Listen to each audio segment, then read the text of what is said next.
of people going home. Some of them heading for the sun, others have got nowhere left to run. Me, I'm just moving on. Follow the road to see where his journey ends. Don't think about time, you've got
Rhonda, your name isn't in front of you.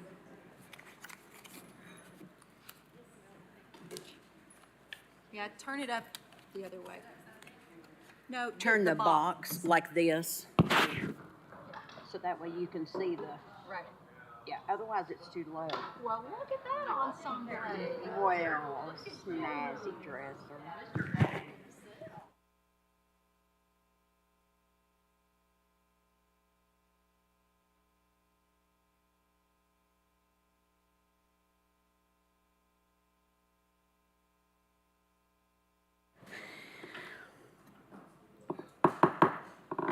Good afternoon. This is the Knox County Commission optional agenda review for Monday, October 21st at 3 p.m. Clerk, if you'll please call the roll. Commissioner Rawls, Present. Commissioner Durrett. Here. Commissioner Oster. Here. Commissioner Jackson. Here. Commissioner Russell. Here. Commissioner Hill. Here. Commissioner Lee. Here. Commissioner Thompson. Commissioner Fox. Commissioner Jay. Here. Commissioner Frazier. Present. Thank you. Just to remind everybody that this is an optional meeting, no votes will be taken. Commissioners, we go through the agenda for any discussion items that you would like pulled. We will begin with number 12 and 13 because those are the applicants and I don't want them to have to wait through a whole entire meeting. So I'll open it up for any other agenda items.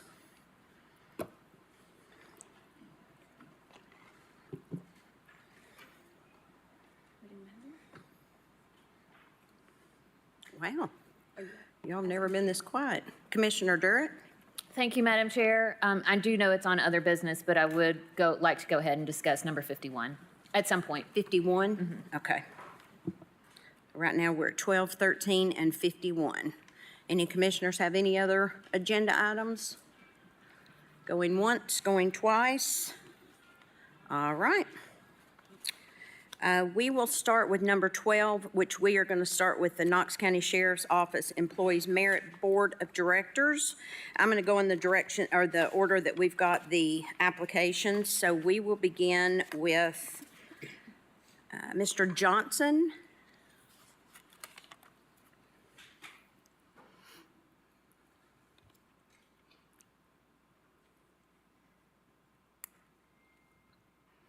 If you will push that button right on the black box. Perfect. And just give your name and address for county of residence. My name is Dan Johnson. I live at 1608 Greenwell Drive in Knoxville, Tennessee. Thank you. And so what we're going to do, Commissioners, is Mr. Johnson has applied for the Knox County Sheriff's Office Merit Board. So I'm going to give Mr. Johnson a few minutes, up to 5 minutes, to tell him a little bit about himself and anything he would like us to know, and then we will open it up to commissioners to ask questions. So, Mr. Johnson, the floor is yours. Thank you so much. Appreciate everybody. Like I said, Dan Johnson is my name. I've lived here in Knoxville for 28 years now. I've been married for 36 years, have a son that is now 34. I am employed full-time. I do not have any political aspirations. Just through a friend of mine, Kenny Boatman, he has made me aware of the Merit Council. And so seems like a very good use, productive use of time. And just want to be able to give back to the community. So I'm involved myself with some different men's groups at church I lead, involved in the community that way. So this is another opportunity for me to be involved and to give back to the community. I appreciate all the service of the police force and all those that serve us and keep us safe. So just looking for an opportunity to be able to give back to them. So That's awesome. Thank you. Do we have any questions from any commissioners?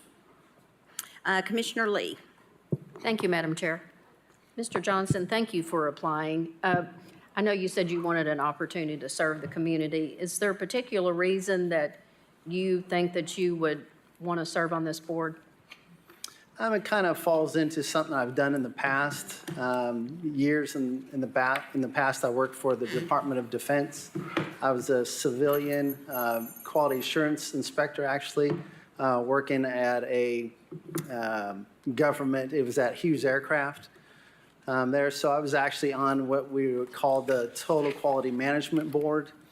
So that was a board of government personnel like myself, quality assurance, that was the people there at Hughes Aircraft. It was the base commander and several different people. So we all met and did something very similar to this, review merit, promotions, things like that, as well as quality matters that were going on there at the facility. Thank you for applying. Thank you. Commissioner Jay? Thank you, Madam Chair. Thank you for applying, Mr. Johnson. Are you fully aware of the role and responsibility and the restrictions of being a merit service board member? And are you willing to both serve under those rules and regulations and comply with them as outlined in our ordinances? I am. Okay. Thank you very much. Thank you. Commissioner Rawls? Commissioner Jay Answered your question? took my question. Okay. Thank you, sir. You take his next time. Any other questions for Mr. Johnson? Seeing none, thank you so much for your willing to serve the community. We appreciate it. And we will be making our decision next week at 5. So if you can be back, then we'll take the vote then. Okay, thank you, everybody. Thank you so much. We appreciate it. The next applicant is Mr. Williams.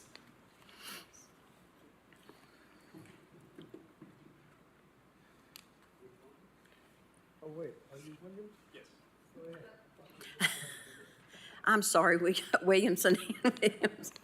Mr. Williams, if you'll give your name and address for the record. Good afternoon, Ashley Williams, 1700 Vander Ridge, Knoxville, Tennessee. Perfect. And you have up to 5 minutes to tell us a little bit about yourself or anything you want us to know. Thank you. Good afternoon, all.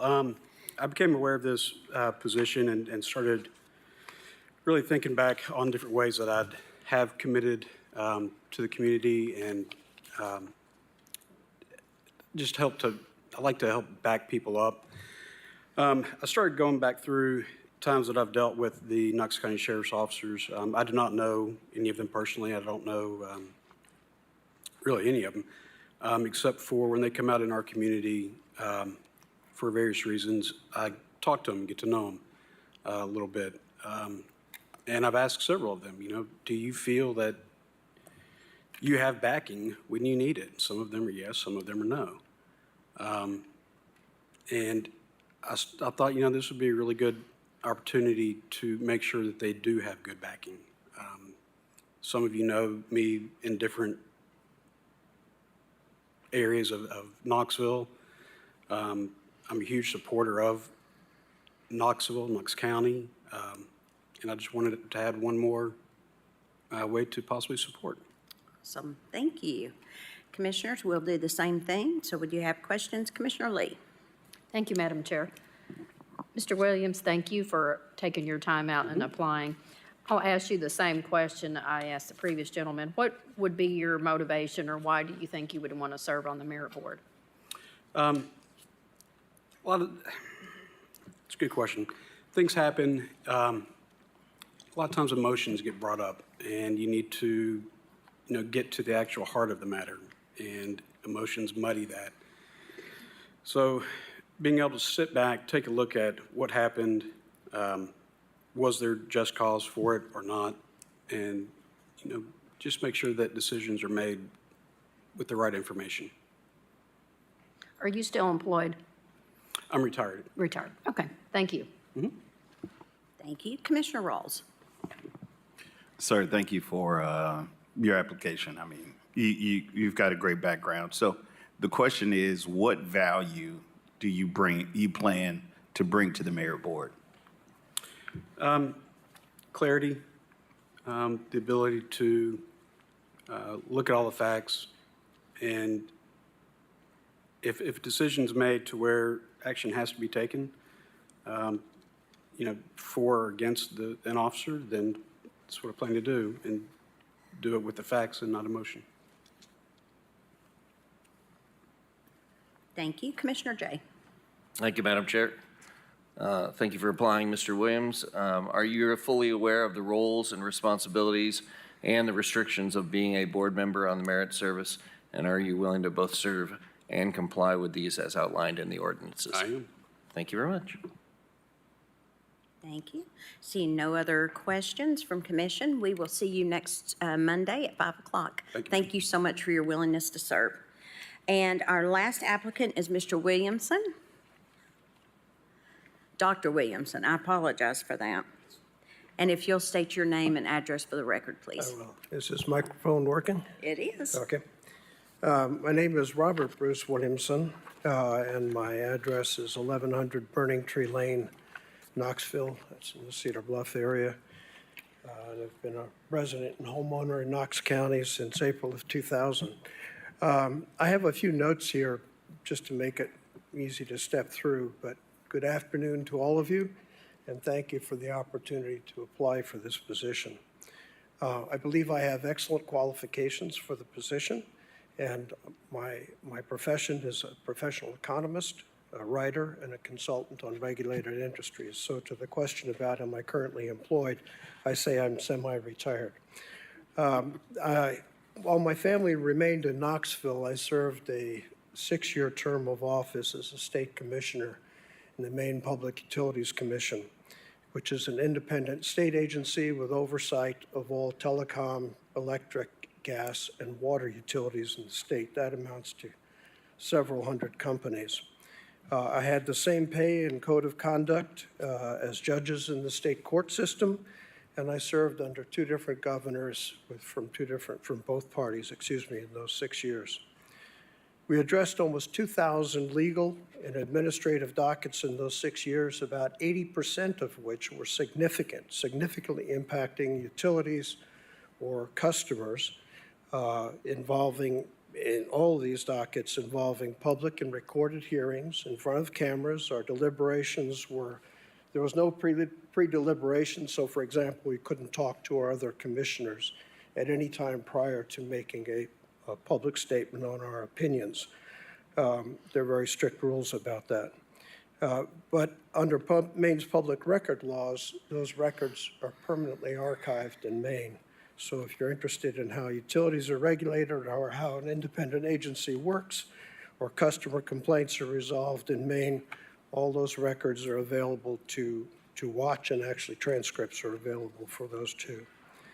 I accepted that nomination in Maine and went through the confirmation hearings with the state legislature because I believe in public service. It was an opportunity that came up. I thought about it long and hard versus staying here and working at UT, for example, or continuing as a consultant.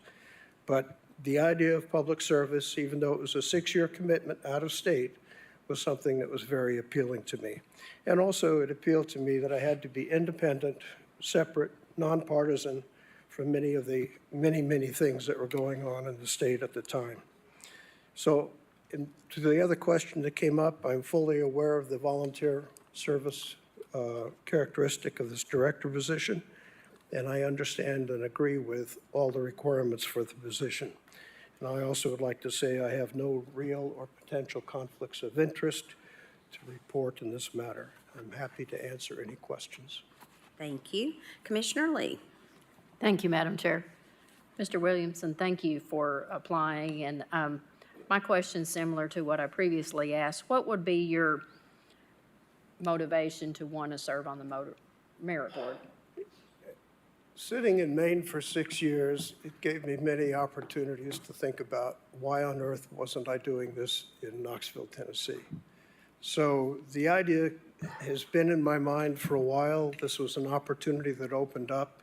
I see the value of public service, particularly nonpartisan public service, even though you're bound to make enemies in the process of making a fair and judicious decision.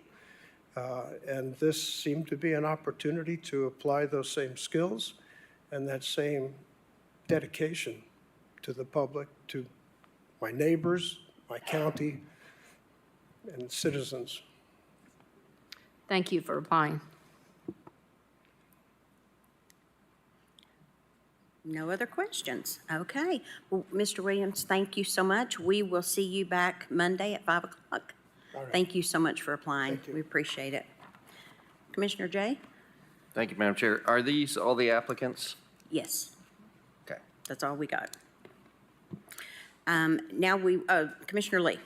Thank you, Madam Chair. Has that closed as far as anybody else being able to What day apply? did that close, Drew? The 11th. Was Okay. the 11th. Thank you. You're welcome. Okay, we will go on to number 13, which is for the Ethics Committee. We have one applicant for that, and I will call forward Mr. Michael Biddle. And Mr. Biddle, if you will do what the other gentleman did, is give your name and address for the record.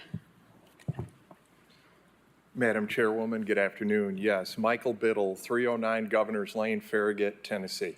Thank you. And you have got up to 5 minutes to give a little bit of information about yourself and let us know what you want us to know. Thank you, ma'am. Good afternoon to all of you commissioners. Thank you for your service. Thank you for being here today. I currently am the executive assistant and secretary to Wendy Biddle, my beautiful wife. That's my current full-time job, and comes with the best compensation and enjoyment I could ever have. And for any of you that have met Wendy Biddle, you know I married way up. And I'd like that put into the record, Madam Chairwoman. I currently am Director of Men's Ministry at Dixie Lee Baptist Church, which I enjoy serving. All of these are unpaid positions and are things that I'm very passionate about. I also am blessed to serve on the Tennessee Board of Medical Examiners, and then also have been recently appointed to the Heritage Conservation Trust Fund Board by the governor. And I'll start that in a week, will be my first meeting. I really look forward to applying here, to hopefully serving the great county of Knox. This is our home. Our family has become very integrated and loves this community, not only Farragut, but the county as a whole. And my great-grandparents and grandparents helped bring me up. We have a close-knit family.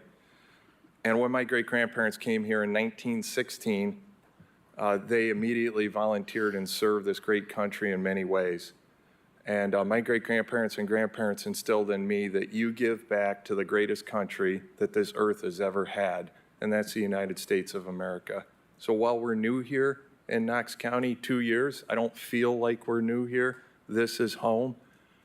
I just humbly ask for your consideration for me to serve on the Ethics Committee. Thank you, Madam Chairwoman. Thank you, Mr. Biddle. Do we have questions? Commissioner Lee. Thank you, Madam Chair. Mr. Biddle, thank you for applying.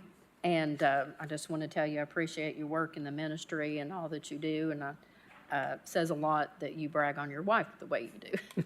But thank you. Thank you, ma'am. Thank you, ma'am. Any other questions? Seeing none, Mr. Biddle, we will be voting on Monday next week at 5 o'clock. So we will see you back then. And I greatly appreciate you volunteering your time and energy to Knox County. Madam Chairwoman, thank you all. Commissioners, we'll see you next Monday at 5. Thank you. Thank you. Next item that has been pulled by Commissioner Durrett is number 51.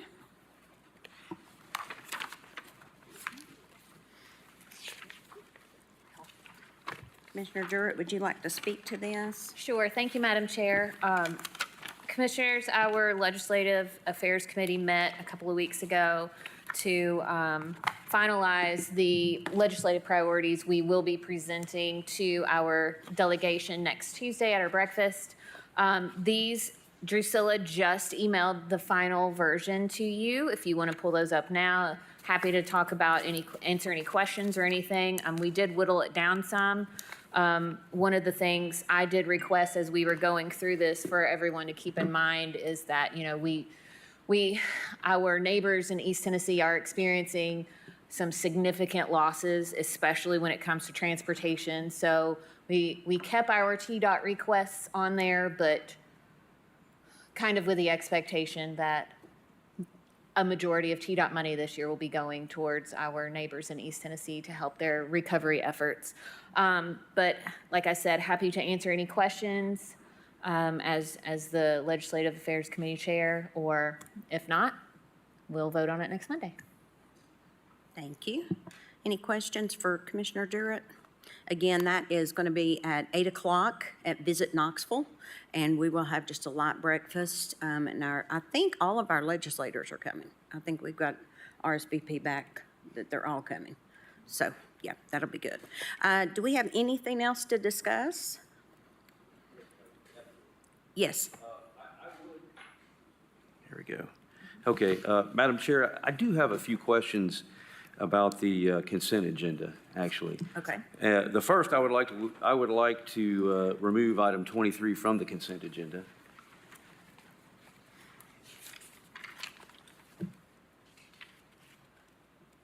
Okay. Next, I'm just curious about items 32 through 34 on the consent agenda. I think Commissioner Lee may well be able to speak to those particular items. I'm just curious about them because it involves the conveyance of Knox County property to a private company. I'd just like to hear a little bit more about it. Okay. And I think that is all. Thank you, Madam Chair. All right, so we're going to look at 23 and then 32 through 34.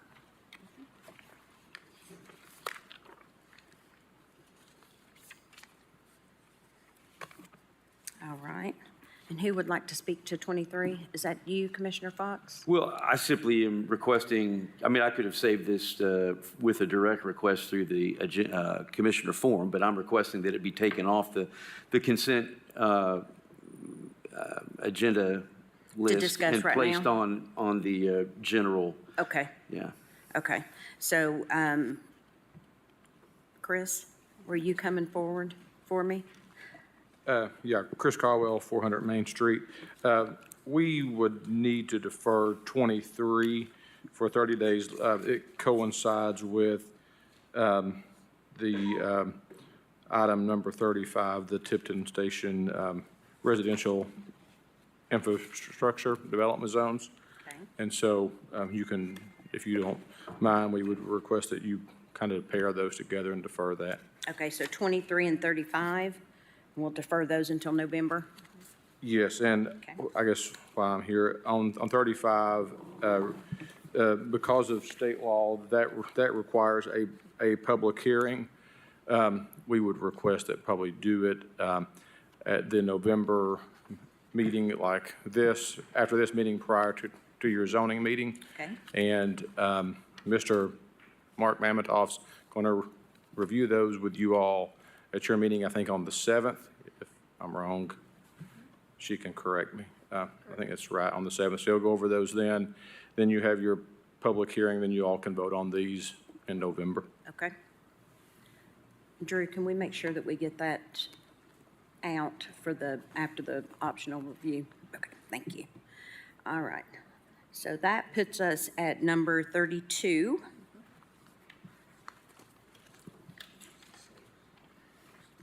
And was this what, Commissioner Fox, is this what you wanted Commissioner Lee to speak to? If she can, Okay. certainly. Commissioner Lee?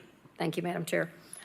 Commissioner Fox, I'm not sure if I'm the best one to answer this, but we sat at a meeting with the mayor and the railroad, and it's my understanding the county, we're not spending any money, and the county really doesn't have any jurisdiction over the railroad. That's just releasing what already belongs back to where it should be instead of keeping it on our books and that type of thing. Oh, well, we got somebody here that could better address that.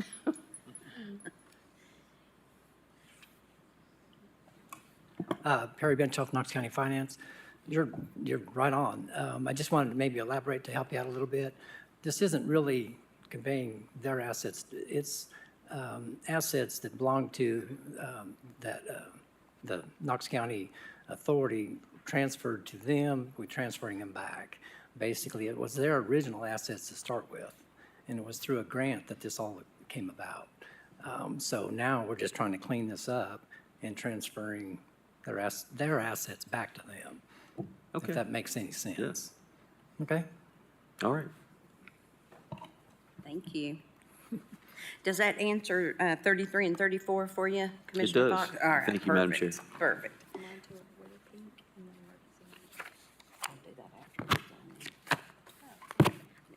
All right, well, seeing no other lights on and any other discussion, we will be back here at 5 o'clock for our zoning meeting.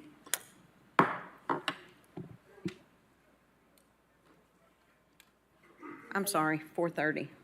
Yes, I apologize. Thank you all, 4:30.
They're only paint and powder people.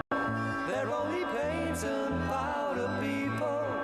They're only paint and powder people.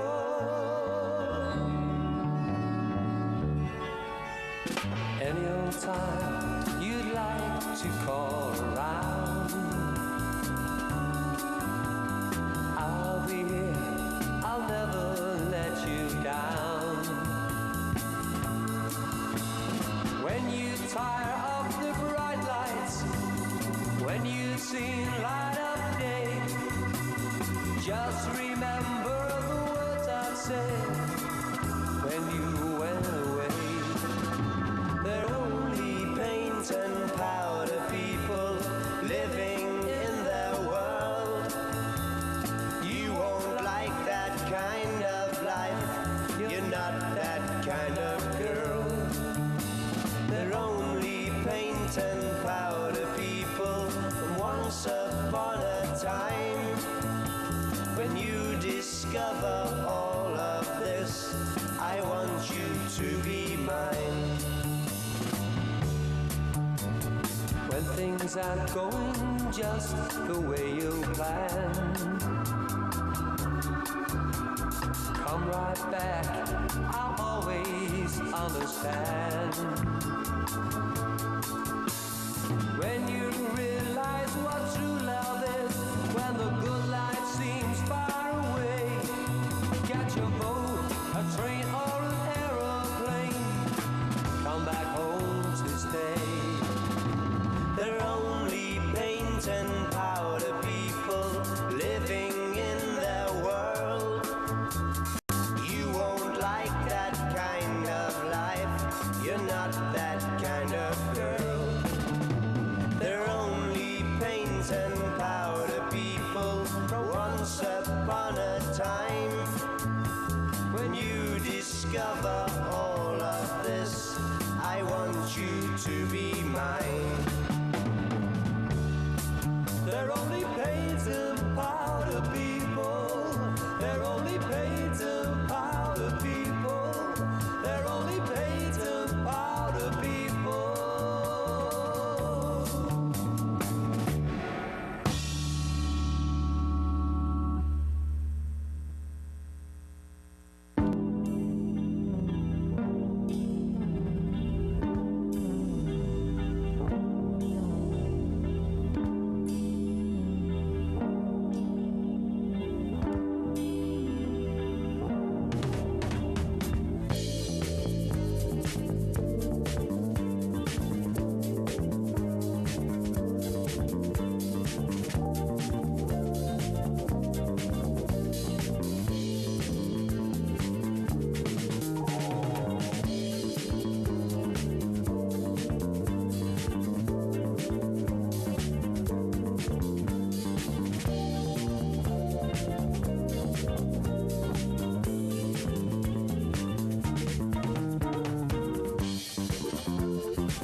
If I don't ask for promises,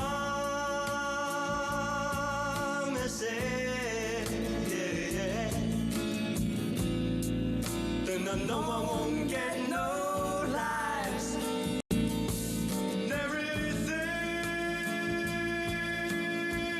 I want to know about you, babe, is written there in your eyes. So come on, slider, slide in beside me. We're gonna let the time go slipping on, tripping on by.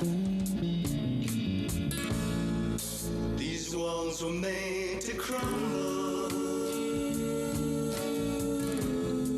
So lie, let them fall. Smile pretty stern. Then I ain't gonna let you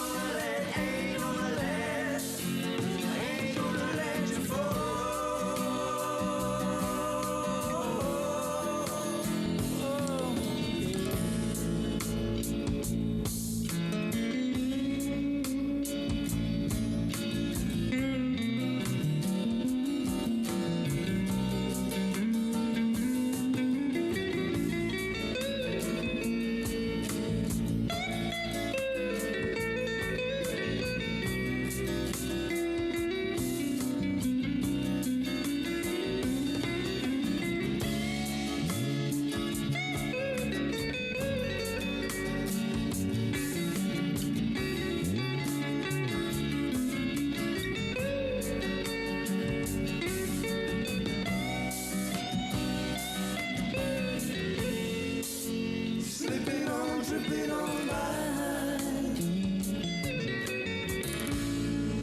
If I don't ask for promises, yeah, then I know I won't get no lies. And everything I want to know about you, baby, it's written there in your eyes. So come on, slider, slide in beside me. We're gonna let the time go slipping on, tripping on by. Slipping on, tripping on by.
Welcome to the special meeting of Knox County Board of Commissioners on October 21st at 4:30 PM.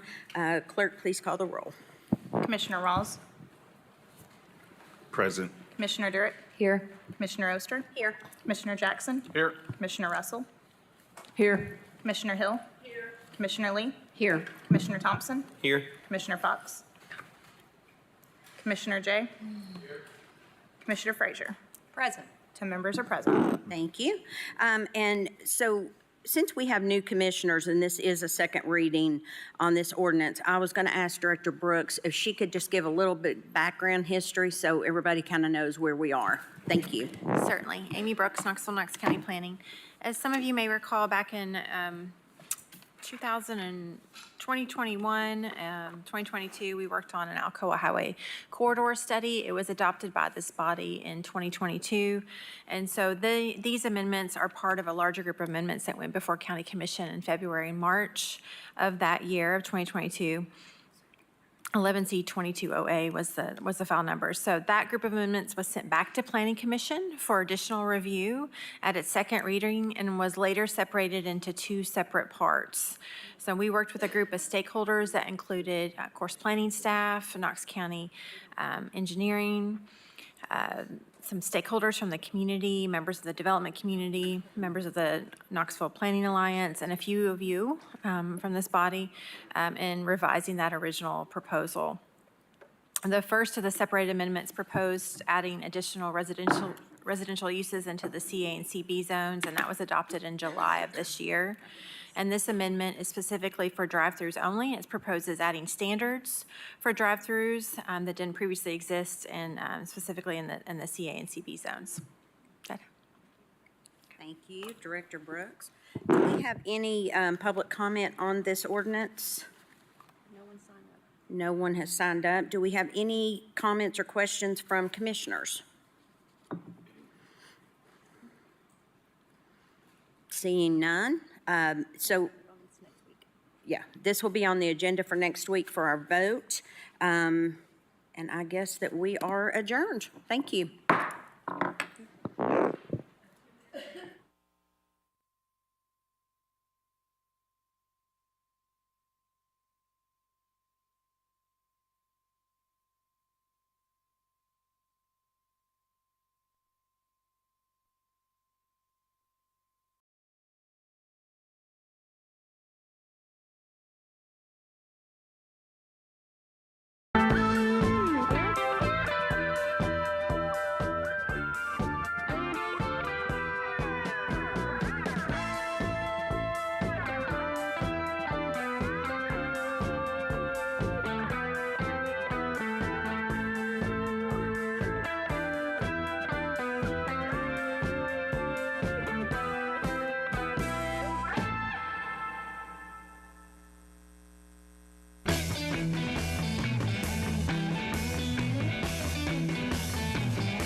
Love's a precious kind of thing. Somewhere in the rainbow sky, you never know till it's gone. River of life, flow through me now. River of life, flow through me now. River of life, flow through me now. River of life, flow through me now.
Good afternoon. I'm going to call to order the Knox County Board of Commissioners zoning meeting for October 21st at 5 p.m. Clerk, please call the roll. Commissioner Rawls. Present. Commissioner Durrett. Here. Commissioner Oster. Here. Commissioner Jackson. Here. Commissioner Russell. Here. Commissioner Hill. Here. Commissioner Lee. Here. Commissioner Thompson. Here. Commissioner Fox. Here. Commissioner Jay. Here. Commissioner Frazier. Present. All 11 members are present. Thank you. I'll now turn it over to Director Moyers to swear in the individuals that will be testifying. All right, if you're planning to speak to this board on any item that's on the agenda, either for or against, please stand and raise your right hand. If you're signed up to speak, if you're here in opposition, or do you solemnly swear or affirm testimony you're about to give tonight will be the truth, the whole truth, and nothing but the truth, so help you God? I take that as a yes. Be seated. Thank you, and I'll now turn it over to Commissioner Jackson for the Pledge of Allegiance. Yes, with everybody please stand up. Gentlemen, please remove your hats. Turn toward the flag, salute, pledge. I pledge allegiance to the flag of the United States of America and to the republic for which it stands, one nation, under God, indivisible, with liberty and justice for all.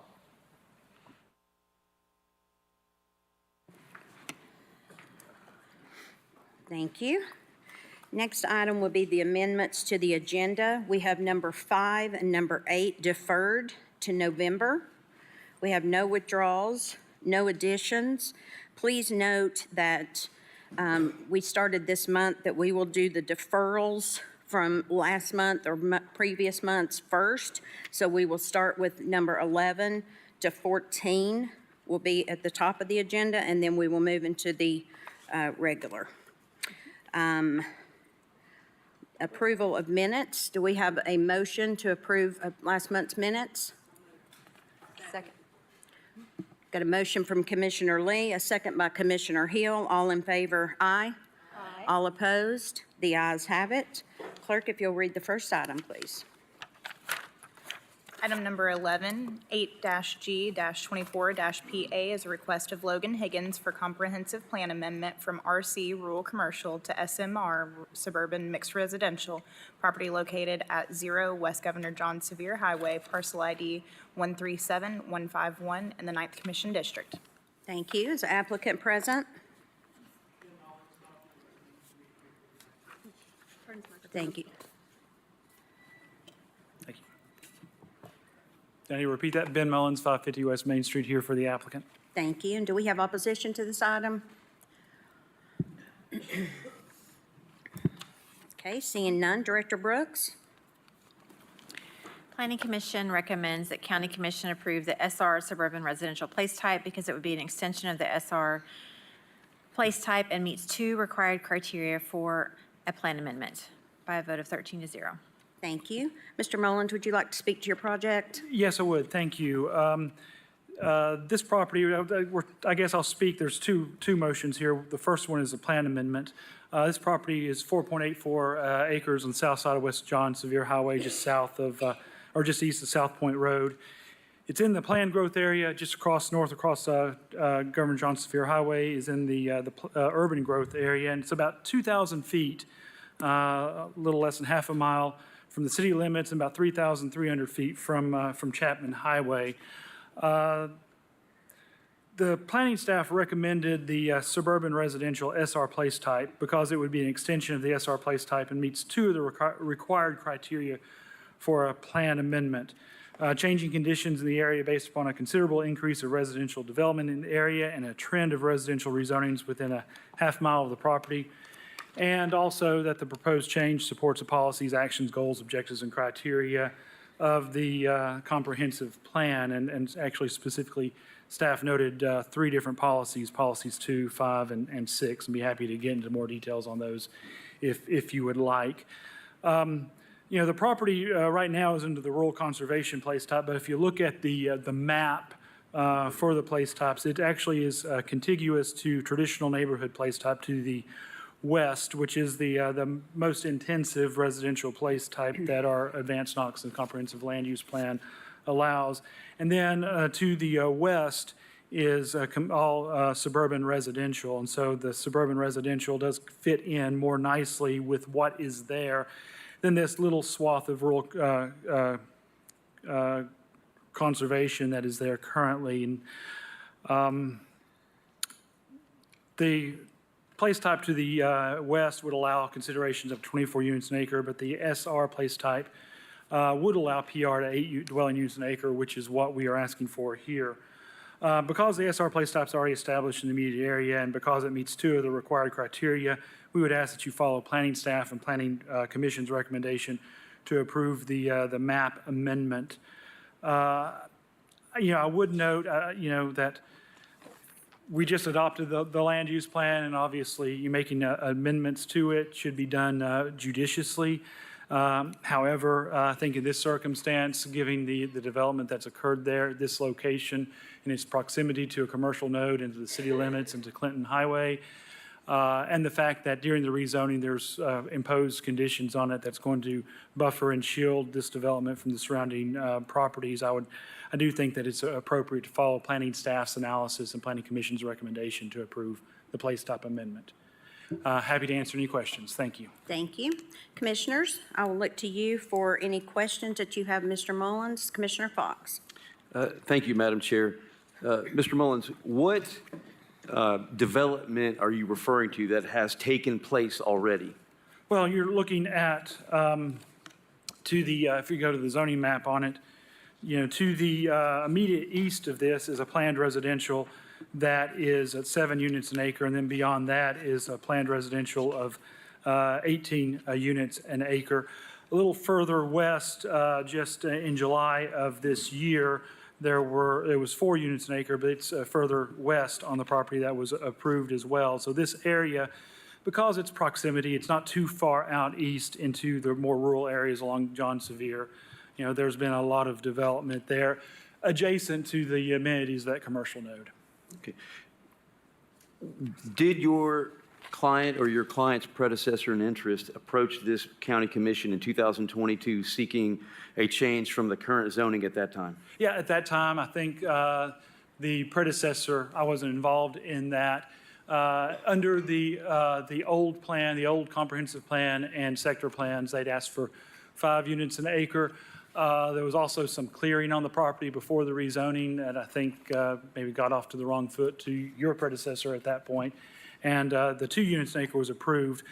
After the Advanced Knox initiative went into place, then they retained Mr. Higgins, who was the original applicant and an architect, who also happens to be on the Planning Commission, to look at and evaluate this under the Advanced Knox plan that had come into place and look at what may be appropriate. And that's when this application was filed.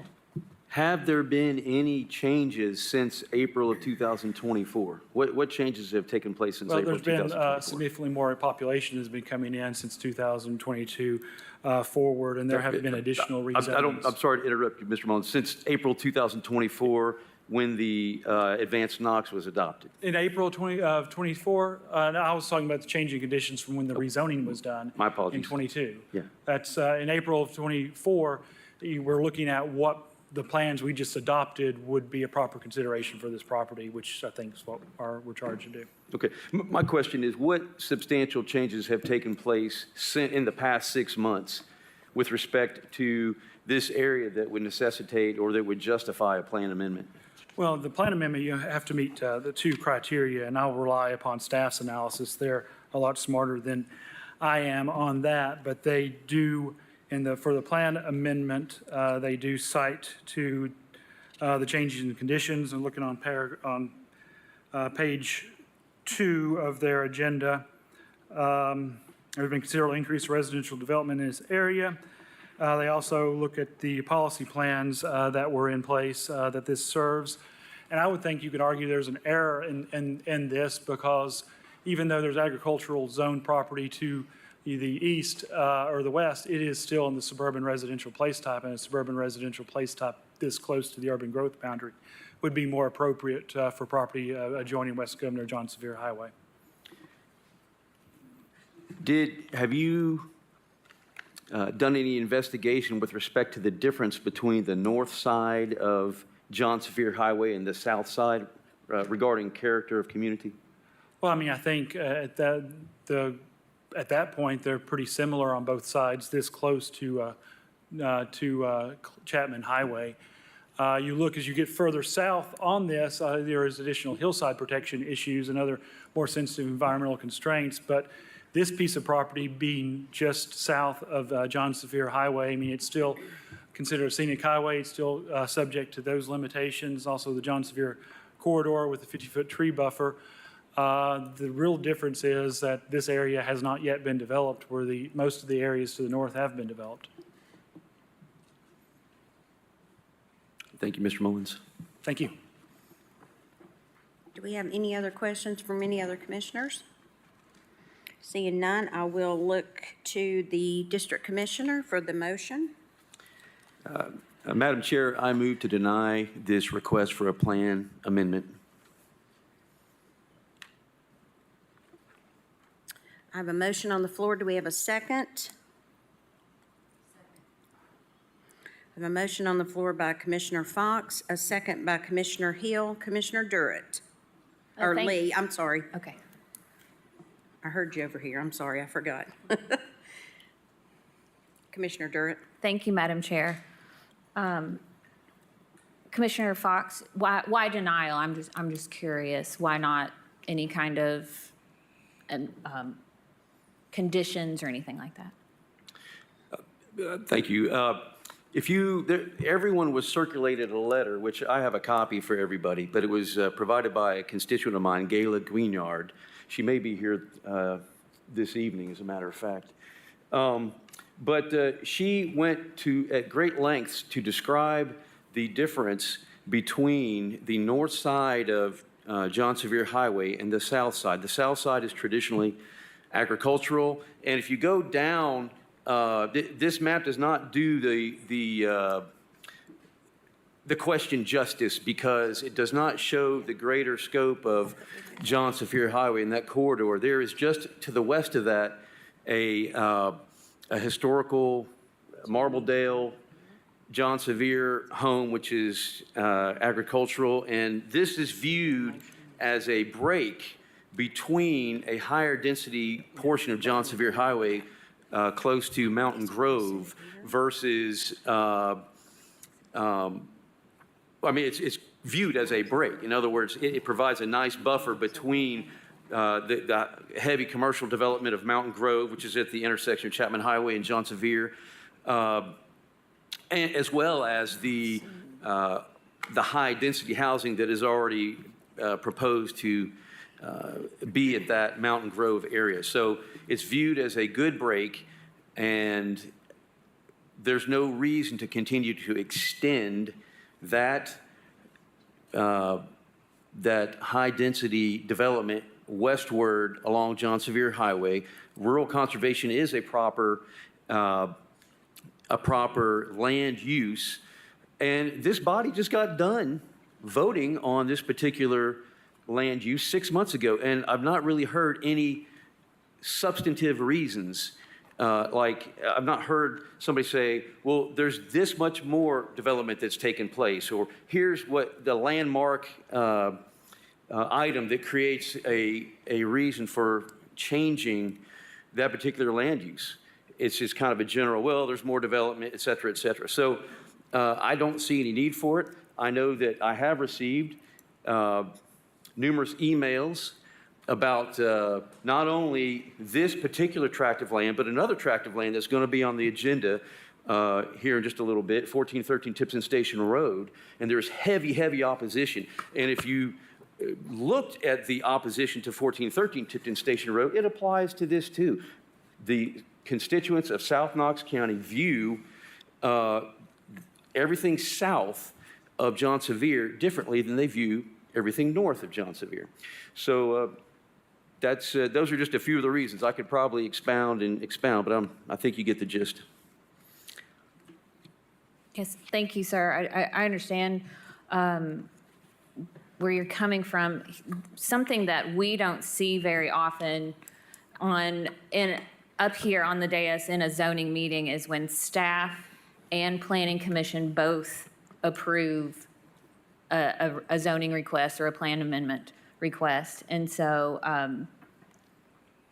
this is something that actually, Mr. Mullins, can I ask you a question?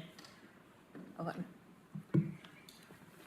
Please, you said, and we're quoting from the staff report, will you please read the staff's recommendations to support the plan amendment from rural commercial to suburban residential?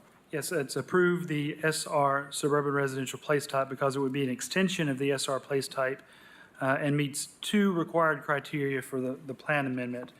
And those 2 required criteria, as I cited previously, are, that changing conditions in the area based on considerable increase of residential development in the area and a trend in residential zoning within a 0.5-mile radius of the property, and the proposed changes support the policies and actions, goals, objectives, and criteria of the general plan. Specifically, staff noted the proposed changes supported implementation policy number 2, ensure that the development is sensitive to the existing community character. Policy 5, creating neighborhoods with a variety of housing types and amenities given its proximity to a large commercial node at the intersection of Chapman Highway and West Governor John Sevier Highway. And Policy 6, promoting attainable housing. That was staff's recommendation and analysis. So does, I know you're representing the client, does your client have a plan for what the neighborhoods would look like, since it does mention Policy 5, creating neighborhoods with a variety of housing types? Yes, they,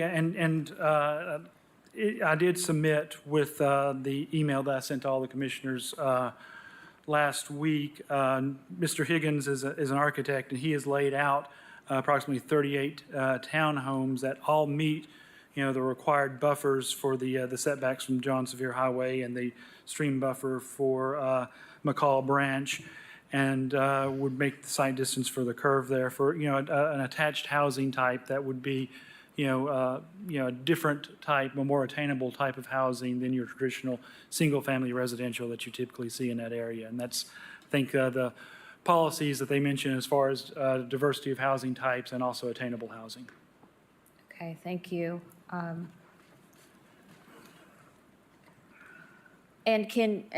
to the point of Commissioner Fox, he asked what has changed in the past 6 months. Can you, aside from the adoption of Advanced Knox, which puts this in the,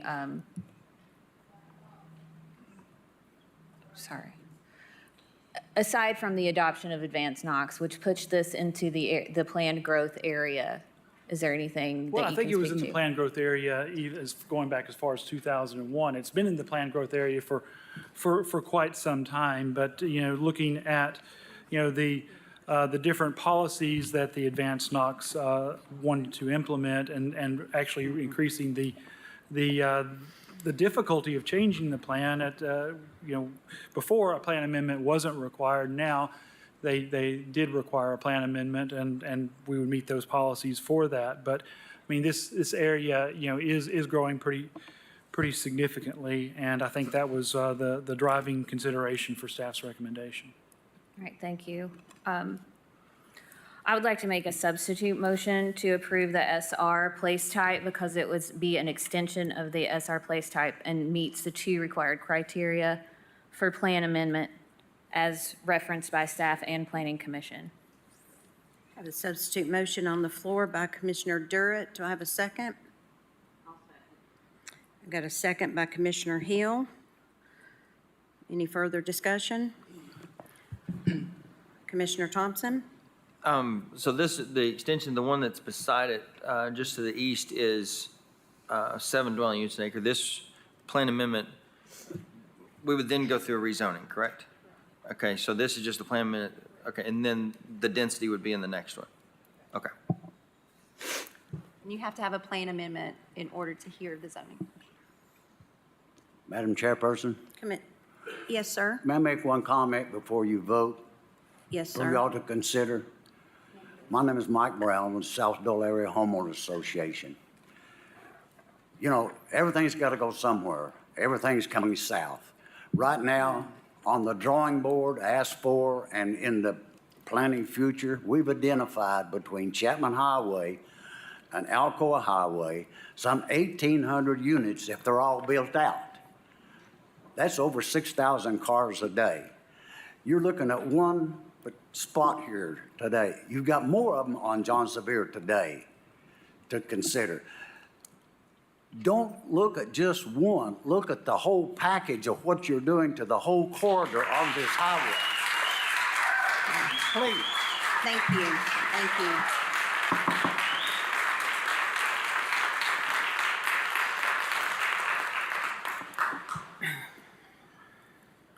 Commissioner Fox. Thank you, Madam Chair.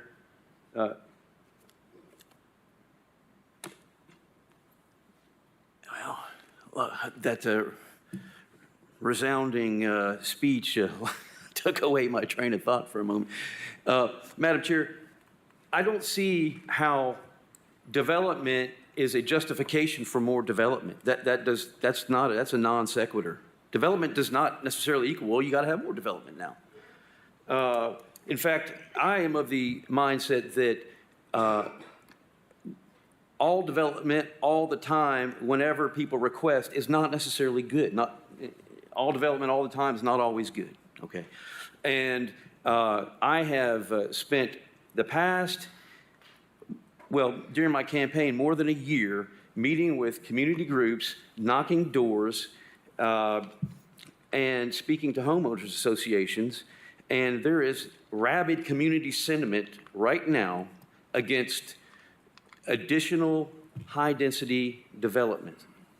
And community sentiment, if you look at the case law, and I cited case law in some of my items that will be coming up later, community sentiment is a valid basis for legislative action by a county commission. So I am here to represent the wishes of my community, and I don't think any of you would seek to do any less. And if you disagree with my position on development, then I would certainly defer to what the citizens of your particular district desire and what each of you would desire with respect to what you believe is in the best interest of the citizens of your community and the county. I am reporting to you what I believe is, first of all, in the best interest of District 9 and what the community has related to me. And so I would certainly defer to my fellow colleagues if they felt passionately about a subject, but I ask that my colleagues defer to me about a matter that is of great importance to my constituents. So that's what I have to say about that. All development does not justify new development. There's no reason to extend that particular land use west past Hickory Brook Way on the south side. And I want to point out that the Appendix A of the Knox County Code, Section 6.3, that's what discusses standards for amendments. And it says the proposed amendment shall be necessary because of substantially changed or changing conditions in the area and zones affected. I still have not heard how this has happened since April 2010. I mean, 2024, April 2024. That was 6 months ago. What has changed? Nothing has changed. This body voted on a document 6 months ago. And I think that we should continue with what was adopted unless there is a really good reason. So that's my discussion on this matter. And I move to substitute. No, you can't. I'm sorry, I move to amend this particular substitute motion to have the land use be designated agricultural. Director Moyers, we've got a substitute.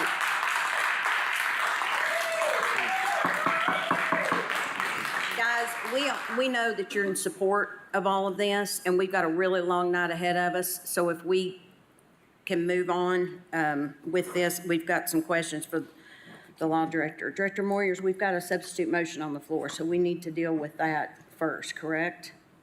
Yes. Now, a substitute motion can be amended, but not if it negates the motion that's on the floor. I'm not sure I understand your motion. It's a motion to amend the substitute motion actually for the land use of agricultural. That's what it is. You can amend a substitute motion. It's already, I don't think you can amend a substitute motion. Here, I think you can. I think agriculture is not a place type, I don't think. Right. Is it? No, it's not. That's a zoning. So this is a plan amendment, so we're talking about amending the place type here. And I don't think agriculture is a place type. Okay, Now, I'm the sorry. zoning, you could go to the zoning and maybe make that motion, but for the purpose of the plan amendment, I don't think that's correct. Yes, you're right, Mr. Moyers. Well, I amended then to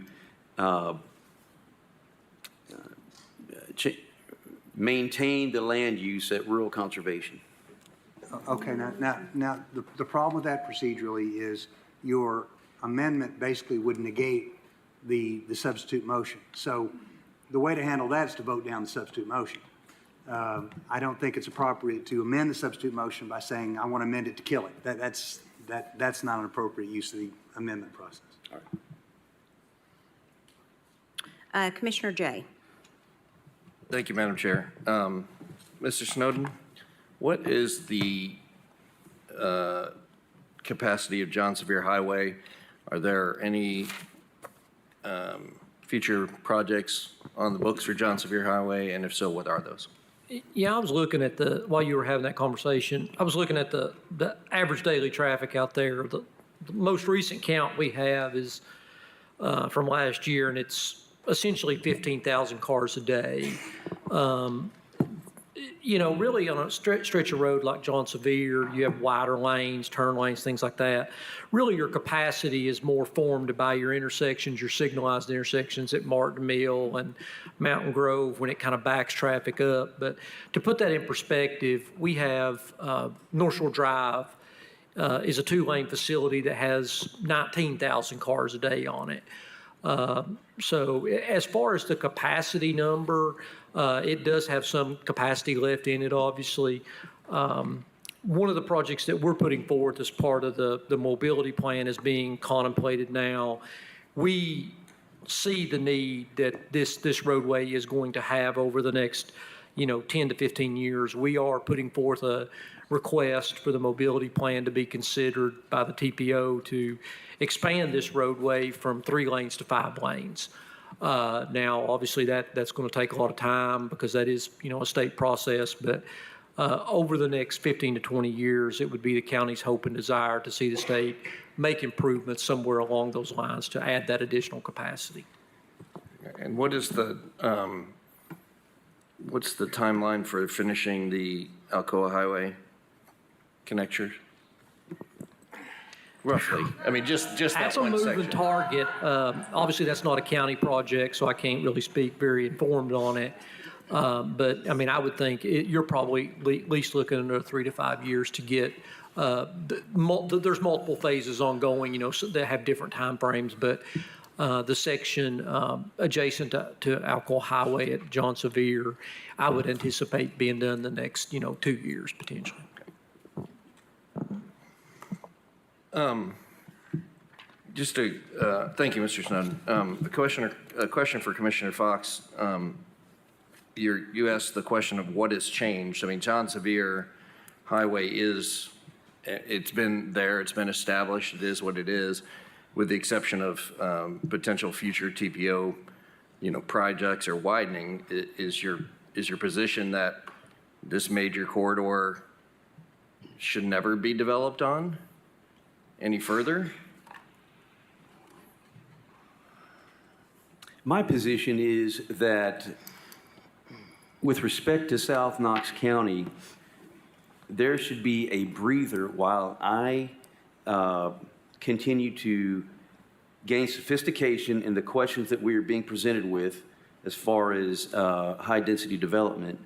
I'm not saying never, but there are actually some concerns that were presented to me by Seymour Volunteer Fire Department with respect to high density or continued development in South Knox County. You know, a lot of South Knox County is covered by Seymour Volunteer Fire Department, and I think it's fair to say they feel a little stretched.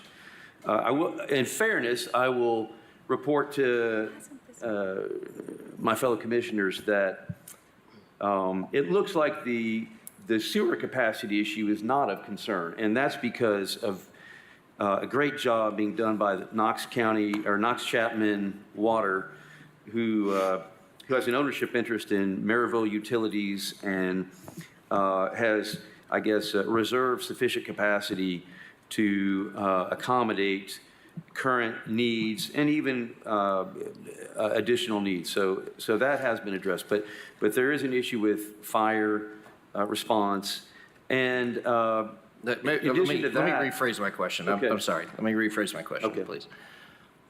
We just spent multiple years going through an advanced Knox process, that was engaged across the entire community, north, south, east, west, with tons of community input and tons of time and effort by this commission and our really, really hardworking planning department.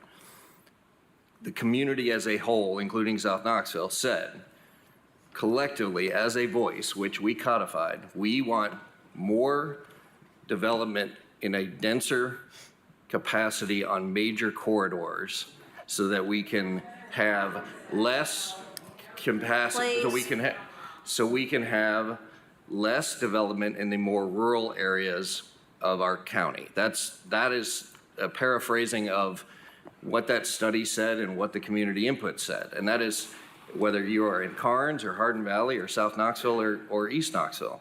And so I guess my question is, being that John Sevier Highway is a major corridor, would more density on major corridors not fit that overall community plan? Or is your position that this is not exactly what the community said it wanted in Advanced Knox, and therefore, pull up the drawbridge in South Knoxville? I wanted to know kind of what the precedence is going forward, because this is the first of probably 100 of these discussions we're going to have this year. We're not going to slow down in the amount of people growing and coming into Knox County or developing or welcoming their families back here. I appreciate that. Yes, you bring up a great point, and I've been trying to make it. That is that this body spent 2 years and lots of money coming up with a plan that said the best use of this land, they're designated as parcel 192. I can't quite see it. The particular parcel we're talking about is rural conservation. And so what has changed in 6 months? This is not like 5 years down the road. This is 6 months. What's changed in 6 months to cause everybody to throw their hands up and say, wow, not even the zoning is incorrect, the whole land use is wrong. We got it so wrong 6 months ago that we got to completely change this land use. You make a great point. And I think there needs to be what the community wants, and again, that's a valid basis. What the community wants is a breather.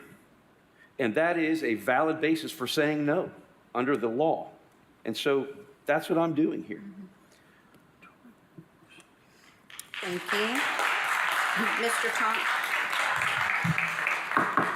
Come on, guys. We're trying to do county business, okay? Let the commissioners be able to speak and say what they need to say. Commissioner Thompson. Thank you, Madam Chair. I have a question for Mr. Mullins.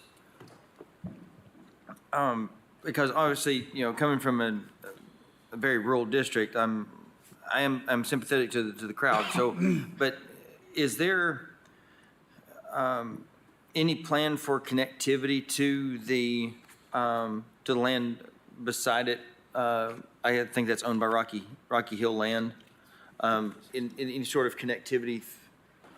There's nothing discussions? land. We're not affiliated with the land beside us, and Right. don't have a connection with them. And there's obviously there's a McCall Branch there, there's a creek there as well that, so I don't know if there's any plans for connectivity, but I think, the point is, this is so close to that commercial node, and we're not extending it too far out into the rural areas. This is in the area that, just right across the street is urban growth, even though they have a plan map up there, it's still RC, the same as what's here. And I don't know, if you have cars in development, 150 feet north, why is that different than 150 feet south?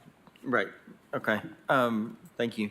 Director Snowden, the reason I asked you about the connectivity is, it seems like on John Sevier Highway in that area, there's several connection points to John Sevier, but there aren't really any traffic lights in there as far as traffic calming, getting on John Sevier, getting off John Sevier. And I'm decently familiar with that because my veterinarian and it's in South Knoxville. But do you know, obviously it's a state highway, but do you know if there's any plans to put in any traffic lights, traffic calming, anything like that in the future?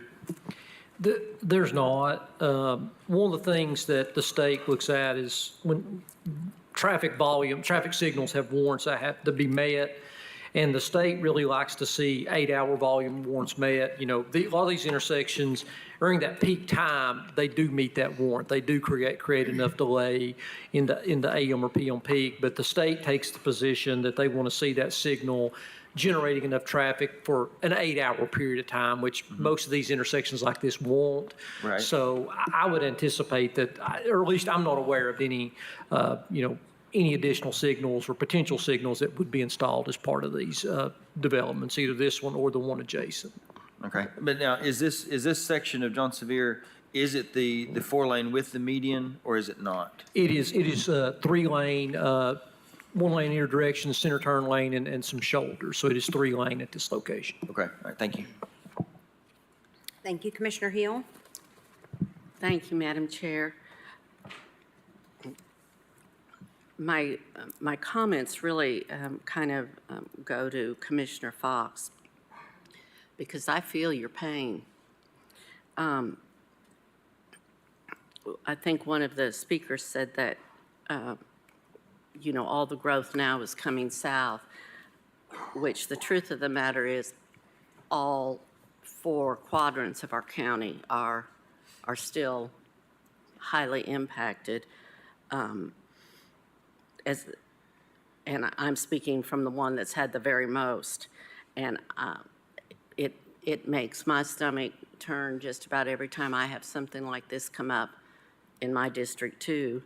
And the truth is that if we always deferred to what the commissioner of the district wanted, because that was always what the people wanted, we would probably never build another thing in this county, because the truth is nobody wants it next door to them.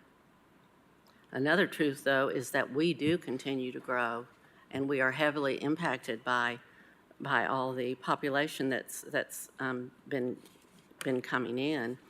I know one of the criteria that's always thrown my way is the roads.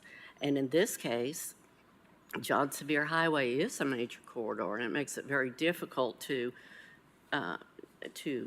negate that, because in fact, as Commissioner Jay did say, the purpose was to create more density around major corridors so that outlying areas could maintain less density as we continue to grow. So for those reasons, as much as I appreciate what you're saying and I appreciate the pain you're feeling, especially given what's grown on that side of the road right down into it, the way that zoning lies, I would tend to support this plan amendment. Thank you. Commissioner Frazier. Thank you, Madam Chair. Director Brooks, I have a question. Through the comprehensive plan process, we tended to put RC in places where there is hillside. There isn't hillside directly on this property, but there is hillside to the south. Can you explain to everyone why RC is most appropriate in areas that could be affected by hillside. Also to the south, we have a FEMA flood area and a blue line stream. Yes, Commissioner, that's why I was going to point out, it's not just hillsides, but it's any kind of environmental constraints. So that's something that was looked at. But yes, specifically when we were originally placing that rural conservation place type, we were looking at those steeper slopes. Okay, and it is rural conservation, not rural commercial? That's There has correct. been- Okay. Yes. And then, Mr. Mullins, I have a question for you. Looking at the zonings that are allowed in the rural conservation place type, did your applicant consider those zonings? We talked about that, and Mr. Higgins is here. He could probably go into more detail about the conversations about what went into filing the application, because I was not involved in that process at that time. But with the rural conservation, you would be limited to 5 units an acre planned residential. That's the limits of the partially related. And we were looking at, because we were looking at an attached housing, about maybe emphasizing that a little bit more and speaking towards the need for the diversity of housing stock in this area. Because I will say, I do have a concern about the environmental constraints with these properties. The number one issue that I hear from constituents is stormwater runoff and water drainage issues. And I do have concerns that because there is a 100-year floodplain directly south, and this seems to be going downhill, I think that should be a consideration in looking at this. Thank you. Thank you. Commissioner Fox. Thank you, Madam Chair. I have a question for Director Snowden. Director Snowden, being a South Knox County resident, I'm sure you can relate what John Sevier Highway is like on a weekday from about 4:30 to 5:30, especially at the intersections of Martin Mill and John Sevier Highway.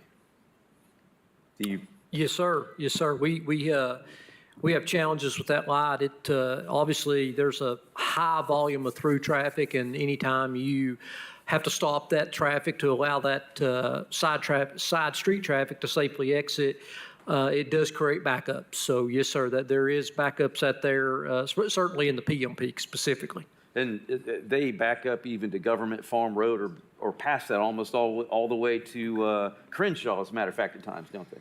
They do, sir. I've seen it actually even further than that. Yes, sir. And about how far is that backup? Let me look.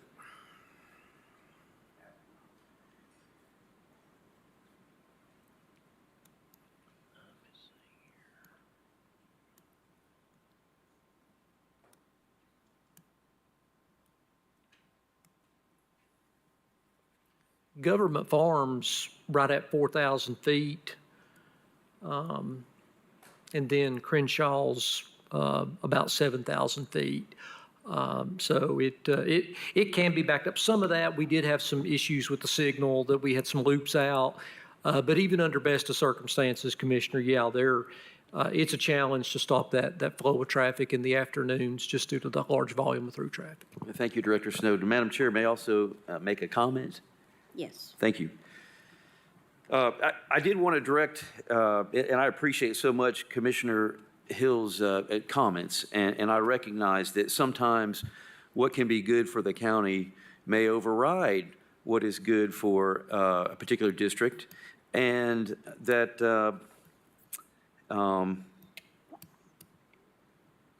that we all, well, and as far as what Commissioner Jay said, what about this idea of corridors? We all agreed that, okay, we'll keep the density at the corridors and we won't take it past that. Well, that would all be well and good, except when it came to 2814 Tipton Station Road, which is going to be coming up a little bit from now, which is way off the corridor, off of a rural road, about a mile and a half off, where the staff recommended 2 units per acre and agreed with the citizens.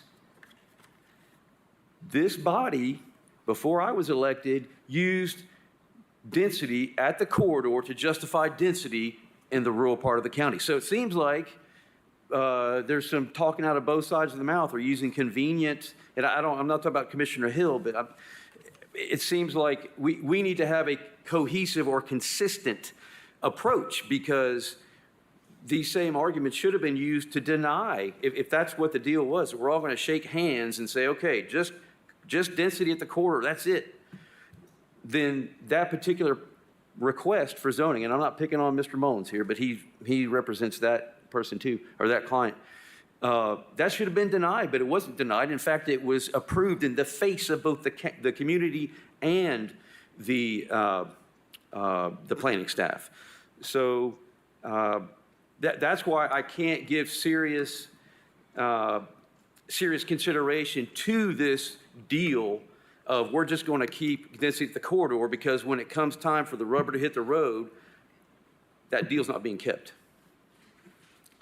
Thank you. Commissioner Lee. Thank you, Madam Chair. I just had a couple of comments. I appreciate Commissioner Hill and appreciate Commissioner Fox. I have a comment to make about representing your district, and I don't feel like anybody knows their district better than that commissioner. Even though Mr. Fox hasn't been on this commission very long as elected, he has been working on this for a year, and I've met a number of people in District 9, and they're opposed to this. And we all got elected by people who put their trust in us. And I don't think we should ever ignore what the people in the community want. And I appreciate all the people that came out here today. If we just remember a few months ago, the Chodo project, that there was a huge outcry against that. And what happened? That went away. So these people that showed up today and Commissioner Fox are representing what the community wants. And I don't think it's fair for the commission to deny and overlook what the community, the people who chose to live here, move here, want. So I think that should go into consideration to every vote, that the people in this district matter, what they want, and I will be supporting Commissioner Fox on this. Thank you. Seeing no other discussion, Commissioner Durrett, would you like to restate your substitute motion so we know what we're voting on? Madam Chair, thank you. The substitute motion was to approve the SR place type because it would be an extension of the SR place type and meets 2 required criteria for plan amendment. Thank you. We had the motion made by Commissioner Durrett, a second by Commissioner Hill. Mr. Thompson. I'm sorry. Just for point of clarification, if the plan amendment, if this doesn't pass, and is the rezoning still on the table without the plan amendment, or no? If the substitute motion doesn't pass, we'll go back to Commissioner Fox's original motion. Correct. And if it is denied, is there a rezoning still, or is it stopped? Assuming that PR at the density that's been requested is not allowed in the RC zone, then there would be no reason for it to go forward. I don't know if Mr. Mullins would have a separate position, but. I would like a chance to address that if we get there. Okay. Thank you. So right now, we're going to vote on the substitute motion. So all in favor, aye. Aye. Opposed? No. Okay, let's do a roll call, please. Commissioner Rawls? Aye. Commissioner Durrett? Aye. Commissioner Oster? Aye. Commissioner Jackson? Aye. Commissioner Russell? No. Commissioner Hill? Yes. Commissioner Lee? No. Commissioner Thompson? No. Commissioner Fox? No. Commissioner Jay? Commissioner Frazier? No. Motion carries. All right, so the substitute motion passes from 6 to 5. Next item, please. Item number 12, 8-0-24-RZ is a request of Logan Higgins for rezoning from PRK Planned Residential up to 2 dwelling units per acre to PRK Planned Residential up to 8 dwelling units per acre. Property located at 0 West Governor John Sevier Highway, parcel ID 137151 in the 9th Commission District. The applicant present? I'm here.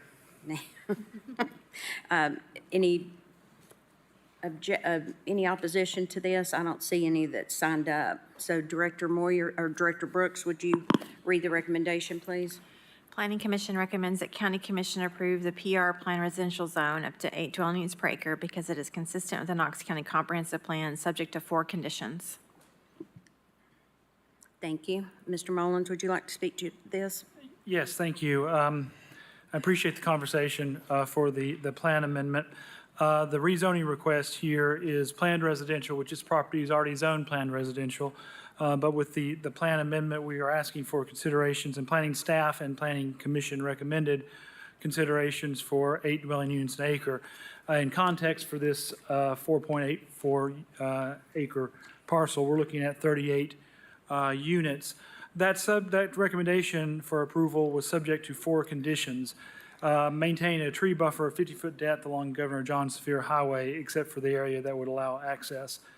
A landscaping plan for the 50-foot buffer yard along the frontage of John Sevier Highway is required to be submitted as part of the concept plan or development plan. No clearing or grading of the site shall be permitted until the concept plan or the grading plan is, or the development plan is moving forward, and provide a vegetated buffer consisting of a type B with landscaping screen of 20-foot depth and adjacent to the agricultural zone property to the south side. And I do appreciate Commissioner Frazier's comments about the environmental constraints. This property, there is property with environmental constraints to the south. This property doesn't have hillside on it, it doesn't have floodway. And stormwater is always going to be a concern. I think maintaining a very large buffer as recommended by staff is a good way to mitigate against those potential concerns, as is, Director Snowden, Engineering Public Works, holding our feet to the fire with regard to the stormwater ordinances, not just, as part of the development plan itself, but during construction, and, a lot of times that is an issue. We think the density is appropriate for this parcel of property, especially with these conditions in place. We did present, Mr. Higgins did present a very conceptual, but a plan for the 38 townhome units with the one entrance onto Governor John Sevier. It's able to maintain the stream buffers for McCall Branch as well.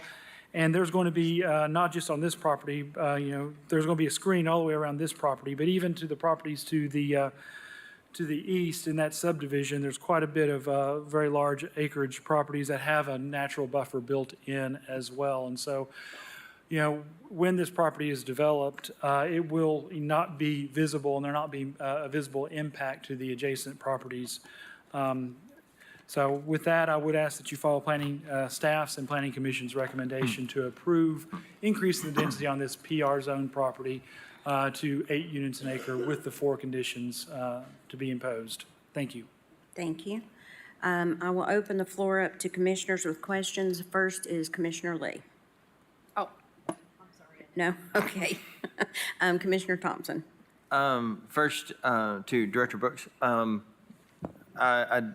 would like to commend you all for one of the conditions that we often see when something is rezoned, that nothing be cleared until the development plan is in place. Thank you for that, because obviously the environmental concerns with this piece of property, we know that cleared land, runoff is an issue. So thank you very much for that. Thank you. Any other questions? Seeing none, I'll turn it over to District Commissioner Fox. Thank you, Madam Chair. Madam Chair, I move to deny this rezoning, and for the current density of 2 units per acre, which is what this body granted in 2022, and to remain. Okay, we have a motion on the floor by Commissioner Fox. Do I have a second? A second by Commissioner Lee. Commissioner Durrett. Thank you, Madam Chair. I would like to offer a substitute motion to approve the PR planned residential zone with up to 8 dwelling units an acre because it's consistent with Knox County Comprehensive Plan, subject to the 4 conditions that well, we don't need to read those into record. They're in the plan. Right, with the 4 Or in conditions. the record. I have substitute motion by Commissioner Durrett. Do I have a second? I have a second by Commissioner Hill. We've got the substitute motion on the floor. All those in favor? Aye. Aye. Madam Chair, I would like to discuss this. Okay. Thank you, Madam Chair. Madam Chair, I would amend this motion to 3 units per acre instead of 8 units per acre.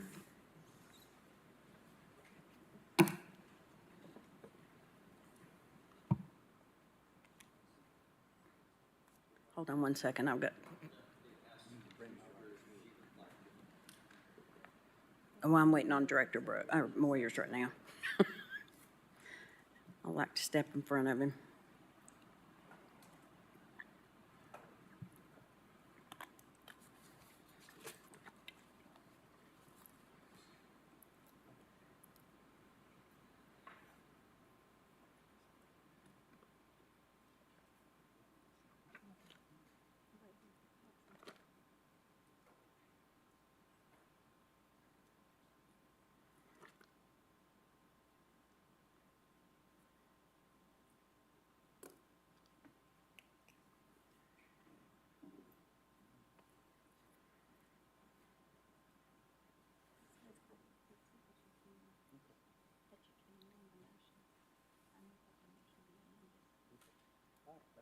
Okay, so we're going to vote on the amended motion.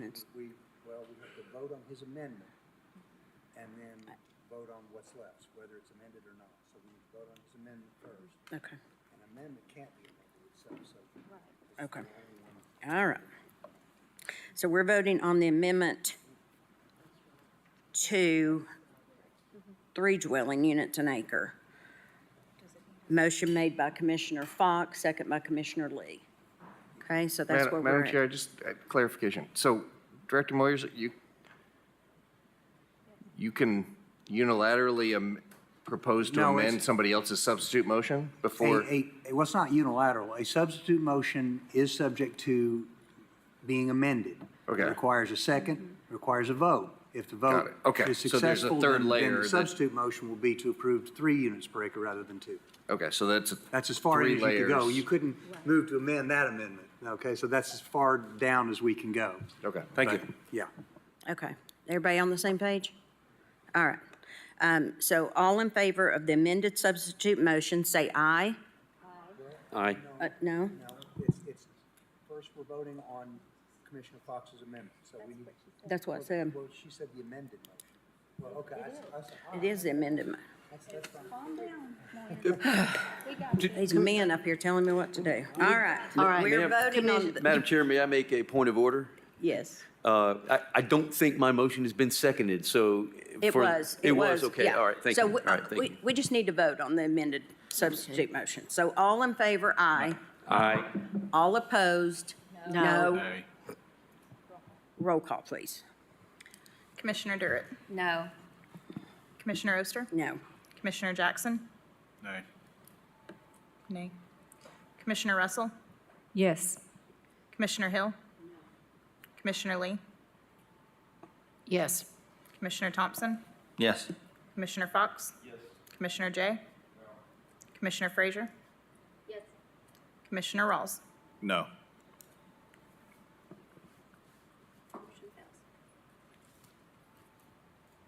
All right, so that motion fails. So we're back to our substitute motion, correct? All right. Our substitute motion was to approve per Planning Commission with the 4 conditions, and that was seconded by Commissioner Hill. That's what we're voting on now. So all in favor, aye? Aye. All No. opposed? No. Roll call, please. Commissioner Oster, Yes. Commissioner Jackson, Commissioner Russell, Commissioner Hill, Commissioner Lee, Could you repeat the motion again? I'm confused where we're at. Yeah, we're on the substitute motion by Commissioner Durrett of accepting the Planning Commission's recommendations with the 4 conditions. Thank you. No. Commissioner Thompson? Yes. Commissioner Fox? No. Commissioner Jay? Commissioner Frazier? Yes. Commissioner Rawls? Yes. Commissioner Durrett? Yes.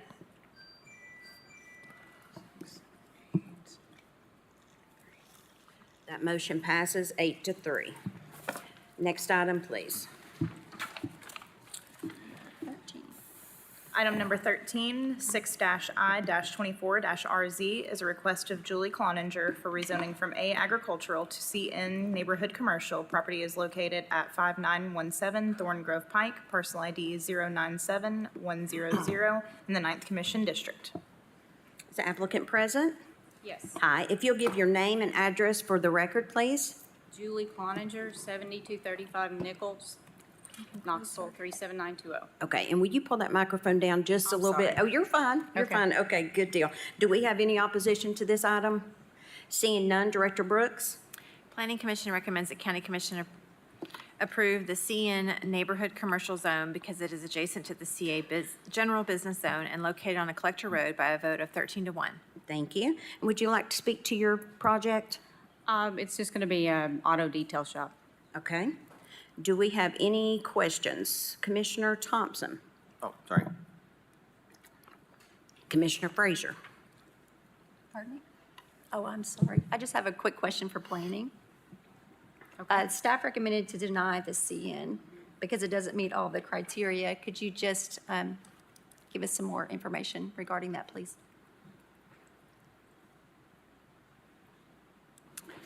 Certainly. So planning staff did recommend denial. And the reasoning was there have not been any substantial changes in the area in recent years that warrant the proposed amendment. The area remains rural in character and is primarily composed of houses on larger than half-acre lots along Thorn Grove Pike. On the south side of Thorn Grove Pike, there's a series of CA General Commercial Zone properties. However, the majority of these have not been developed as commercial. And the subject property does not meet the location criteria within the intent statement of the district. The property is located neither at an intersection nor at the edge of an established neighborhood. And furthermore, it can be argued that the area does not have enough residential density to warrant the addition of more commercially zoned properties. Thank you, Director Brooks. Thank you. Commissioner Fox? Thank you, Madam Chair. Ms. Cloninger, you and I discussed this project, Yes. and you have agreed to just one driveway in and out of this particular parcel, is that correct? That is correct. And you've agreed to a 100-foot vegetation screen, is that correct? Yes, that is correct. And there are some bare spots along the driveway that you're going to fill in with additional vegetation to meet that yes. 100-foot condition? Leland Cypress, yes. Yes, okay, thank you. Thank you. Thank you. Commissioner Thompson? I remember last month we discussed where there's property adjacent to it that looks like it is commercial, but there's only, I guess, part of the property is zoned commercial and the other part is left residential. Is that correct? Is that something that staff would consider? Because I know in the 8th, we have out in the rural area, that obviously there were some properties, commercial, that were grandfathered in, where a small portion of the property is commercial and the rest of it is left either ag or residential. Well, the Planning Commission, I will just reiterate, the Planning Commission did vote to approve the request of the applicant. Okay. Okay. All right. Seeing no other questions, I will turn it over to Commissioner Fox. Thank you, Madam Chair. Madam Chair, I move to approve this rezoning request with the conditions of a 100-foot vegetation barrier up to the singular driveway entering into and exiting from the parcel. Second. Okay. Excuse me, Madam Chair. Oh, yes, I'm sorry. Could we just get a little bit of clarification about that 100-foot buffer? Is it around the perimeter? There is, if you look at the frontage of that property, if you were to look at the aerial view, if you want to pull that up, I'd encourage you to, yes. You can see that, you can see the resident, or not the residence, but the structure there. It's actually, the structure is about 150 feet off of Thorn Grove Pike, and so you can see that there's a substantial vegetation barrier between or screen, I guess is the word, between the structure and the road. And you can see that there is one driveway, and Ms. Cloninger's agreed she's not going to have two driveways in like you might imagine a gas station or something having. Just that one entrance, but she's going to fill in the vegetation along the driveway so that it's a solid screen. And if you look at the perspective from Google Map and you're driving down the road, you can see even in the wintertime it shrouds that structure. So I think this is a fair condition. I do take into account that on the south side of Thorn Grove Pike, there's a number of commercial properties zoned. And just to allay anyone's fears, I think there's a hard stop with Marbledale Baptist Church on the north side of Thorn Grove Pike, just one very narrow parcel or two very narrow parcels down. And then on the south side, there's already a residential development. So I think that's a hard stop for any continued commercial expansion. And I think that we can feel confident that this is a good outcome for Ms. Cloninger. She's an entrepreneur, and I can appreciate that, and that's why. Commissioner Fox, I want to make sure that I heard, did you add the condition as the one driveway? Yes, I did. You Yes, did? Okay. yes. Just making sure. I didn't hear that, so. Commissioner Jay. Thank you, Madam Chair. Commissioner Fox, I think the clarification from staff to put into the final report is, just for clarification, is 150 or 100-foot barrier on John Sevier. Because if it was contiguous, she doesn't have 100 feet between the edge of her property line and the other. So is that your intention? See how to the west, she couldn't have 100. So if you set a 100-foot barrier around the whole perimeter, she couldn't achieve that. She'd be out of compliance immediately. So you're talking about just Tipton, sorry, not John Sevier, just Tipton Station, correct? Thorn Grove. Thorn Grove. Yeah. Just along. God, it's going to be a long night, folks. So is that your clarification of a 100-foot barrier along Thorn Grove? Yes, and I'll explain. It's hard to see because this is we're pretty high off the ground here, but the driveway does not go to the very western edge of this parcel. It actually is, it's in from the western edge of the parcel by, I don't know, 15 feet or something. And so there is vegetation on the other side of the driveway. And she would, there would be vegetation screening that part of the driveway as well. Yes, that's correct. Does that answer your question, Director Brooks? Yes, thank you very much. Okay, all right. Okay, we have a motion on the floor with a second. So all in favor? Aye. All opposed? The ayes have it. Best of luck with your project. Thank you. Thank you. Next item, please. Item number 14, 4-0-24-RZ is a request of William Dale Roten for rezoning from A agricultural to RB general residential, property located at 611 West Governor John Sevier Highway, parcel ID 137-14401 in the 9th Commission District. Thank you. Is the applicant present? If you'll come on down, sir, and don't rush. I don't want you to hurt yourself.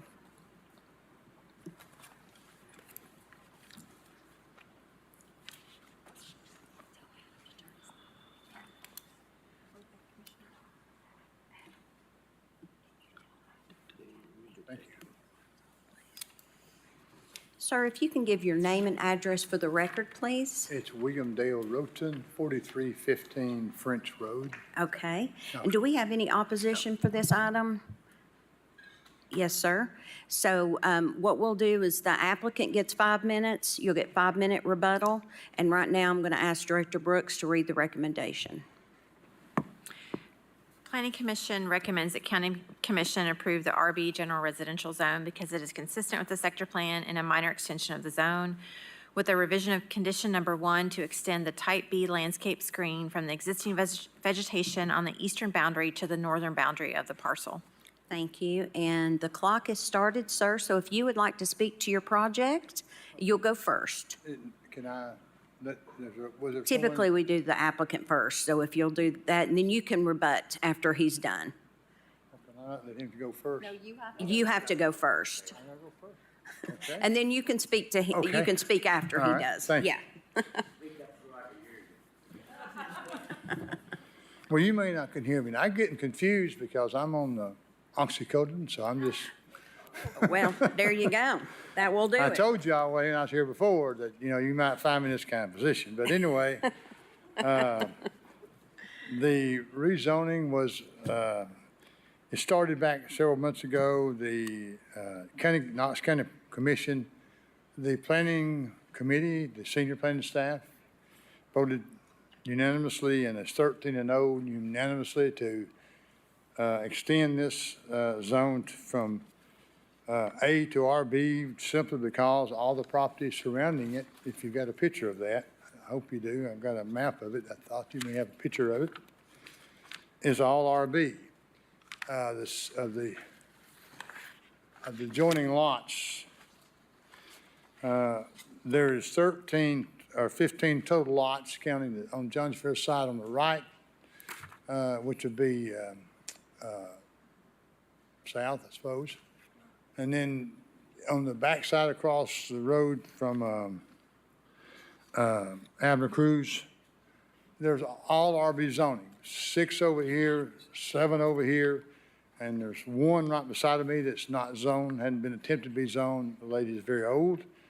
The 2 I own, one is here now. I was going to, and that's what delayed some. I was going to get both of these lots involved at the same time, but evidently the zonings have changed, and the planning commission said, why don't you go through this zoning first, and we can do this through, they think through the BZA is what they think. So that's why I have let them settle that.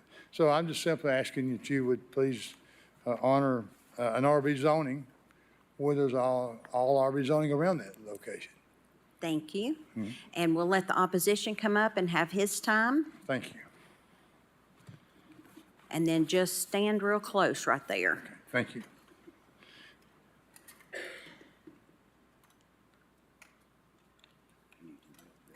Yeah, I'm okay. If you'll state your name and address for the record, please. Mike Brown, South Knoxville Area Homeowners Association. Okay. And I've known Dale probably 30 years, bought a lot of cars from him. We're good friends, but we're butting heads on this one. Let me go back to what I said a while ago about John Sevier Highway being a traffic mover and talking about the 1,800 units and how many cars. I misfigured. Let me tell you what that 1,800 units, if they're built out, will produce. At 7 cars per, which is what NPC recommends, that's 12,600 cars a day. Mr. Snowden sat over here and told us that the capacity was 18,000 a day. So what are we going to do? You've got about a half a dozen pieces coming up. As I mentioned a while ago, you need to consider all of them together. You just approved 8 on this one. Are you going to go along and give everybody 8? Then you're going to have more than that 1,800 time you get done. You need to look at what's going on in the neighborhoods. This little piece of property is 0.89 of an acre. His first proposal was 9 condos on it. Then it went down to 7. Now he doesn't know for sure what he wants to do on it. My contention and our contention of the homeowners association is there should be no more than 3 on that piece of property. 4 absolute max. So I'm asking you right now to look at this thing. All these pieces around him are acre or bigger plots. Then you're going to stick a hodgepodge right here on the corner of it, which is going to be a black eye to the neighborhood. The fact that shows up is the NPC's recommendation was that they got to put that screen all the way up to Dick Ford Lane to hide it from the neighbors. Doesn't that resonate? we're opposed to this, all this number on here, and I say, we can live with 3, absolute 4 the max. But while I'm up here, let me say this. Madam Chairperson, you've mentioned a while ago twice about quietening down the audience. I sat in that chair right over there for 10 years. We never failed to hear the residents when they come before. This is their day in court. This is the only court action they have, is to sit here before you and plead their case. So I ask you earnestly to let the people plead their case. Also, please turn up the volume where we can hear out here. I'm on the second row and I can't hear, and I got hearing aids that boost the sound. Also, turn the freaking heat down. It's cold and crap in here.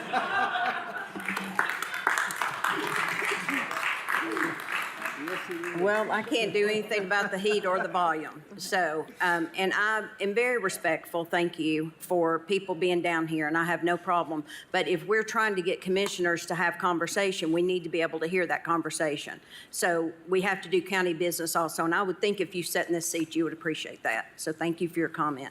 Mr. Roden, would you like to have a rebuttal? May I, please? Yes, you may. For the property where it's at, I've already bought the property beside it and going to include it, and we'd be glad to tell you that, which is over an acre of property at the same time. And there's 2 lots there now. It's just an old house was sitting on the old lot. And I didn't want to tear the house down until I got this approved, because it's just been one thing after another, seems like. On the other small minor lot, which cannot be built on, I've tried to buy it. It's a trailer. And he's speaking of an eyesore, and I agree with him. It is an eyesore, so is the house, so is the mobile home that's there.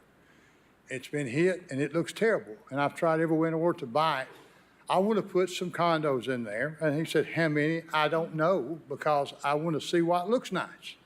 I do not want to destroy this neighborhood, have no intentions of destroying this neighborhood. I would love to put garages on the condos, because I think they need them there. It's road noise, and put trees up front to box it off. The normal zoning, and they approved it, was up to 12. I don't think it needs 12 there, but I won't know how many. And you know, I can't sit here and say, people get mad at me, but it seems like because I can't say, I want to make it look nice. I think I've mentioned, and I do have some grandchildren. I like for them to live there if they want to. I mean, I don't want it to be someplace that's bad. I mean, you know, that's the purpose of developing something. But anyway, I would love to have your vote to let it be approved as the rest of the area is approved, and we'll all be like that one day, except I would like for it to be nice to start with and build something nice to start with there. So I would be glad to answer any questions, but that's all I got to say, I guess. Thank you. And we will open the floor up to commissioners for questions. Commissioner Frazier. Thank you, Madam Chair. Questions for the applicant and also planning. The RB zone is not related in the suburban residential place type. During those conversations at planning, was RA or RAE considered? They are directly related to suburban residential. Well, I spoke with the planning staff when all this started, when I bought this property, and you get less lines, you got more options on the RB zoning for building condos there. And it's and they said it's all flat. There's no, like the previous property, there was drainage problems and this problem. It's flat. It's a beautiful piece of property. It's flat. It's level. It's, you know, it's going to be nice when you get through, but you got to get there. And then also, was access on Abner Cruz Road, was that considered? There's actually access on both roads. It's 2 different lots. But would you consider access on Abner Cruz? Well, I would love to have the access on John Sevier for simply because of you pulling in and out. But I mean, I don't mind the access on Abner Cruz either. Can you not have it on both? Is that not possible? You would have to determine that during You concept. do that through this. Right. Through, Okay, thank you, sir. Director Brooks, did you want to respond to my question?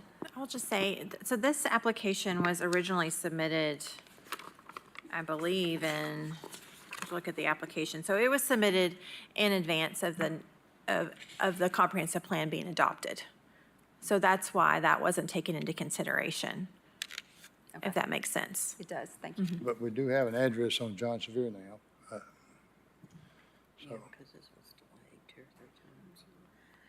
Do we have any further questions? Commissioner Hill? Thank you. Would you remind me, please, Director Brooks, again, on RB, let's see, low-density residential is allowed. Help me with RB again, please. Certainly, let me pull it up here. RB is a general residential zone. It allows a number of different uses. Of course, single-family homes are allowed, but also garage apartments, mobile homes, and multi-dwelling structures or developments, provided that the density shall be less than 12 dwelling units per acre. You can go higher than that, but it requires use on review. All right, so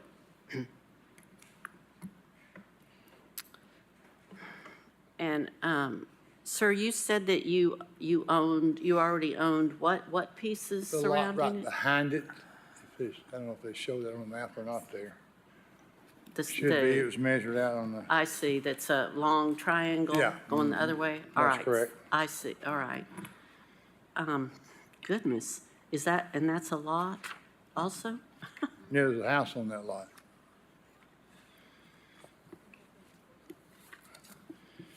The other place that's there behind it, which I'm trying to purchase to make it look nicer, is actually over on me, but it was grandfathered in.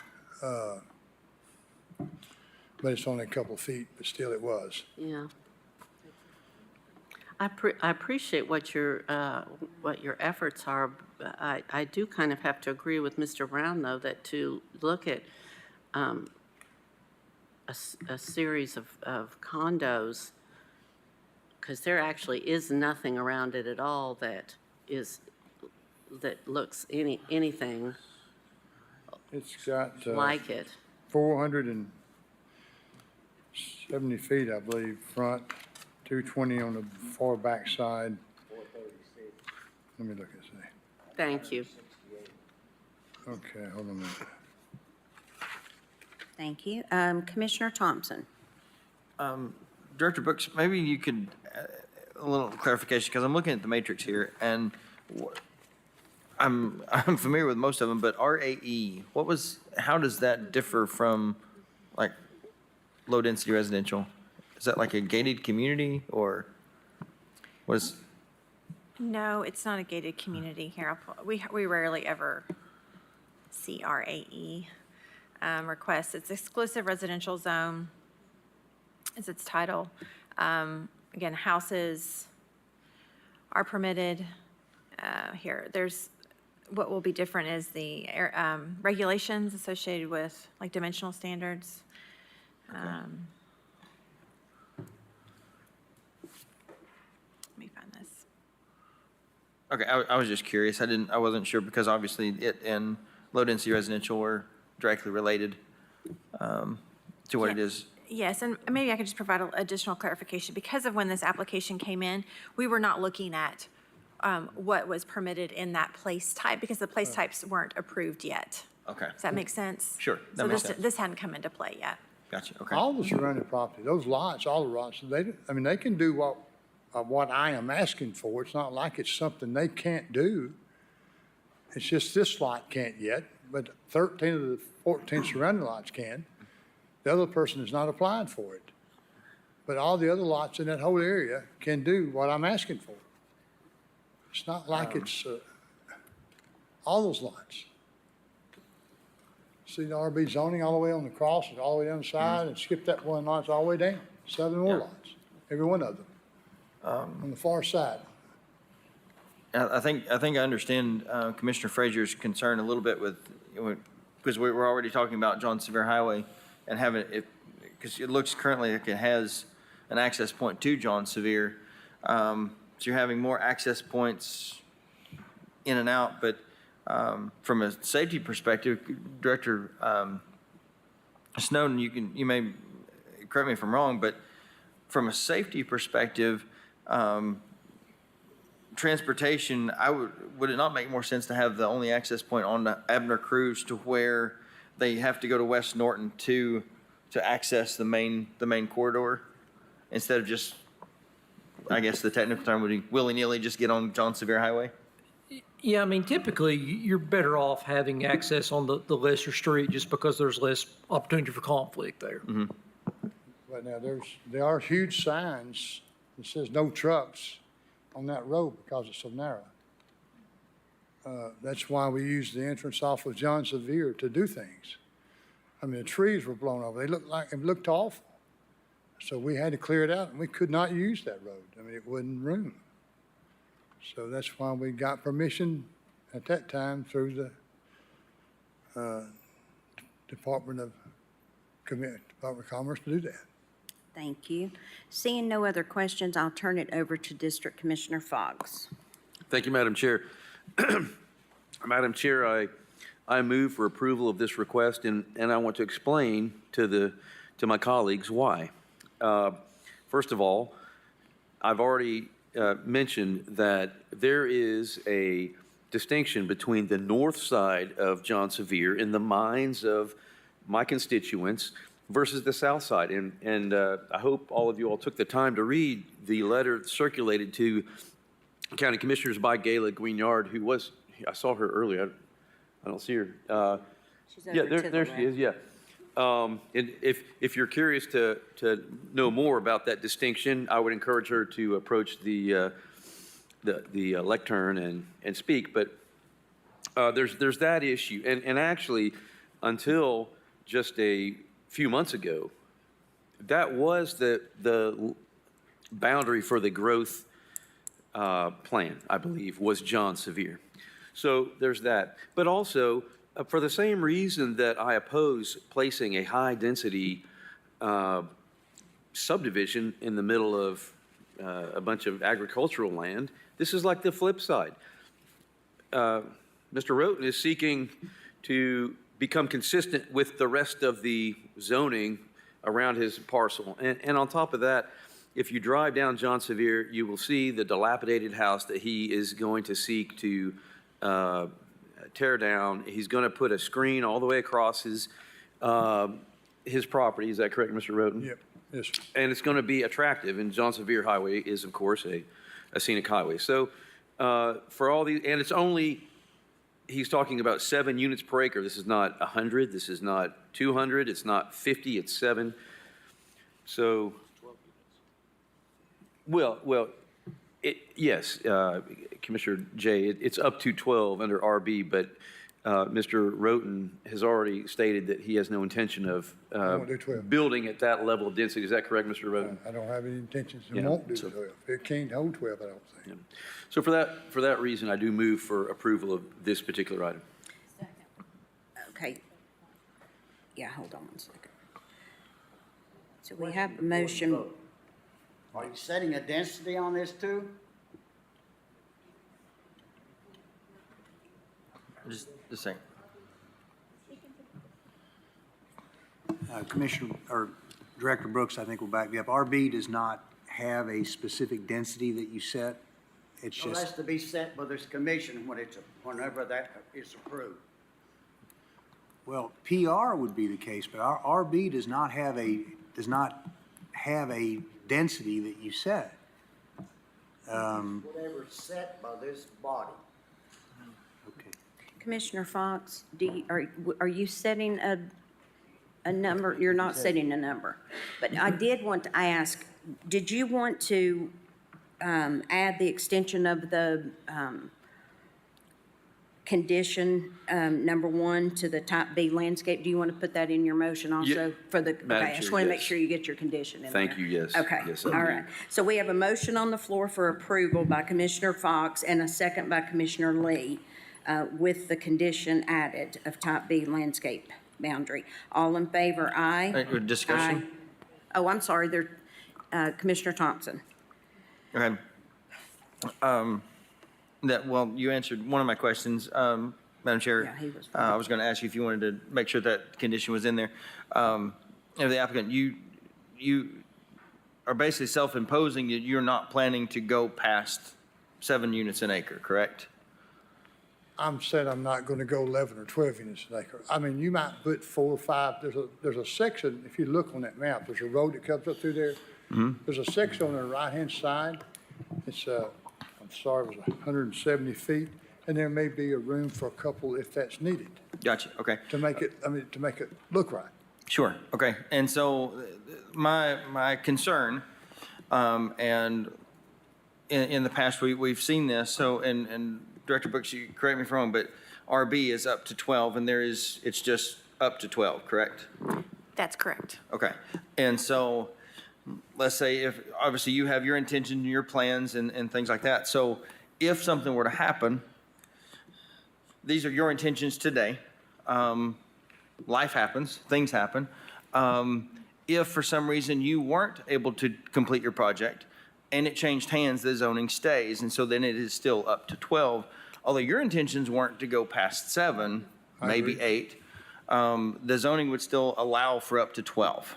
Yeah. So if that be the case, if Commissioner Fox doesn't have any objections, I would like to make a substitute motion for PR up to 7 with the same condition that Commissioner Fox put in before.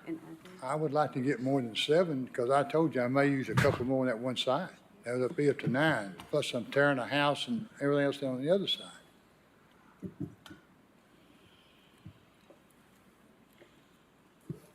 Depends on what it looks like. I mean, I didn't know we were gonna have a density level on it. I didn't think it had one. But anyway. Director Moyers? I just wanted to ask Commissioner, or Director Brooks, when this came before the Planning Commission, was PR considered by the Planning Commission? I knew you were going to ask me that. It's been a number of months, and I don't recall that the Planning Commission discussed planned residential. No. The commission would have to consider whether or not this is a substantial enough change that it would need to be sent back to the Planning Commission. You're talking about a completely different zone that has different requirements. Sure. And so it gets to the point of being a major change that might, Gotcha. that we might have to refer back to the Planning Commission. I would like to withdraw my motion. Thank you. Commissioner Jackson? Yes, I have a question for Commissioner Fox. One of my concerns would be having 12 potential driveways emptying out onto John Sevier Highway. Would you be okay amending this to restrict access only onto the side road, Abner Cruz Road? I don't object to that. The problem is during the construction phase, I think Mr. Roten's concern is that he can't get heavy machinery down Abner Cruz in order to engage in construction. And is that right, Mr. Roten? That's correct. But as far as access, I just don't want driveways. I would think the driveways are best accessing Abner Cruz Road only. I would accept that condition. If somebody wants to make a motion. Yeah, I make a motion to restrict access to Abner Cruz Road. But I've got 2 of them, so you don't. We haven't voted on There's a joint easement on that far right side. Okay, it's 470 feet up to that house. See that easement there, that's T-Dot easement? There's one there now, and there's also one on the far right side with the trailer. And my property goes beyond the road of the easement. We have signed a mutual, well, it's recorded. Let's see if I got a copy of what it says. A mutual agreement that we can both use that easement from TDOT if needed. I mean, he's got a mobile home. He gets down to another mobile motor home. Commissioner Fox? So you said driveways, for as individual driveways, that would be great. I have no intention, you don't want car, but the way it's laid out to be, in my mind, is it comes in a road goes all the way across the front, a paved drive, 20-foot drive, and to build houses off that drive with a driveway into it. So they're not gonna have the individual drives, but they can all go, if it's rushed one way, they can go another direction. I mean, it's gonna have an entrance off of, Johnsonville Highway, and if it's busy, they'll go the other direction. I just don't see, I think it's a huge safety concern with 70 mile an hour traffic coming down the highway, emptying this many subdivisions and little streets out into the road. I think that a better access is accessing Abner Cruz that you can then take down to Dick Ford Road and access John Sevier. But you need an emergency access, because you can't get trees or any kind of heavy equipment down either of those roads. You can't get them there. Construction road. You would have, you could also have a construction access. You could ask for a permit for a construction access Okay. from I mean, the other. I guess that's what I got, actually. So, make sure I get this correct. I am amending Commissioner Fox's motion to restrict access to Abner Cruz Road. Correct. Do I have a second? Second. Who was that? All right. And then Commissioner Fox. Thank you, Madam Chair. Director Snowden, does TDOT have something to do with the issuance of permits to be able to exit directly or access directly onto John Sevier? Yeah, Mr. Roten would need an entrance permit for any access, whether it be a public road, private road, or a private driveway onto John Sevier Highway. And it looks like, and he's kind of alluded to this, he has a very narrow frontage for this parcel to Abner Cruz. So he would almost have to assemble those two parcels to allow for that access to be, for all those potential units onto Abner Cruz, yes.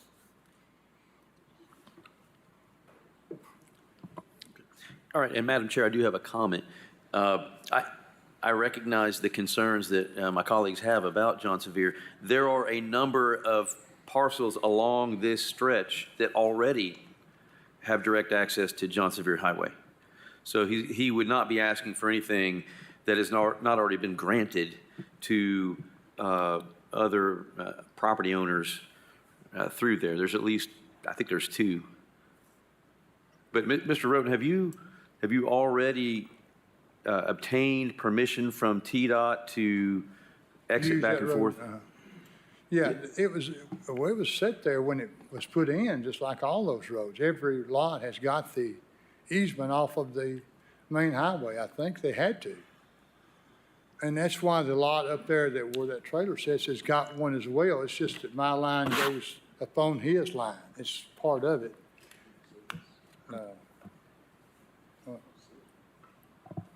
Got the map, you want to see it? Yeah, I Is could- it up there? This right here, is that what you got? Can we scroll that down? Thank you. One access, another access, that access was first. Okay. These were set when the highway was put in there in the 60s. Yeah, I hear you. Commissioner Thompson, do you have a question? Yeah, I did. It's for Director Snowden and also a general comment. Because obviously these access points were intended for a single home, not 7, 8 units for emergency uses, per I'm acre. sure. So there's multiple cars coming from this access. So obviously it'd be nice to have, it'd be safer for everyone involved to have them reach the secondary road to access the primary instead of just directly onto it. But as far as construction, because obviously Abner Cruz is a small road. Director Snowden, can it be set up to where they have construction access, but then before they get their final inspection or whatever, that those access points are closed permanently? Yes, and I think, let me look, I was going to look, Mr. Roten's referring to that street, that truck sign. I think we have it's not a prohibited truck, it's just I think it's, a lot of these roads, we have a lot of problems with GPS leading truck down roads that they shouldn't be. So we're just warning and advising people or trucks that those aren't appropriate roads for them. However, for construction traffic and things that have to occur to develop a piece of property, we certainly, provide for that access. So yes, we would allow that access. Commissioner Jackson.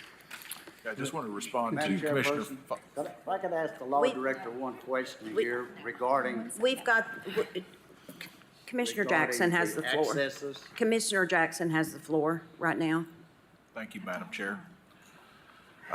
Just to respond to Commissioner Fox, I understand that there are other access points, but I think we need to limit future access points because every access point is a potential, dangerous area. And I think that this is a perfect area for if you had dense townhomes, they would just line Abner Cruz and each one would potentially have its driveway or a shared driveway onto Abner Cruz.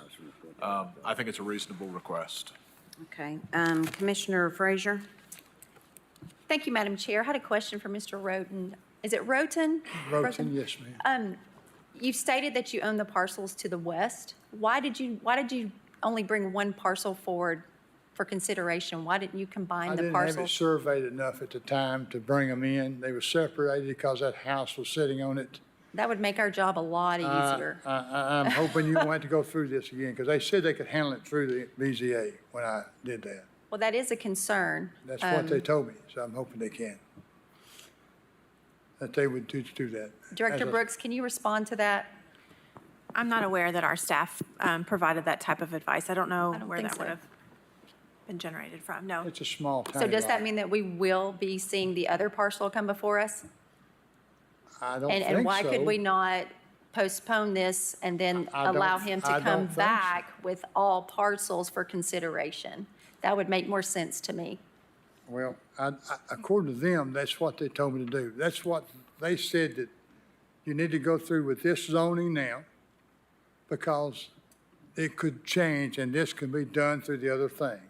I said, is that correct? She said, yes, or they said yes, and that's what I did. I don't know that I find out, to be honest with you, I've got 2 or 3 different things. And as far as this letter right here, it's the address is, what does that say to y'all?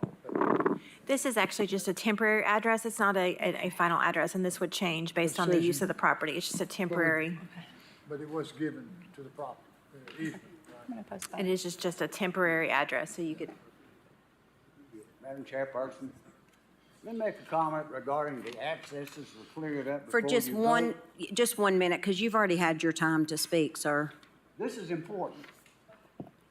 The accesses that were granted by the state when the highway's put in cannot be taken away. This body cannot take away those accesses that were granted by the state. So be guarded. Thank you. Commissioner Frazier, did you?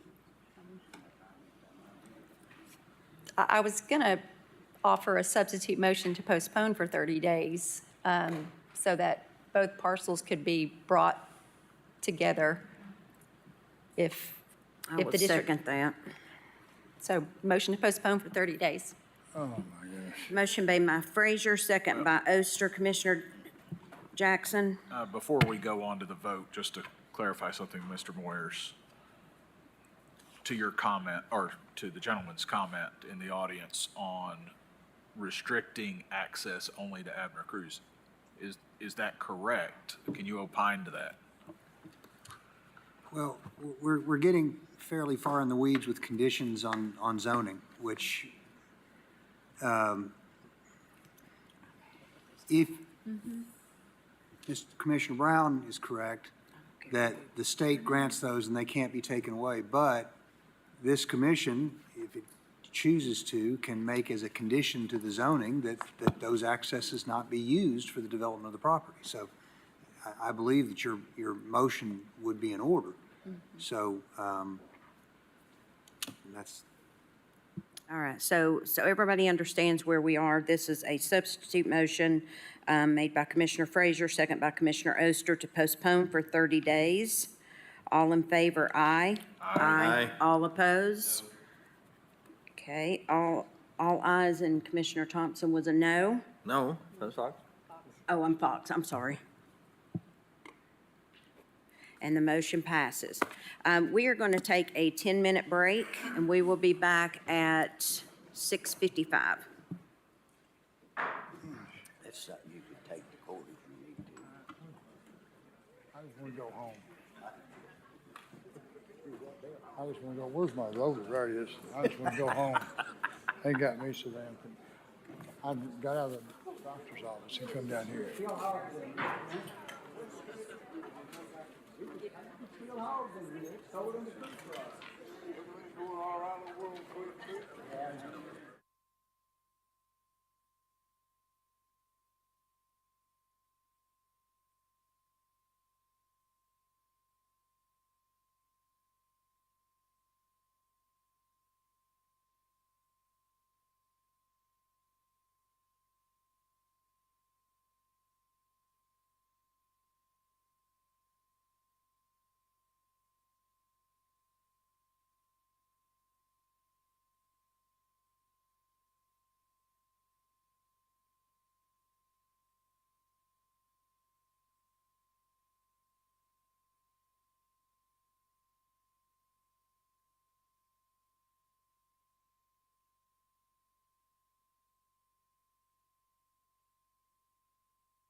Knox County zoning is back in session. Clerk, if you'll read the next item, please. Item number 1, 9-D-24-RZ is a request of Avera Lynn McDaniel for rezoning from A agricultural to RA low-density residential.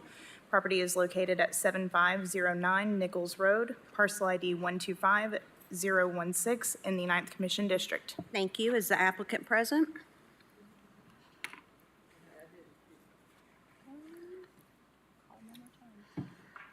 The applicant, Ms. McDaniel.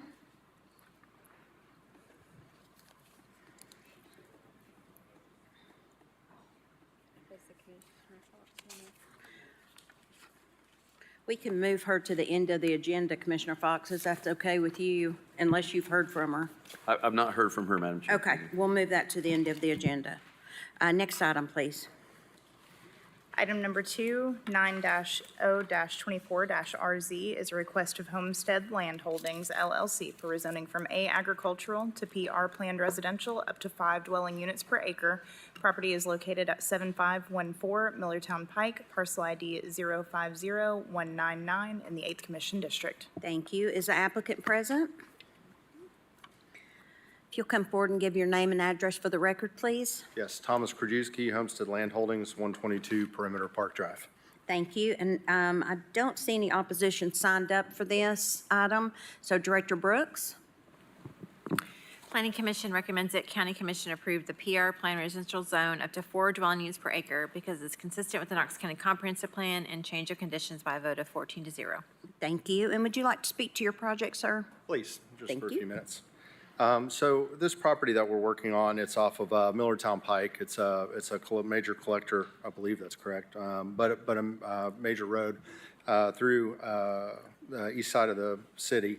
It's about 3 miles from a major commercial hub. It has Walmart, Lowe's, Home Depot, some multifamily. Also has the Amazon Center that recently came online and is now operational. This is a smaller parcel. It's got an older home on it. It's mostly cleared with some woods in the back. There's a couple of old ponds on this property. They're hand-dug ponds that the seller confirmed were used as catfish ponds. The property sits right off of Millertown Pike.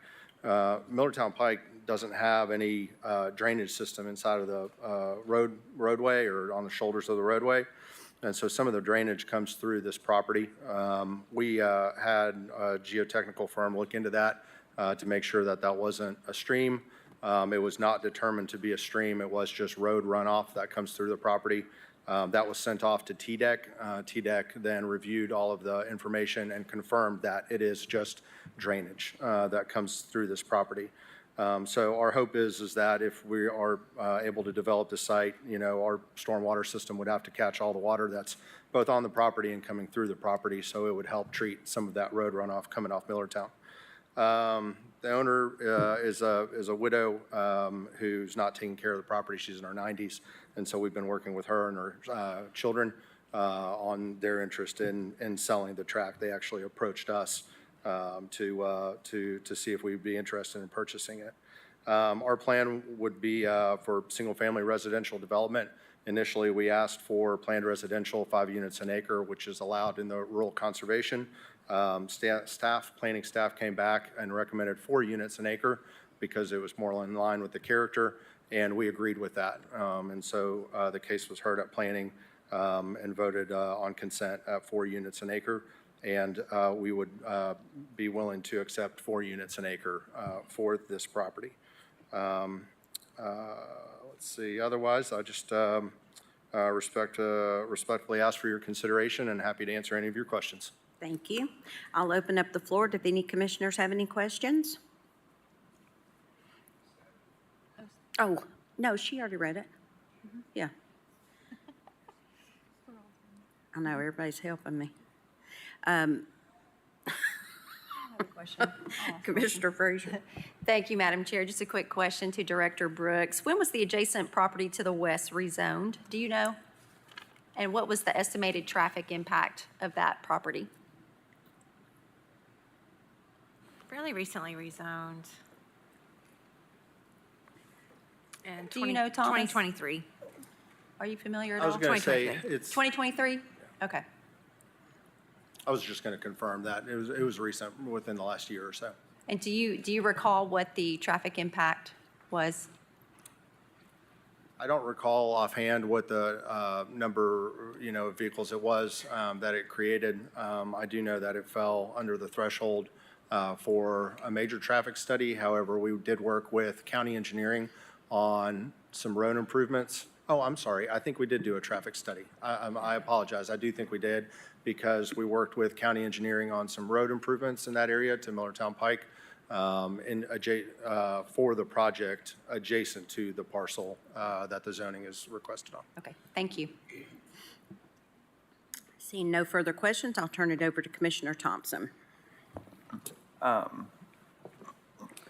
Do you have any intent of combining or adjoining the two properties?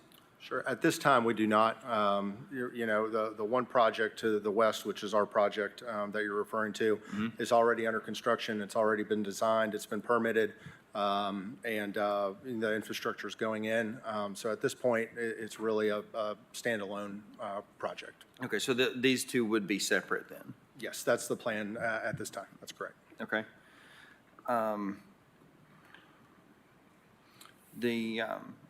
Now, in the report or summary, it said there were potential sinkholes and things like that. Had you all considered that in your density estimate too, or how were you? I don't know. In some ways, we can't necessarily weigh the concept plan that you have right now versus the zoning, but how did you all factor those in? Because I hand dug ponds and things like that. Yep. So my understanding is that what's referenced to as sinkholes are actually ponds. They're pretty heavily overgrown at this point, so it's hard to see what they are on the topo maps. If you look at the topographic maps on KGIS, you'll see that you'll see it as hatched circles, typically circles. That denotes a depression. Sometimes that could be a sinkhole, but sometimes that could also be a pond. In this instance, they are both man-made ponds. In current aerials, they're one's harder to make out than the other. But there are no sinkholes that we are aware of when we had our geotechnical firm out on site. It is just the two ponds. And like I said, those are man-made, hand-dug catfish ponds, according to the seller, with some man-made structures, control structures in there. Gotcha. Okay.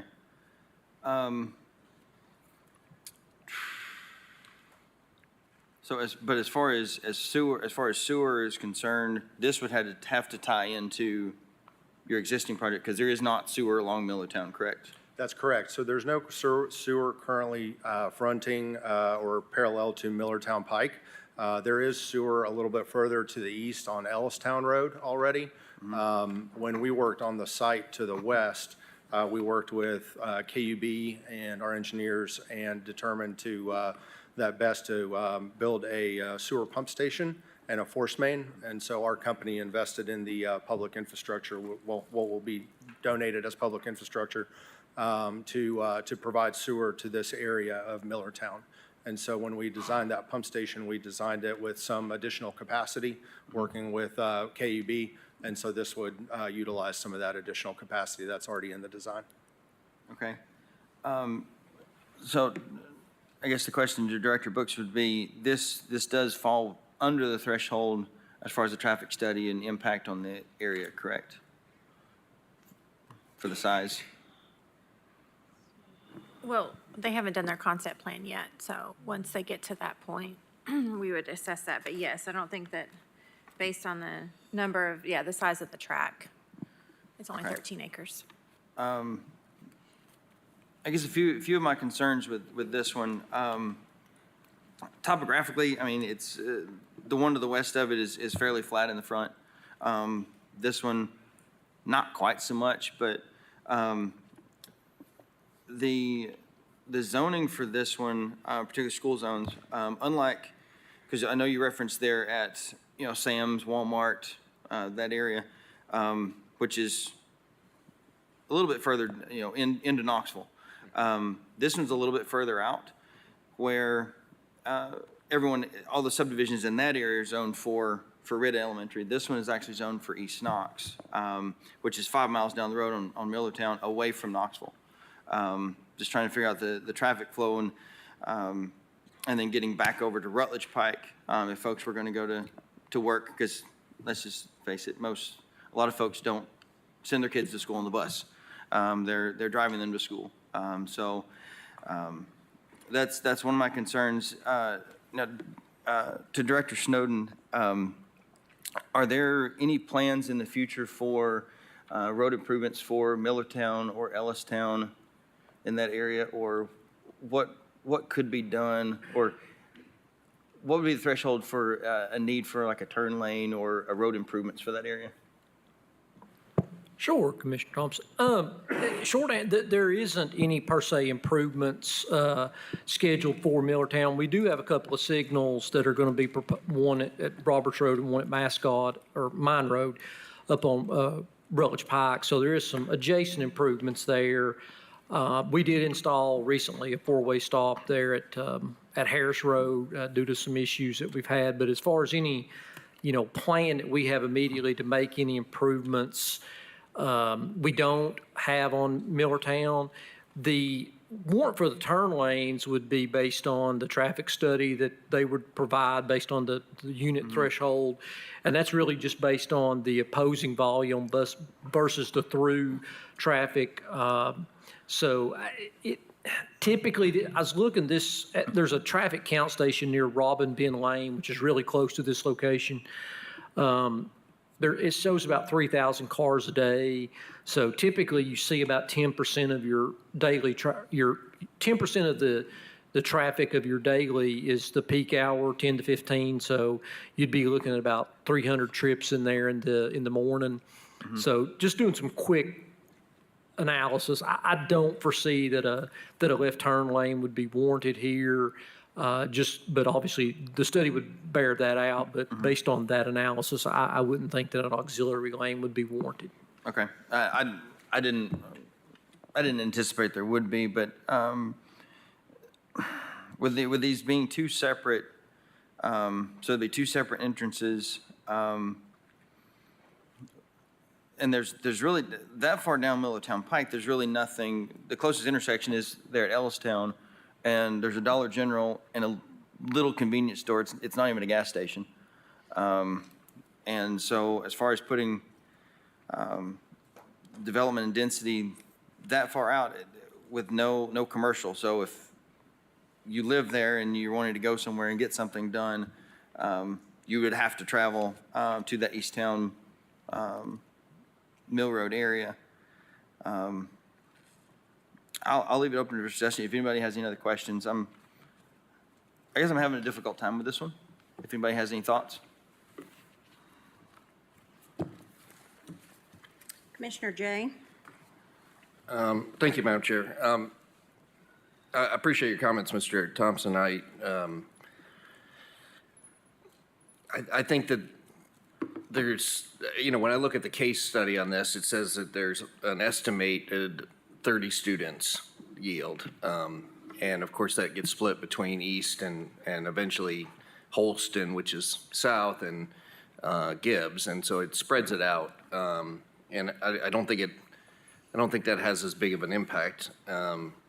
This is interesting that Millertown is a corridor that has a lot of development on the ends and not as much in the middle, but the ends, if you go past Dollar General, there's another neighborhood there. I don't know what that zoning looks incredibly dense, and farther up. I mean, I don't have heartburn with this one. You're close to a commercial corridor.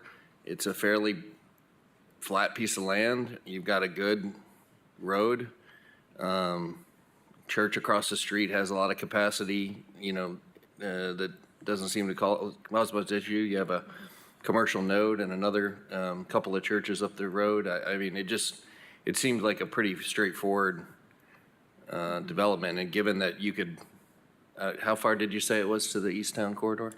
It's approximately 3 miles I mean, to the East Town site, to the Amazon site and all the commercial that's there. And then the Dollar General is probably about maybe a Dollar General's mile. probably like a half mile. Yeah, half mile down to the east. But given that within 3 miles, you could go to work, you could go to school, you could go to shop and be home quickly, I'd say that there's a lot of places in town that would love to be within 3 miles. So this one doesn't give me heartburn at all. I think it seems pretty straightforward, but just my 2 cents.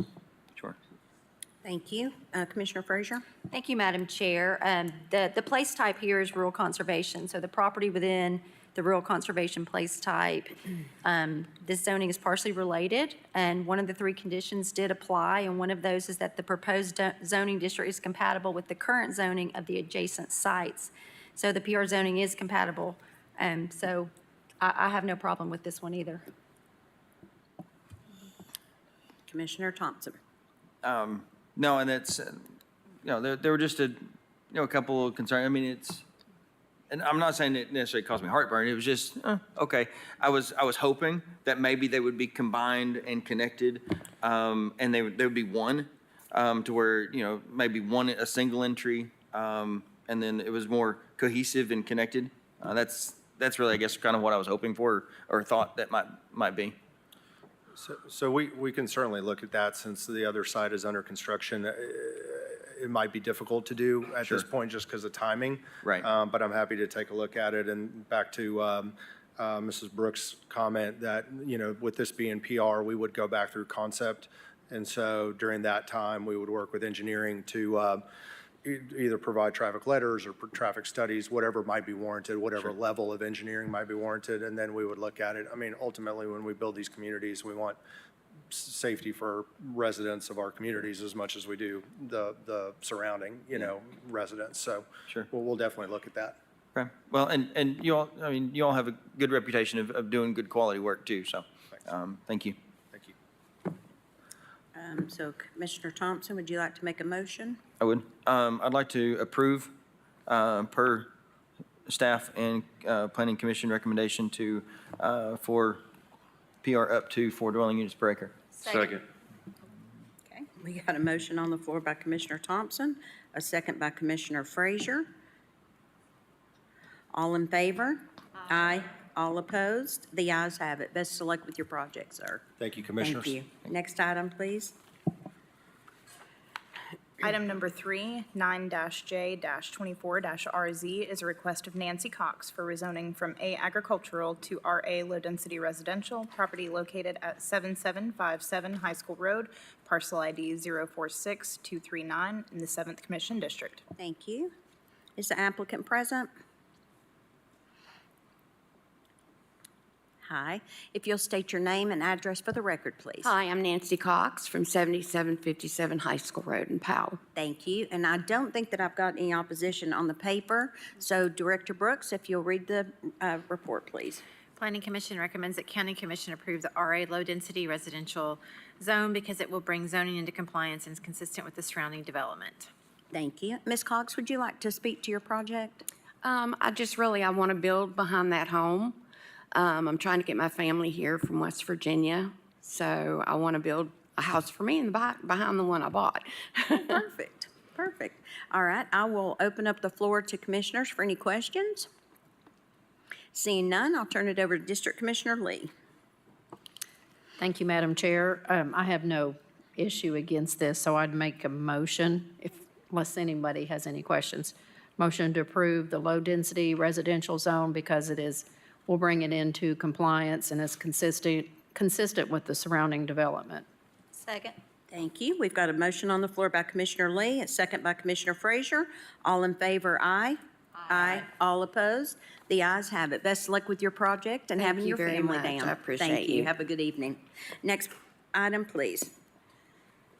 Item number 4, 9-N-24-RZ, is a request of Blakely Dance Pavlis for rezoning from RB General Residential A agricultural and F floodway to RA low-density residential and F floodway. Property is located at 5027, 5033, 5039 Crippen Road. Parcel ID is 039 006 008 009 in the 7th Commission District. Thank you.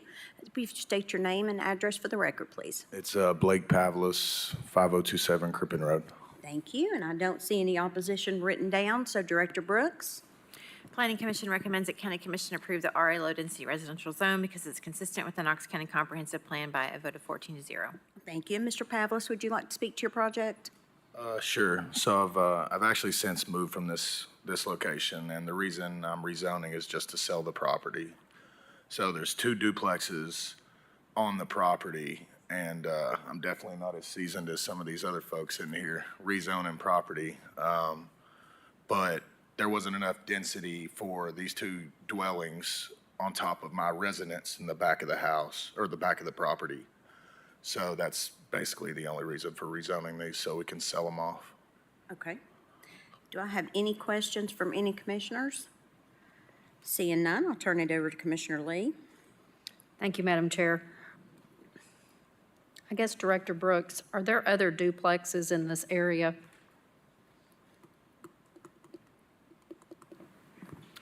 I don't know that off the top of my head. I'm not sure that I could answer that question here in the meeting specifically. I could look around here on the map, but it's not an analysis that we did for this particular request. So, Mr. Pavlis, you're not going to build, you just want to? No. Okay. No, so I went through a divorce, and some of y'all know how that is. And to sell this piece of property, the duplex sits on my current, my old residence, 5027. So it's 5027 Crippen Road, 5027 Unit A, Unit B would be one of the duplexes, and then there's 5033, which is another duplex. And I can't remember if it was 20,000 feet per dwelling correctly. I can't remember the exact amount. Was it 20,000 square foot? Yes. So there wasn't enough between my current, at the time, my current residence and the one duplex, 5027 A and B, because they sat on the same parcel. So after this zoning, I'm actually going to have to subdivide this piece of property to sell them separately. Honestly, just a real headache, but Okay. nobody, I mean, I don't see this property being developed. I do have several other properties, so I understand property enough to tell you that you can't really develop it. There's a floodplain in the front. Yeah. Okay. So, Do any commissioners have any questions? Commissioner I'm gonna Durrett make mine. does. Are you okay with me taking Yes. her? Okay, Yes. thank you. Commissioner Durrett. Thank you, Madam Chair. Thank you, Commissioner Lee. So basically, what you're saying is you're trying to do your due diligence that this was potentially grandfathered in, and you're having to separate it and bring it up to compliance in order to be able to sell the Absolutely. duplex separately from your own property. correct. Okay, thank you. Thank you. Any other questions? Seeing none, Commissioner Lee. Thank you, Madam Chair. I make a motion to approve the RA zone because it's consistent with the Knox Comprehensive Plan. Thank you. And the floodway would be retained. Thank you. Second? Second. We have a motion on the floor by Commissioner Lee, a second by Commissioner Thompson. All in favor, aye. Aye. All opposed? The ayes have it. Best of luck to you, sir. Thank you. Have a good evening. Next item, please. Number 5 has been deferred. Number 6, 8-H-24-RZ is a request of Michael Shaddle for rezoning from A agricultural to RA low-density residential. Property located at 9510 Daybreak Drive, parcel ID 104033 in the 6th Commission District. Thank you. If you'll give your name and address for the record, please. I'm actually Mike's business partner, Aaron Kuntz, 6624 Ridge Rock Lane, Knoxville. Thank you. And I don't see any opposition here, so Director Brooks? Planning Commission recommends that County Commission approve the RA low-density residential with the condition that future lot access be accommodated via an easement to Ball Camp Pike. Thank you. Would you like to speak to your project, sir? Sure. Yeah, we purchased this property back in June, distressed property, friend of a friend. Our plan was to renovate the home. It was in pretty severe damage, and so we have been working through that over the last several months. Our plan was to subdivide the back half of that lot off, utilizing an easement for a driveway that actually sits directly to the east of us that connects to Ball Camp Pike. And our plan was to utilize that so you had access to Ball Camp Pike. And I believe in our planning commission meeting, we had the contingency of grabbing that, having that in hand before we would get any approval. We actually are now under contract for that piece of property as well. So we should be in compliance with that particular contingency, I believe. Great. Thank you. Do commissioners have any questions? Seeing none, I will turn it over to, Commissioner Hill. Thank you. Yes, I've had several conversations with Mr. Shattle and looked at the property, and also he sent me a preliminary concept plan that y'all are working on. I have no objections with this rezoning, unless anyone has any other questions. I'd like to make a motion for the rezone from agriculture to RA low-density residential. Got a motion by Commissioner Hill. Do I have a second? Second by Commissioner Durrett. All in favor? Aye. All opposed? The ayes have it. Best of luck with your project, Thank you all sir. so much. Have a good evening. Next item, please. Item number 7, 9-K-24-RZ is a request of Stephen Clare for rezoning from PR planned residential up to 7.25 dwelling units per acre to CA general business. Property is located at 0 Jim Jones Lane, parcel ID 076007 in the 6th Commission District. Thank you. Hello. If you'll state your name and address for the record. My name is Stephen Clare, 7800 Senate Lane, Knoxville, Tennessee, and that was it, name and address. The only other thing I wanted to say is I could never be happier that I don't have a property on John Sevier tonight, to be honest with you. So, good luck on that. That's a good thing. Yes, ma'am. We don't have any opposition to this, so I would like to have Director Brooks read first. Please. Planning Commission recommends that County Commission approve the CA General Commercial Zone because it's consistent with the development and changes in conditions in the area. Thank you. Would you like to speak to your project? Yes, ma'am. Well, I respectfully ask that the commission consider approval based upon the Planning Commission's recommendation and what we're doing with the property. Okay, thank you. Do we have any questions from commissioners? Seeing none, I will turn it over to Commissioner Hill. Thank you. This has been a journey for you. Yes, ma'am. I know that it has. May I just, out of curiosity, inquire, are you still considering the storage, boat storage and all facility there? Yes, ma'am. We're still moving forward with we're going to have a nice coffee shop on the front. They're fronting Pellissippi, and then behind that, we're still planning on doing the outside storage for boats and RVs. Okay. I have no objection to this. I know you've talked to, I believe you said you'd met with Commissioner Frazier on this also. I am going to ask a condition be added that you include a landscape buffer on the residential side Absolutely. of that property. Yes, ma'am. So including the condition I just mentioned, I'd like to make a motion to approve rezoning from PR to CA, general business on this property. Second. We have a motion on the floor by Commissioner Hill and a second by Commissioner Frazier. All in favor? Aye. All opposed? The ayes have it. Best of luck. Thank you very much. Thank you. Have a good Good luck. evening. Next item, please.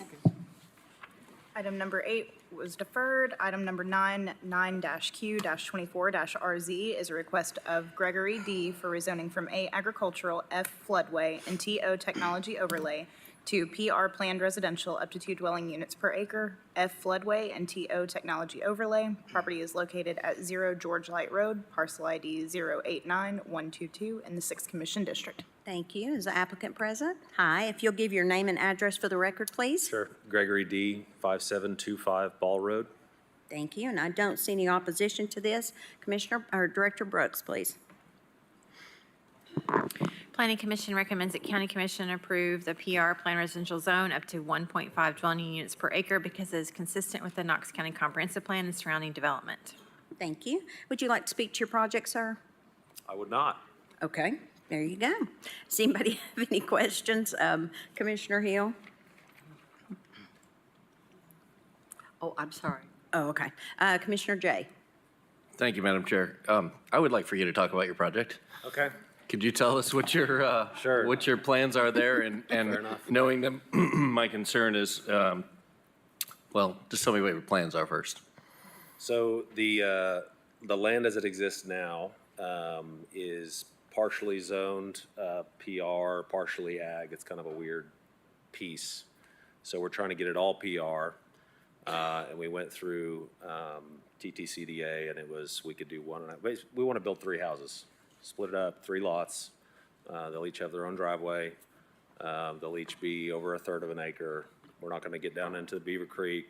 The lot sits, there's a majority of the lot sits down into the creek and steep down to the creek. It's unbuildable. So Yeah, those are rather steep lots. we're going to be up on the road, so. Okay. It's I wasn't able to get by there the other day. Have you already started grading and clearing? No grading.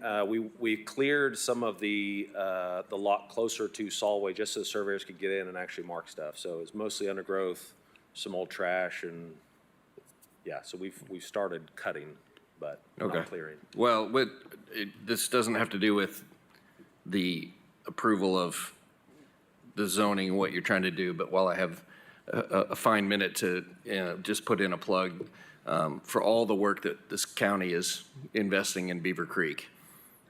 When you cut and remove, do not push it down in the creek.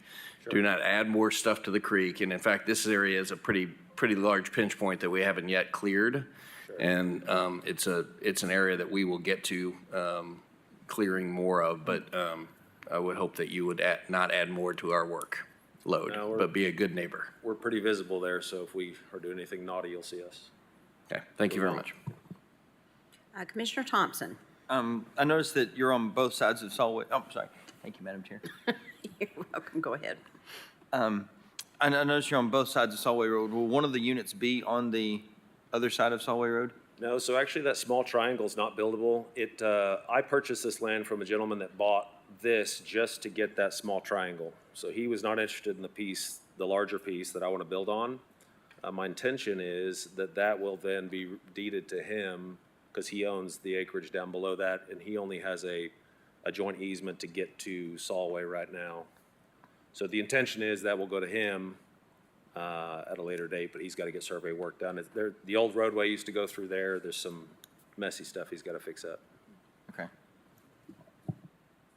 Thank you. Commissioner Frazier?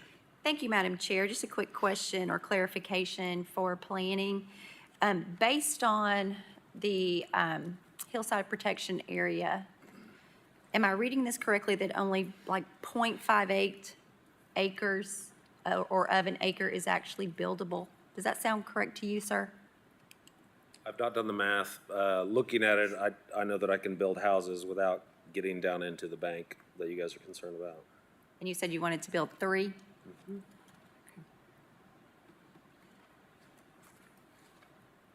I'm just kidding. Are you, Commissioner, are you referring to the slope analysis that was? Yes. Again, so this is just what we use as a guide. It doesn't necessarily mean they can't get into this area. But the hillside protection area is approximately 1.454 acres. And so the recommended disturbance budget is 0.61. Again, that's a recommendation. All right, thank you. Thank you. Seeing no more questions, I'll turn this over to District Commissioner Hill. Thank you.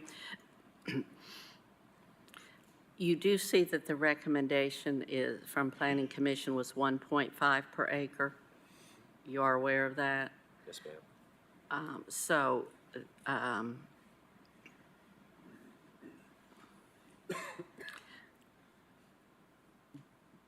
Best you could do on that property would be 2 dwellings. With Am I total figuring acreage, that right? with total acreage, it's right at 3. The intention was always to put 3 houses on it. It started out as 3 per acre. They asked me You're if I'd correct. be willing to drop it to 1.5 and still be allowed to do 3 because we're close enough. So I would still expect to be honored with the 3 I was told. You would be. I did look at that incorrectly. I'm just looking at how much floodplain and all there is there. That's a tough piece of property, but nevertheless, are you going to be taking down the tree line to the north with the way that property backs up to an existing home there on George Light Road? Yes, I mean, that would be my intention. If you look at the contiguous properties that are to the north of us and northeast, I mean, that's what they've done. They've separated lots and built houses, and they have yards, and we would expect to be able to do the same. Right, I was asking if you had any intention of keeping a landscape buffer there.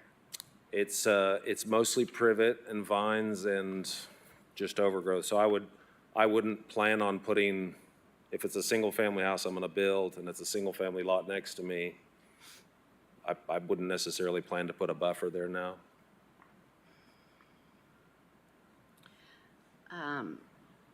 Commissioner Frazier, I know that this was one that you looked at in your planning meeting, and I was thinking I had read some notes regarding perhaps having a buffer there. Was that something that was discussed in your TPO meeting? Those were in the actual, you probably read those in the public comments that were attached to the case file, because I have the same notes that some had asked for a landscape screen or something on that, on the property line that is adjacent to existing residential. But to his point, if he's going to add additional residential lots, each lot is going to be landscaped. Yeah. So that probably would not be necessary in this case. All right, okay, thank you. I'd like to go ahead then and make a motion that we approve the rezoning from agricultural F and TO to PR Plan Residential at 1.5 dwelling units per acre. We have a motion on the floor by Commissioner Hill and a second by Commissioner Jay. All in favor? Aye. All opposed? The ayes have it. Best of luck with your project, sir. Thank you. Thank you. Next item, please.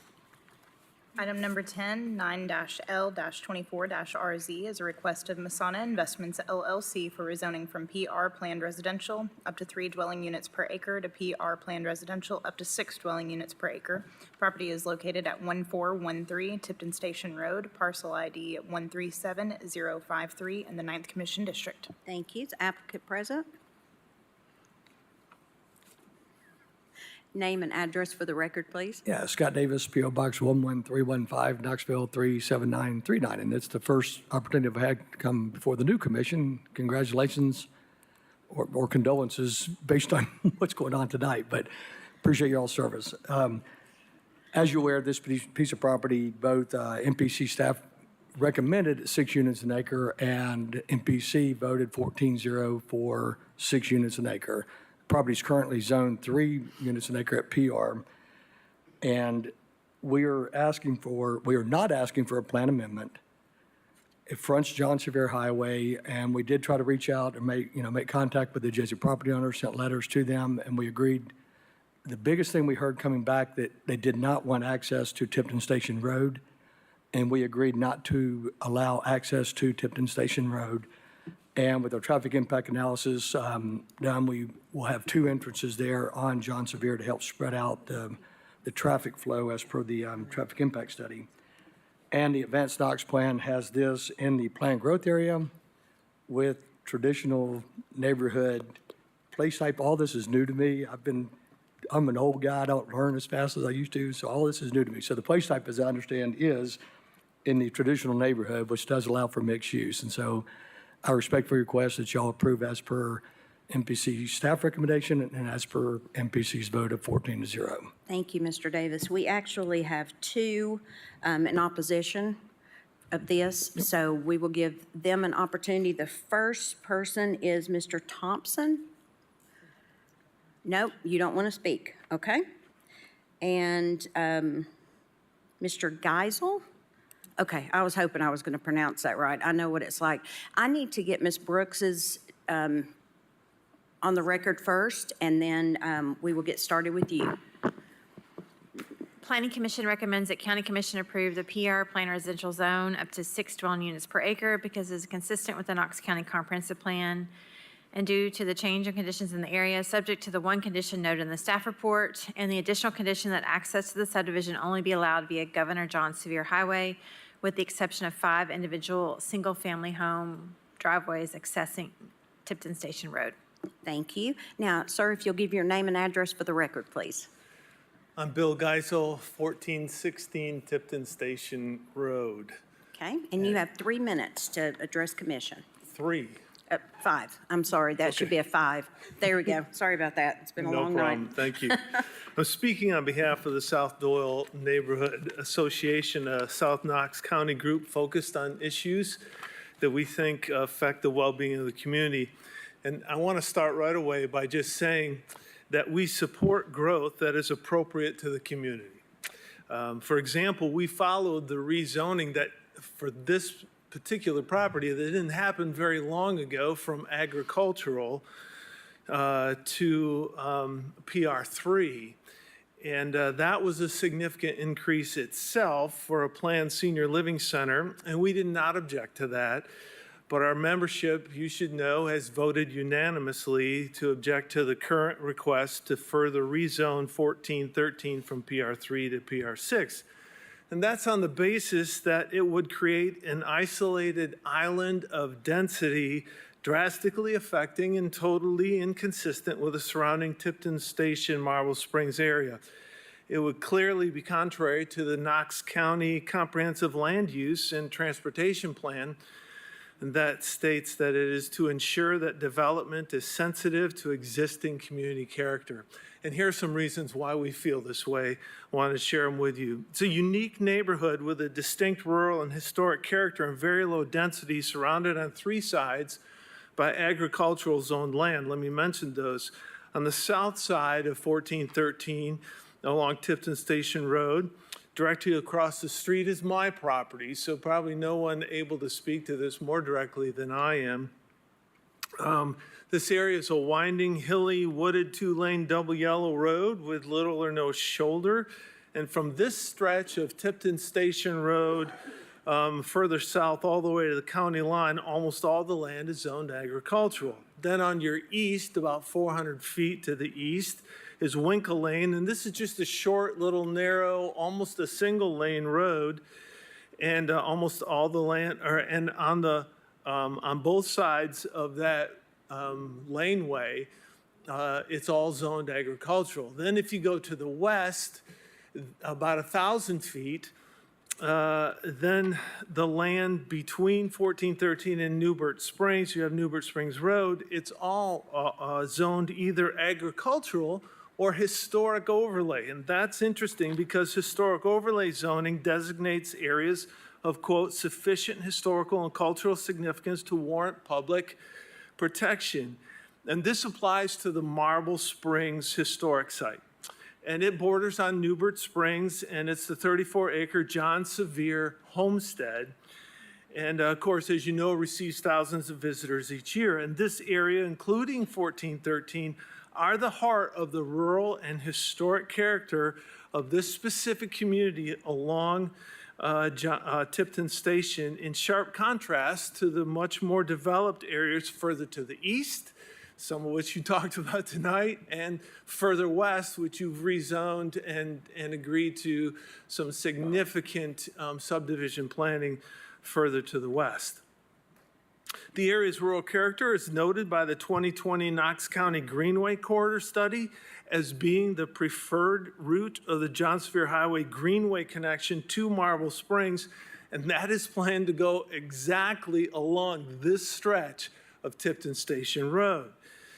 And it's interesting to note that the Planning Commission's 2020 previous approval of the development plan for the previous owner, or the current owner, I guess,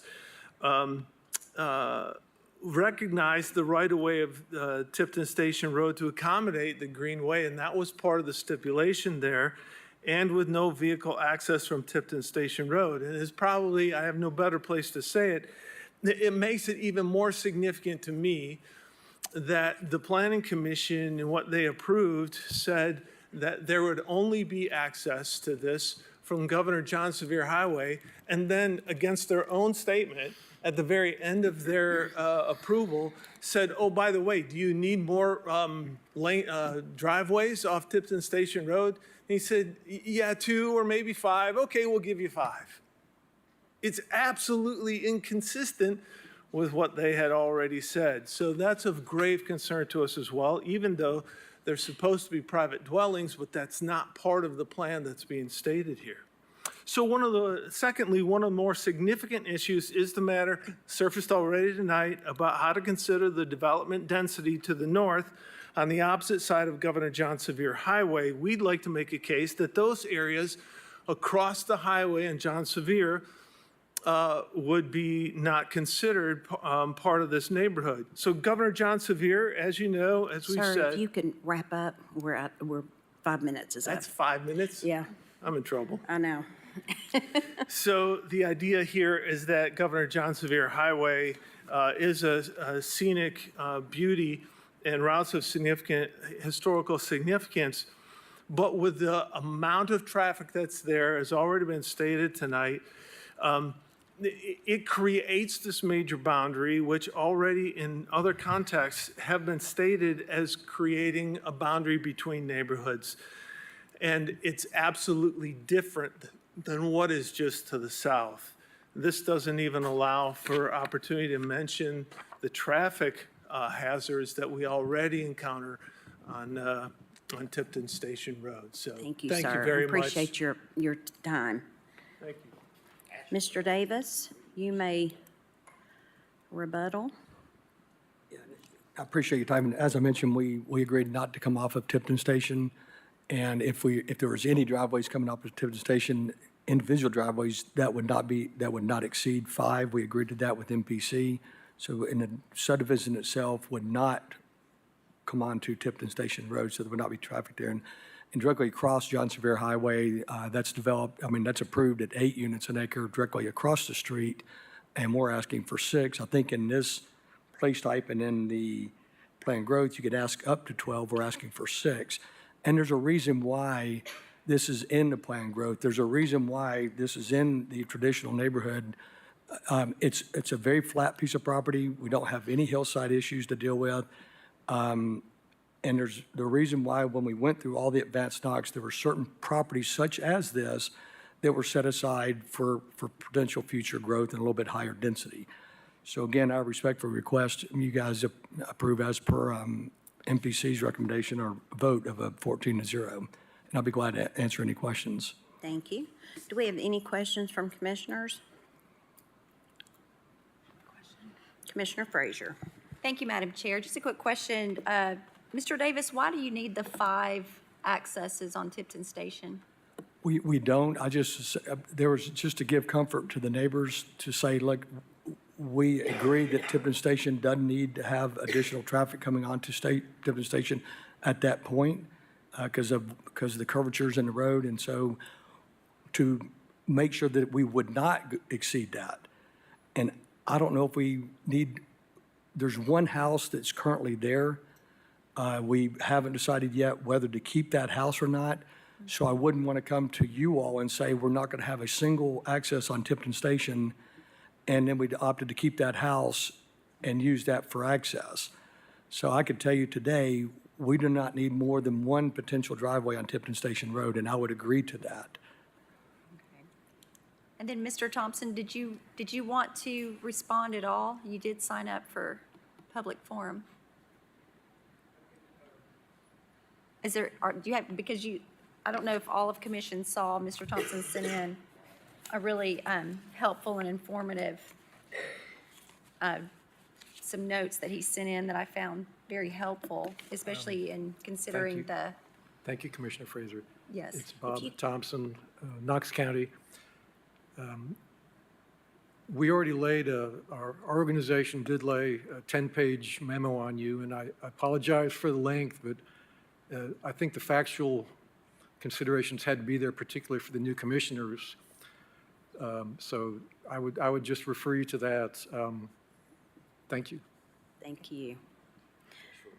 All right. We do, Commissioner, I do want to point out also, the Marble Springs is an integral part of our community, and as the memo points out, several of our members, including Commissioner Brown, have been on the board of the organization that has day-to-day operations.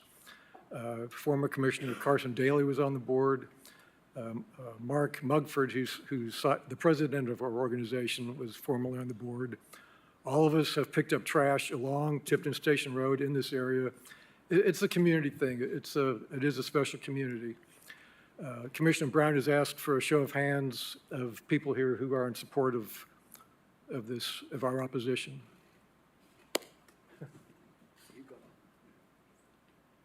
Thank you. Thank you. Do commissioners have any questions? Seeing none, I will turn this over to District Commissioner Fox. Thank you, Madam Chair. Can I say one thing, or is it against the rules? I'm going to yield to Ms. Greenyard, if I may, Madam Chair. Okay. If you can give your name and address, please, for the record. Thank you. I'm Gayla Gennard. I'm at 7632 Sane Lane in South Knoxville, within about a quarter of a mile of this property. So we are very clear that there's going to be development in this part of South Knox County. Again, we are not against development. We are clearly against overdevelopment. We went around and spoke to about 100 neighbors, most of whom still thought this property was going to become a nursing home. And when we looked at the sign, which was on John Sevier for this Tipton Station property, which is a good place to have it because there's a lot more traffic there right now, there was still the Freedom Nursing Home sign on one end, and quite far down, I think at the very edge of the property, we saw the small rezoning sign.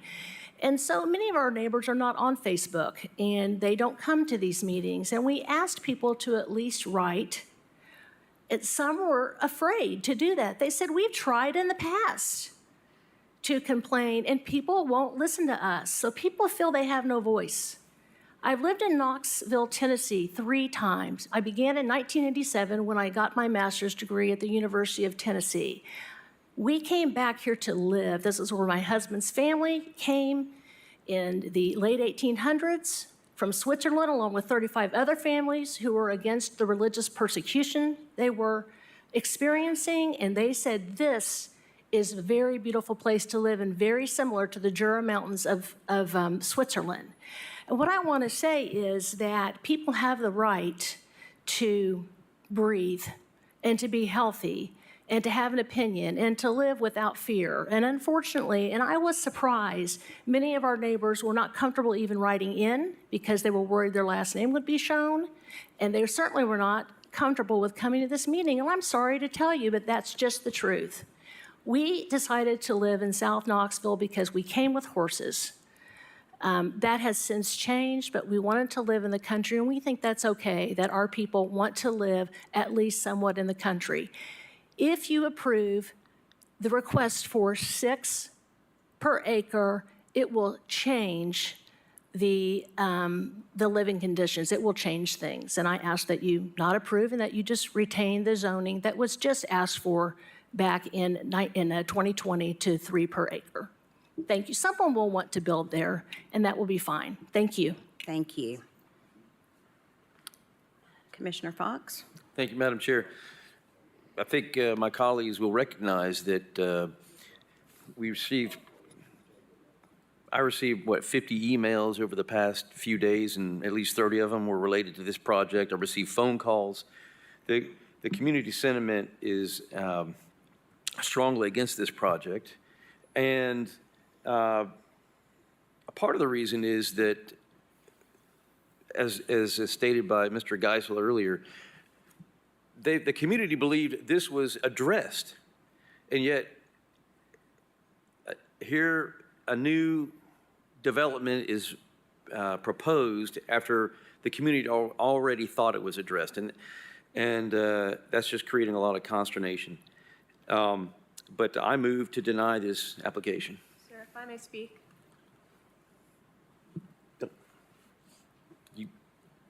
That's up to Madam Chair. If you'll give your name and address for the record. Yes, ma'am. My name is Lauren Crawwinkle, and my address is 7525 Widow French Lane, it's a little further down Tipton Station. But I did not come today intending to speak, but seeing the proceedings here, I believed that lending my voice might add some further context. People have talked about the Marble Springs community, the historic site, the home of the first governor of Tennessee, Governor John Sevier. I actually did some historical reenacting there as a child with my family. It was a very formative experience, I would say. And one of the things that makes that community so special, one of the things that makes that site so special, is the rural character of the surrounding land. When you stand at that historic site and you look around, most of the scenery you see, you can imagine that this is the way that it must have looked when the governor was living there. Adding a development that could spoil that character, it will take away from our cultural heritage. And I request that you listen to those voices who have spoken in opposition. Thank you. Thank you for your time. Mr. Davis, you've had a couple extra ones come up for opposing. Do you want to add anything else? I appreciate it, Madam Chair. Primarily what we've already discussed is that we're 1.5 miles from a commercial corridor. We're not asking for a plan amendment. We spent 2 years, and I don't know how much money and time on the growth plan, or I guess advanced Knox plan. And through that process, there were certain parcels of land, like this particular piece of property, that were identified for traditional neighborhood as part of the planned growth area.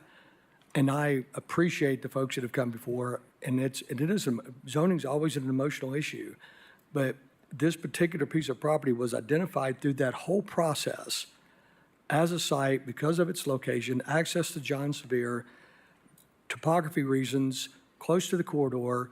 All of those reasons is why it was put in as that place type and why it was part of the growth plan, a growth policy plan. So I, again, respectfully request that y'all approve. It was voted 14-0 by MPC for a reason, because of the place type and because it's part of the growth plan. Thank you. Thank you. We do have a motion on the floor by Commissioner Fox to deny. Is there a second? Do we have any other questions? Commissioner Rawls? I'd like to make another motion. A substitute? Substitute motion. Okay. Yes. My motion, and the reason why I'm making this motion is because the tenor of this meeting is that it's very nimble. It's not in my backyard, but we're always moving. We're always growing as a county. And so I'm putting on the table that we make a motion to accept MPC's recommendation on this property. I have a substitute motion on the floor by Commissioner Rawls. Do I have a second? I have a second by Commissioner Durrett. Commissioner Jay?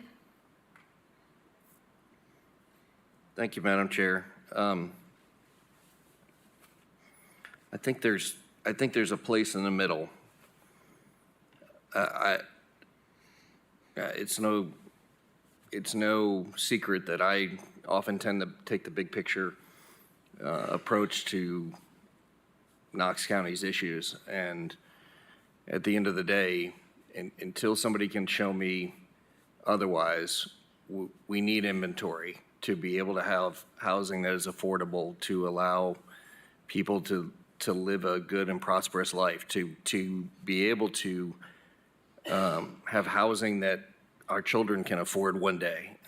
We have got to catch up with the growth, and we've got to do it in a way that, and I do believe in the work that we did in Advanced Knox to concentrate areas that are closer to major corridors does help keep our communities that are more rural. it's a challenge. It's a challenge every day, and it's a challenge in every part of this county.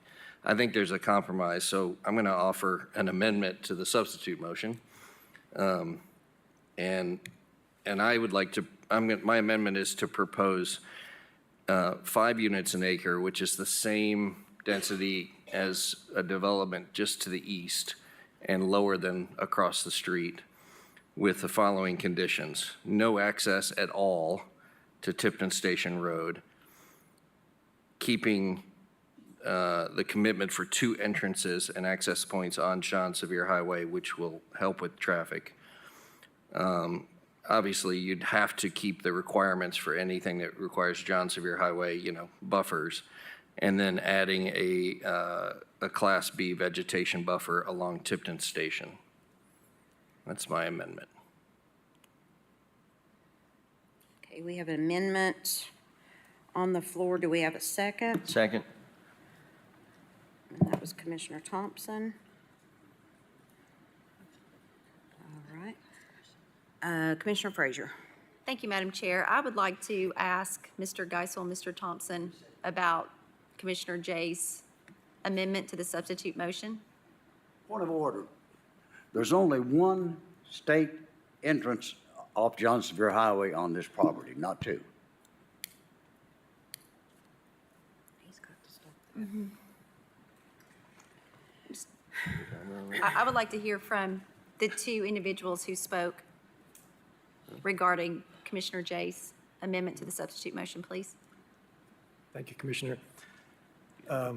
The property, I think Commissioner Jay was referring to Wells Creek at the east, which is zoned PR5, but if you do look at the map, it's more, by my examination, it was just under 4 per acre.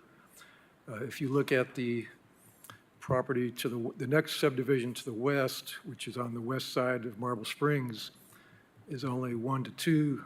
It's PR 1 to 2. So our organization did not vote to compromise. Of course, you have the power to do that.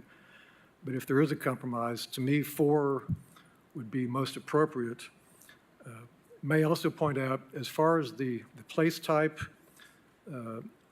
Mr. Mugford's memo did, while we understand we're not challenging the place type, but I do ask you to think about why was this small traditional neighborhood place type put in this spot. And the only reason I can think of is because they were looking at the more dense properties across the street. But again, we've talked a lot, ad nauseum about John Sevier is a barrier. If you look at this, property, it's part of the Tipton Station neighborhood. It's not John Sevier. So again, my position would be, can you do 4? Can you work with 4?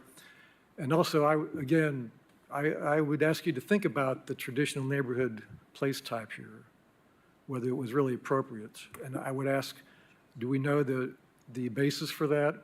Now, we've talked about the public input that went into Advanced Knox, and there was public input, at the beginning. They gave us the Post-it notes, and we said, well, of the 3 scenarios you offer, which does the public prefer? But that, I don't think there was any real opportunity for meaningful public input on the specifics of the place types that were come up with.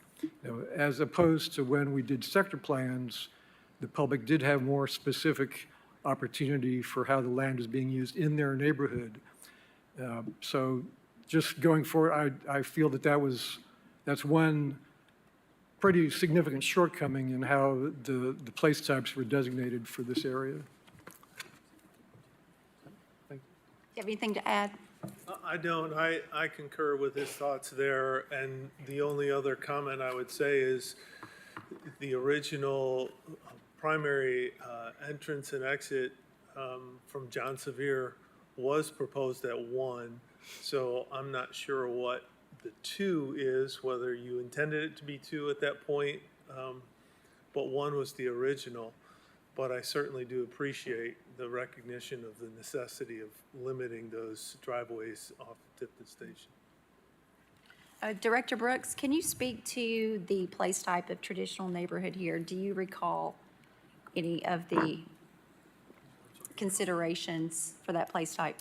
I don't recall the specifics on this one, but I will say that there was an effort to identify opportunities for this place type throughout the county and looking at larger sites. So that this is a minimum of, I think it's a little over, it's almost 30 acres, so 27 acres. And so trying to identify where those opportunities might be to create more neighborhoods, more traditional type neighborhoods. And so in the staff report, it also states that there's 1,600 average daily vehicle trips anticipated. Is that correct? Yes, that is correct. And at build out of 6 per unit, you're looking at approximately 165 lots. Okay, thank you. Mr. Davis, would you like to respond? Yes, ma'am, and I apologize. For clarification purposes, if the traffic impact analysis recommends the 2 entrances on John Sevier, we would. We're not advocating that one way or the other. With the traffic impact study, if that's what they tell us we should do, then that's what we would do. That's purely based on the traffic impact analysis and what TDOT recommends to us. And Commissioner Jay, I appreciate your offer of I would be willing to, for this body and to help the neighbors feel more comfortable what we're doing, I would agree to that same 5 units an acre if that's amenable to you all. Thank you. Thank you.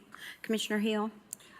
I just had a comment on Mr. Jay's, I guess it's a substitute amendment. It's an amendment to All the right. substitute motion.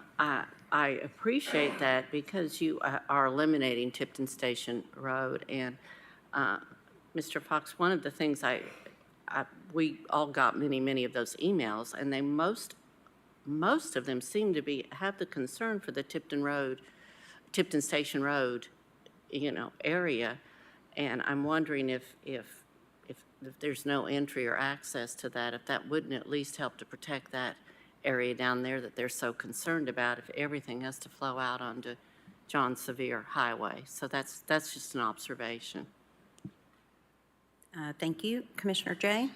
Thank you, Madam Chair. I just want to repeat the amendment to the substitute motion is 5 units an acre, no access at all to Tipton Station Road, a Class B vegetation buffer along the Tipton Station Road side of the property, and then, of course, keeping all the requirements for setbacks and buffers for John Sevier Highway as outlined in the scenic corridor study. I think that if we can find compromise here, we should. Neighbors are not super thrilled with me, but they're in a better spot. Developer's not super thrilled with me because I just changed this project and added more cost. But we're in a better spot. And it's not perfect, but we've got to find a way to welcome people, let them live their lives, and build opportunities for everyone while also respecting the current residents. And so with that, I'll stick with that amendment, and I'll ask for my commission colleagues to support it. Thank you. Thank you. Commissioner Rawls? I'd be willing to amend my motion to accept the terms that Commissioner Jay stated with no entry on Tipton Station, et cetera. Okay. Thank you. Commissioner Frazier? Thank you, Madam Chair. Sorry, colleagues, to jump back in, buzz back in, as we say. But I just had a quick question about the 2020 Planning Commission decision required a 20-foot right-of-way on Tipton Station. Is that also included in the considerations as a condition? Did I miss that? I know we've had a lot of. My understanding, if I remember correctly, Commissioner, that was part of the development plan that was submitted as part of that 2020 approval. It wasn't part of the rezoning, but I can double check here. But it was part of the development plan. Right, and that's in reference to the 2020 Knox County Greenway Plan that they had asked that the 20-foot right-of-way be maintained or protected for that planned greenway to connect to Marble Springs. Am I correct? And so that's something that I would Yes, that's like correct. the sponsors of the motions to also consider. And I do want to recognize Ms. Gennard if she has a comment. The other two speakers had a minute, so I yield my time to you. Do you have a comment? Do you have something to add, Ms. Gennard? Thank you, Commissioner Frazier. I just want to say that the neighborhood association basically gave us the voice. I did not plan to speak tonight. I knew I was going to be here to basically say they were comfortable with the original zoning. I will tell you, we can't ask them now. We sure would like to have the opportunity to go back to them and have another month to say, hey, this is what the developer has suggested. And the reason I bring this up is I think that they will feel like they lost. Sorry, it's just something people have to get used to. And when we heard that there might be 5 driveways on Tipton Station, and we heard there might be 6 units per acre, that just, really got us going. We have a little more information. I think people are reasonable, but I don't know what it would hurt to have another month to be able to come back. Thank you. Thank you.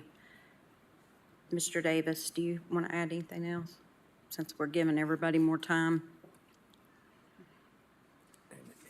And I don't know if we're going to learn any more in another month. We've agreed that we won't have any driveways coming off the Tipton Station. We have agreed to reduce our requested density down to 6, even though it was approved 14-0 by MPC. We've tried to do our best to be accommodating, and no matter what we offer and present tonight, we're not going to learn anything different between now and in 30 days.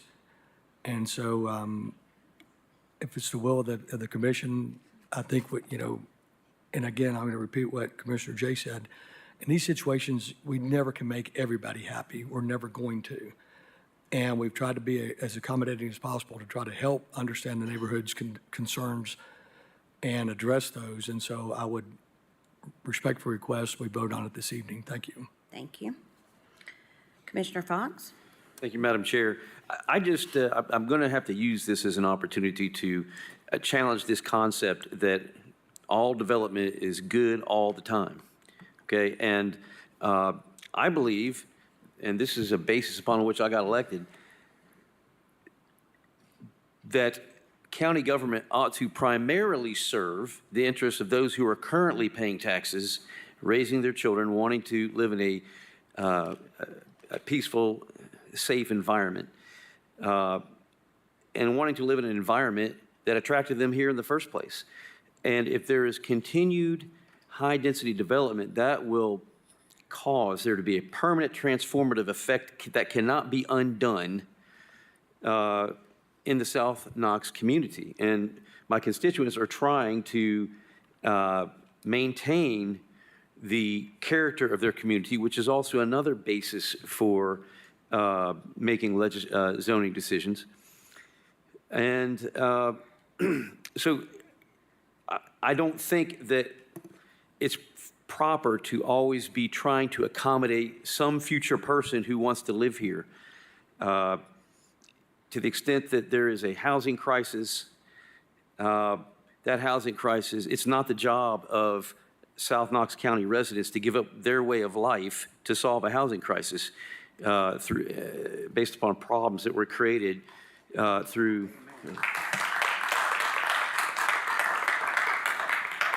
And also, I question the studies that have led us to the point of concluding that there is a housing crisis. Housing is more expensive than it should be, but we are actually on a demographic cliff based upon more recent information that I don't think made its way into advanced Knox. And right now, young families are not raising children to the extent they were.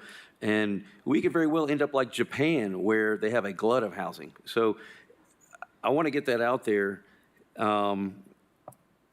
All development, always, all the time, is not always good. And I appreciate the gesture of peace that was presented by Commissioner Jay, but from what representatives of the South Doyle Community Association are stating is even 5 is too much. So I am asking my colleagues to vote no on this measure. Thank you.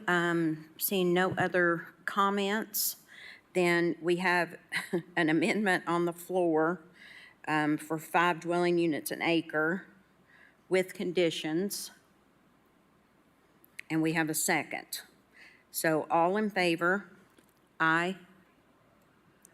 Okay. All opposed? No. Roll call, please. Commissioner Jackson. Yay. Commissioner Russell. No. Commissioner Hill. Yes. Commissioner Lee. No. Commissioner Thompson. No. Commissioner Fox. No. Commissioner Jay. Commissioner Frazier. No. Commissioner Rawls. Yes. Commissioner Durrett. Aye. Commissioner Oster. Aye.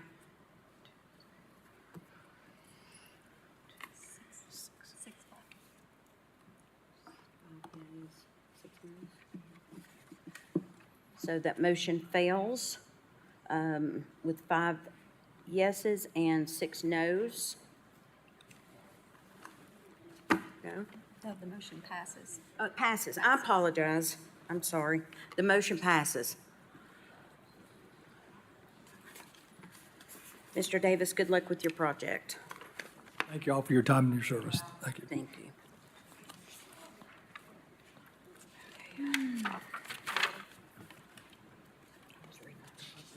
Yes, go ahead with the next one, please.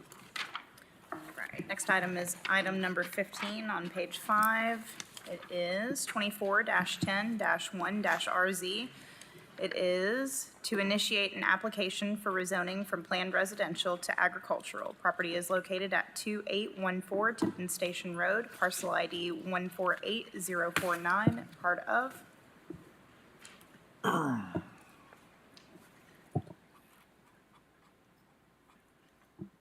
Okay.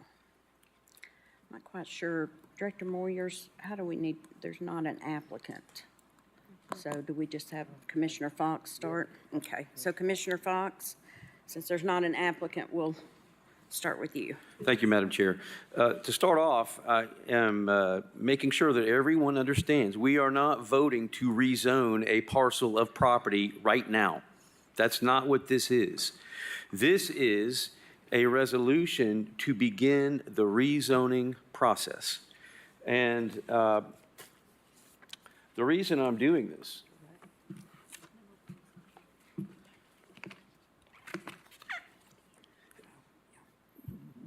among many that I've already stated and won't restate, is right now there is a concern that has been presented to us by the Tennessee Department of Environment and Conservation that this particular parcel of land needs further investigation with regard to potentially toxic substances. This particular parcel used to be the storage facility for a company named Atlas Powder, which provided dynamite and used this parcel as a storage facility when Chapman Highway was being widened to 4 lanes.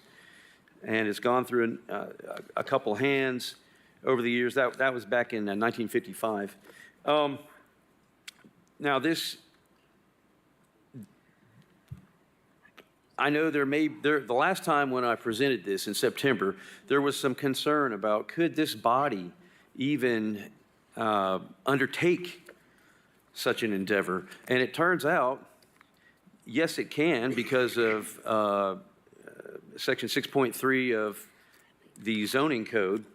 But not only can it take place, it has taken place. And not only has it taken place, it's taken place with respect to this exact parcel. In 2002, this body, in a resolution that was initiated by the sitting county commissioner at the time, Howard Pinkston, took the property that was previously zoned agricultural, and then it was rezoned to industrial, and this body sent it back through the rezoning process, and it eventually ended up back at agricultural. So it's a proper thing for this body to do, to rezone. In other words, it's lawful. It has been done before, and it's been done to this very parcel. And we have good reason to undertake this because of this concern with respect to the toxic substances. And I know people say, well, we might get sued. We might get sued if we do this. We are already getting sued. The county is getting sued right now over this parcel based upon the zoning decision that took place in August. And my concern, though, in light of what has been revealed to me with this letter that I circulated, what if we did not pause for a minute and take a look or let this investigation take place with respect to TDEC, and it turns out in 10 years that there was a problem with this site, and there were legal claims that grew out of problems that existed at this site. Well, who do you think would be on the hook? Who had the opportunity to say, you know what, we're not going to approve this as a residential, a higher density residential use? Well, it would be the county. So this is the time right now, before there's any kind of vested interest, because there's not a vested interest yet, or any opportunity for a claim of a regulatory taking. This is the time to put this case back through the zoning process, to give time for TDEC to investigate this, and we can talk about whether or not the current zoning is proper. I will tell you that this is the parcel I mentioned earlier, where it is completely out of character, 4 units per acre is out of character with the rest of the community. And in fact, the planning staff did not recommend 4 units per acre. It recommended 2 units per acre. And the commission made a decision there was an argument that, well, just north about a mile away, you got this high density development along the corridor. So in that situation, there was an argument that, well, we got density along the corridor, so we should have density inside the interior in agricultural land. So that's why I have a problem with saying, well, we're just going to stick to the corridor, because that hasn't been done in the past, like 2 months ago. So I am asking my colleagues to allow this investigation to take place and to send this back through the planning process. And I do want to say one other thing about this. If this body were to rezone it back to agricultural, that is what's called a rational basis decision, and it's almost untouchable if there is a justifiable basis for making that decision. So the fact that there could be a lawsuit doesn't mean that it would be a winning lawsuit. And I would be happy to defer to Mr. Moyers about these questions. Mr. Moyers was actually the law director at the time that the rezoning took place previously. So I make a motion, by the way. I make a motion for this body to place a application with the Planning Commission to have this property rezoned agricultural.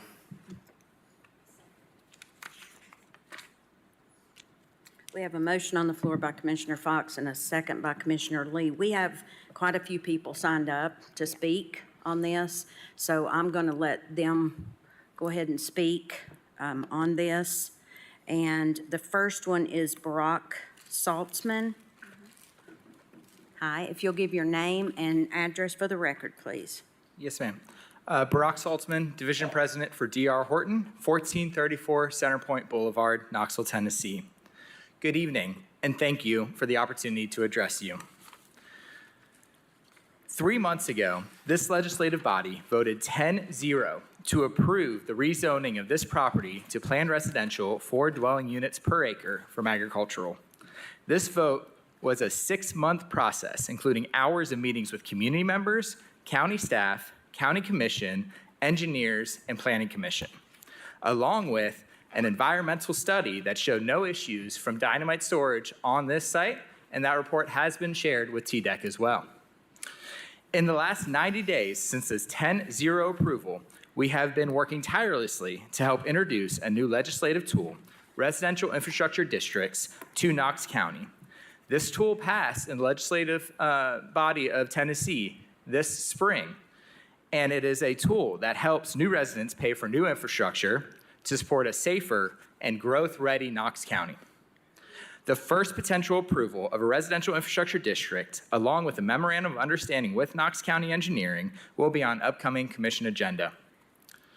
This MOU pays for a roundabout replacing an unsafe intersection today, an intersection that isn't even on the next decade's capital funding plan. While we have been acting in good faith, this body is proposing to negate the zoning approval of the immediately former commission and reverse the productive agreement so far. This has the potential to create an extremely uncertain business environment for the residential construction industry, a segment of our economy that needs investment if we are going to deliver the 20,000 homes we are short as a region. This action has the potential to create precedents that all zoning approvals within a year of a commissioner election could be reconsidered. I hope this body understands the implications this would have for housing prices, pushing housing pricing over $500,000.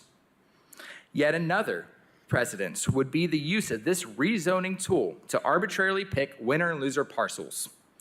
What would stop a commission in 5 or 10 years to choose to upzone properties to increase property tax revenues against the property owner's wishes?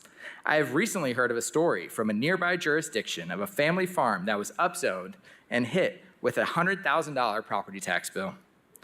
I fear the implications for our farmers and longtime residents who have owned their properties for decades. I, as a Knox County resident, truly hope this Pandora's box of changing zoning without the property owner's say is never opened here. In summary, from my perspective, this is a choice with 2 doors.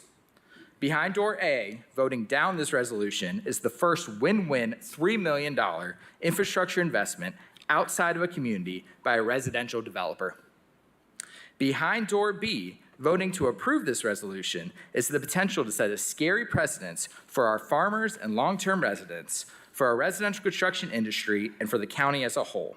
Please do not forget that the landowner of this property has been proven to be litigious in the last instance of county rezoning 22 years ago. The material damages of losing a current fulfilled $4+ million contract is a lawsuit the landowner is likely to win, and I know I, as a Knox County resident, would rather see the county spend $4 million on infrastructure and schools than legal fees and litigation payout. Thank you for your time and consideration. I hope you choose to vote down this resolution. Thank you, Mr. Saltzman. Madam Chair, may I ask a question of Mr. Saltzman? Yes. Mr. Saltzman, the residential district that you mentioned, that involves Knox County actually going ahead and providing infrastructure and bonding it out, and then a payback of time by those who purchased the lots. Is that correct? There's some nuance to it. So the bond would actually be issued by the IDB, with D.R. Horton being the one who then pays the MOU with Knox County, along with sewer and water capacity improvement with Knox Chapman. Okay, but you're saying by the industrial board, development board would be the bondholder, okay. Yes. Yeah, but who would be guaranteeing that bond? The residents of this community. It would actually be a second line. It would be a second line item on the property tax bill. So it actually has to be paid with property tax. It would be an assessment fee on top of property tax for each of these homes. Right. If there's a default on that bond, who would be paying for that bond? So there is right now in the models we're using would be a year's worth of debt service that is actually a reserve that we would issue with the net proceeds of the bond, and that would help balance any potential defaults. Typically in our communities, we see 85% of our homeowners have a mortgage. So typically a mortgage company would have the escrow payments and make sure that the property tax and this assessment fee would be paid first because the mortgage is actually the third lien on the property, sir. Okay. Would D.R. Horton pay the defaulted bond if there was a default?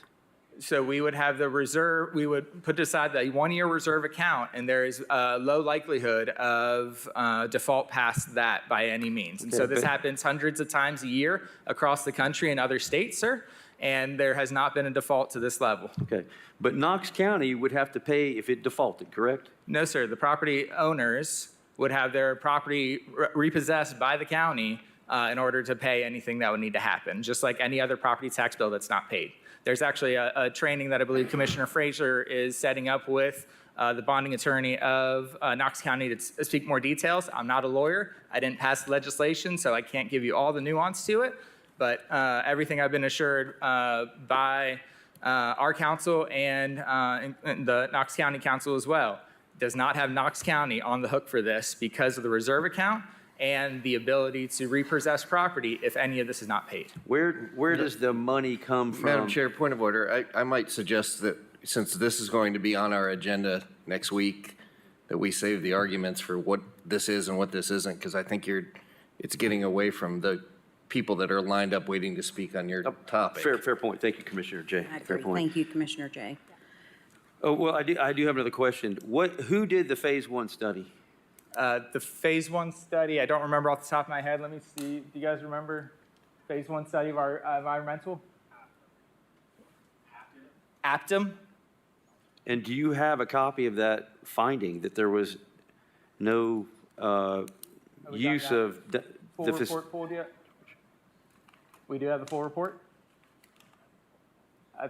We have the full report at our corporate office. We provide the summary report to TDEC, and we're working on getting the corporate report, the full report from our corporate office to share with TDEC. Yes, sir. Okay. Would you like to share that with you as well when we have that this week? Well, yes, but do you deny that there are actual build facilities, small storage facilities on that piece of property? I do not deny there are buildings that did store dynamite over 25 years ago. They never manufactured, they only stored, and that has a very different classification than how this property has been presented. With no actual production happening on this site, there is very minimal environmental impact even storing it. And once again, it has not been stored in over 25 years since the last land use map in 2000. What action has there been any excavation or anything, moving of land or anything like that on this property at this time? Not that I'm aware of, unless there was a little bit with the environmental report, but I don't believe there has been, this, sir. Okay. And the design review plan was not submitted by Schubert Family Limited Partnership, it was submitted by D.R. Horton, correct? Correct. We have a contract on the property, an option on the property, yes, sir. But D.R. Horton has not purchased the property yet, is that correct? That's correct. Thank you. The Schubert's still on the property.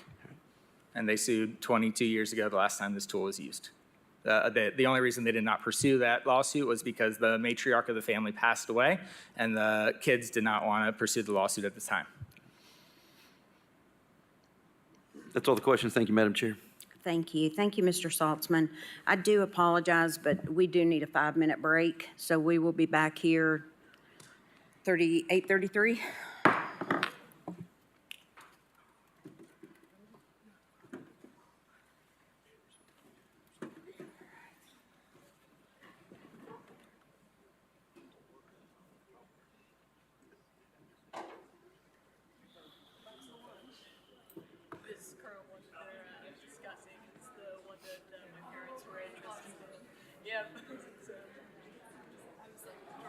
Wait a second, this sounds familiar.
I call the Knox County zoning back into order.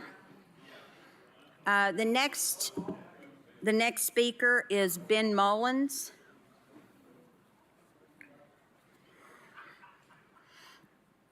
Mr. Mullins, if you'll give your name and address for the record, please.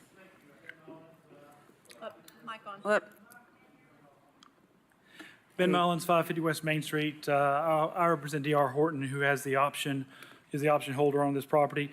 Mr. Salzman presented this commission with two options. And while I'll say no attorney ever relishes the prospect of standing before a legislative body and discussing a potential lawsuit against them, because the prospect of downzoning this property only 3 months after it was rezoned, went through the full legislative process, to then take that away 3 months is going to be an unprecedented action. And we'd have no choice but to enforce what we think our rights are to bring a lawsuit against the county. Now, whether that lawsuit is successful or not, this type of lawsuit would raise issues that have never really been litigated before in Tennessee and would create issues of first impression that would take a long time to go through to figure out where exactly this is. But we don't have to get there tonight. The fact is, Mr. Fox did say that there was a downzoning of the property against the neighborhood, the property owner's wishes, and that was true, and it was for this property, but under vastly, vastly different circumstances. As this property was previously zoned industrial because it was used to store dynamite on the property. After that dynamite was moved off the property, it remained industrial. Then we adopted a sector plan that called for this to be low-density residential. We adopted in 2001 a growth policy plan which did not allow for industrial property to be considered on this. And because it was incongruent with those plans, County Commission initiated a rezoning at that time. Now, the rezoning that happened was in compliance with the plans that we adopted. We fully litigated that and argued that, and it was a rational conversation. It was thoroughly and thoughtfully vetted. People had disagreements. Neighbors were opposed to it. All the points that Mr. Fox wants to raise now were already fully discussed and adjudicated by this body only 3 months ago. Now, the only change in conditions, and you have to have a change in conditions for zoning, even though this body has the authority to initiate a rezoning, there has to be, you have to follow your own rules. And Mr. Fox keeps citing to section 3.0 of the Knox County zoning ordinance, which that ordinance says the proposed amendment shall be necessary because of substantially changed or changing conditions in the area and districts affected or the county generally. Nothing has changed since July other than that we've had an election and we have a new county commissioner who's representing the interests of his constituents. And I can appreciate, we've had very frank conversations, and I appreciate what he's doing.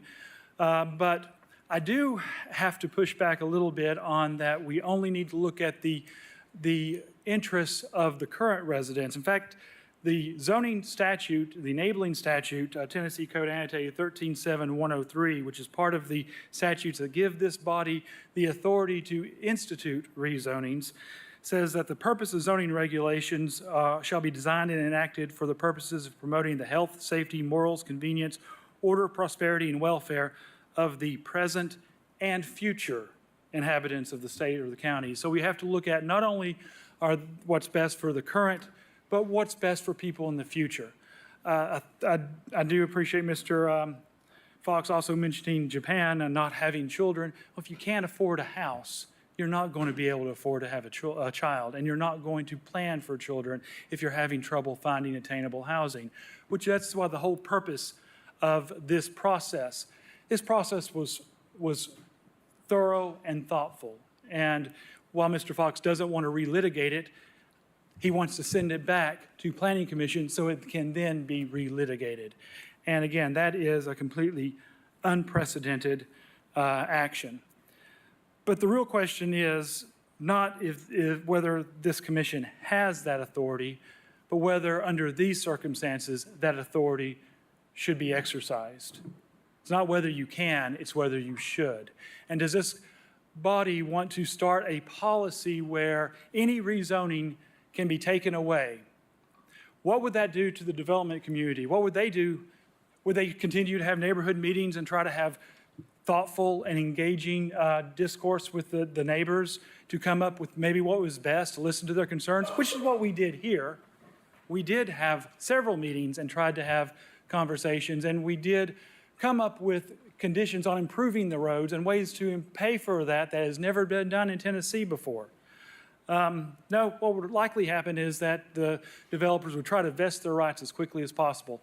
7 seconds. TDEC doesn't have anything to do with the rezoning. Whatever is going on with TDEC, and we're fully cooperating with them and have been from the beginning, that's going to happen whether this property is zoned agricultural, whether it's zoned PR at 4 units an acre, whether it's zoned PR at 2 units an acre. Moving forward with the development plan, we have to address any environmental concerns, and that will be addressed. That's a red herring. So I'd ask that you deny this resolution and do not send this back to Planning Commission. Thank you. Thank you, Mr. Mullins. Next speaker will be Dawn Close.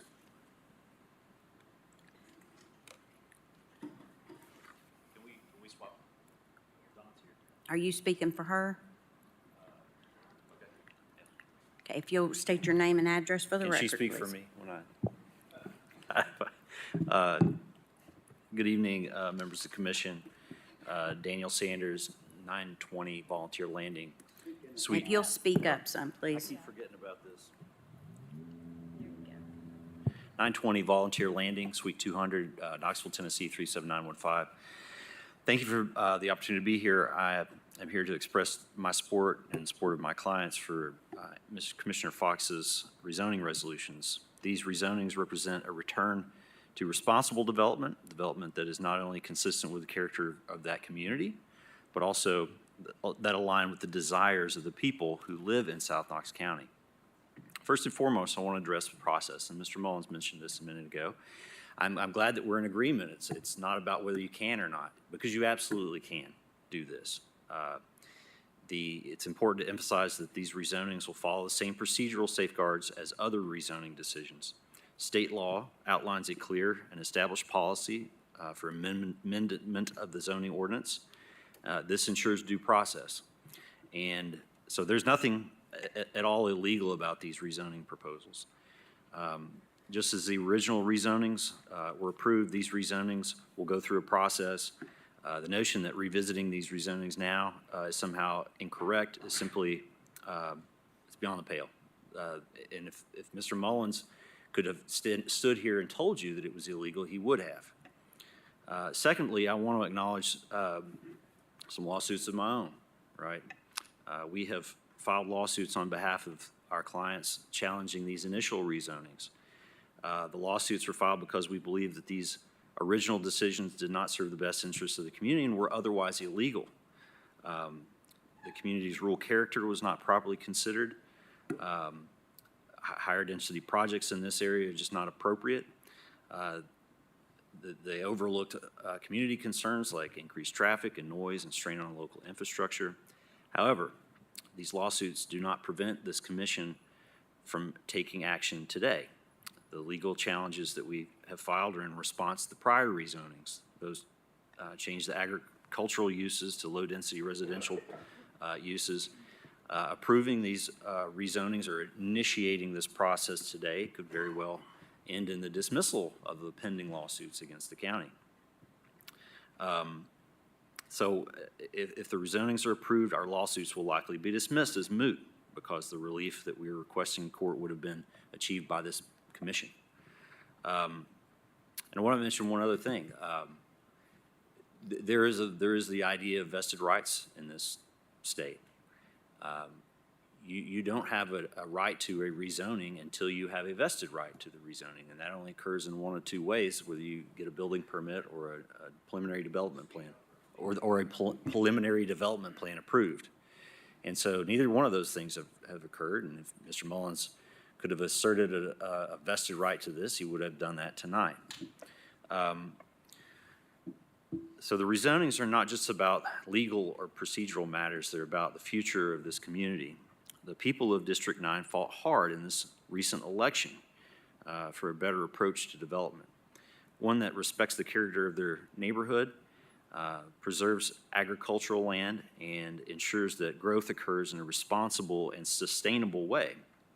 The rezonings that Commissioner Fox has proposed today will help protect the character of South Knox County and limit the kind of unchecked development that strains local infrastructure and increases traffic, overcrowds schools, disrupts the quality of life for long-term residents.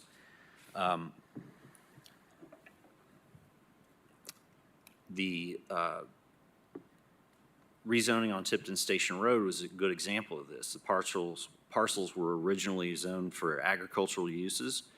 The zonings that allowed for higher density development were opposed by our local residents who understand the impacts of that type of development. And so we believe they were incorrect when they were done, and you have a right or an opportunity to right a wrong in this case. I also want to pick up on a couple of things that Mr. Saltzman said, and this sort of goes into the land use economics of this type of development. Basically, what he's saying is that this type of development needs $3 million of infrastructure in order for it to make sense for the county. And they're willing to do that under certain conditions that pass that future development on to future taxpayers. Now, it happens to be the taxpayers that will live in this neighborhood. But what you have been doing with your development pattern over the past 10, 20 years is this exact type of thing. You are approving developments that are underfunded. You are passing that cost along to future taxpayers. The comprehensive plan has a study that's buried deep into the appendix that shows this, that you're operating at a $20 million annual deficit every year. Mr. Sanders, if you could wrap up, I'm sorry. I'm trying to keep So- everybody on their So time. I'm glad to hear a developer finally say the quiet part out loud. You are doing this to the detriment of future residents. And when we want to think about future residents, we think about future taxpayers. You're selling them down the road. Thank you. The next speaker is Margie Grace. She's going to yield, okay.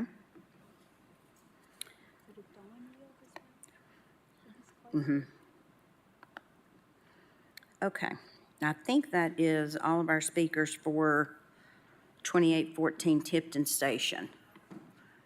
Oh, Dawn is going to, okay, I'm sorry, I thought you yielded your time to Mr. Sanders, so I apologize. If you can state your name and address for the record, please.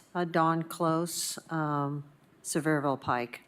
You know, the Tipton Station property is not one of our properties that's on, you know, Andy's list. But I do want to address this because this is really important to the community. The density that keeps getting approved by this body in rural communities is what has everybody be in an outrage in the community. I want you to get real clear. 4, 5, 6 houses per acre is unacceptable in a rural community.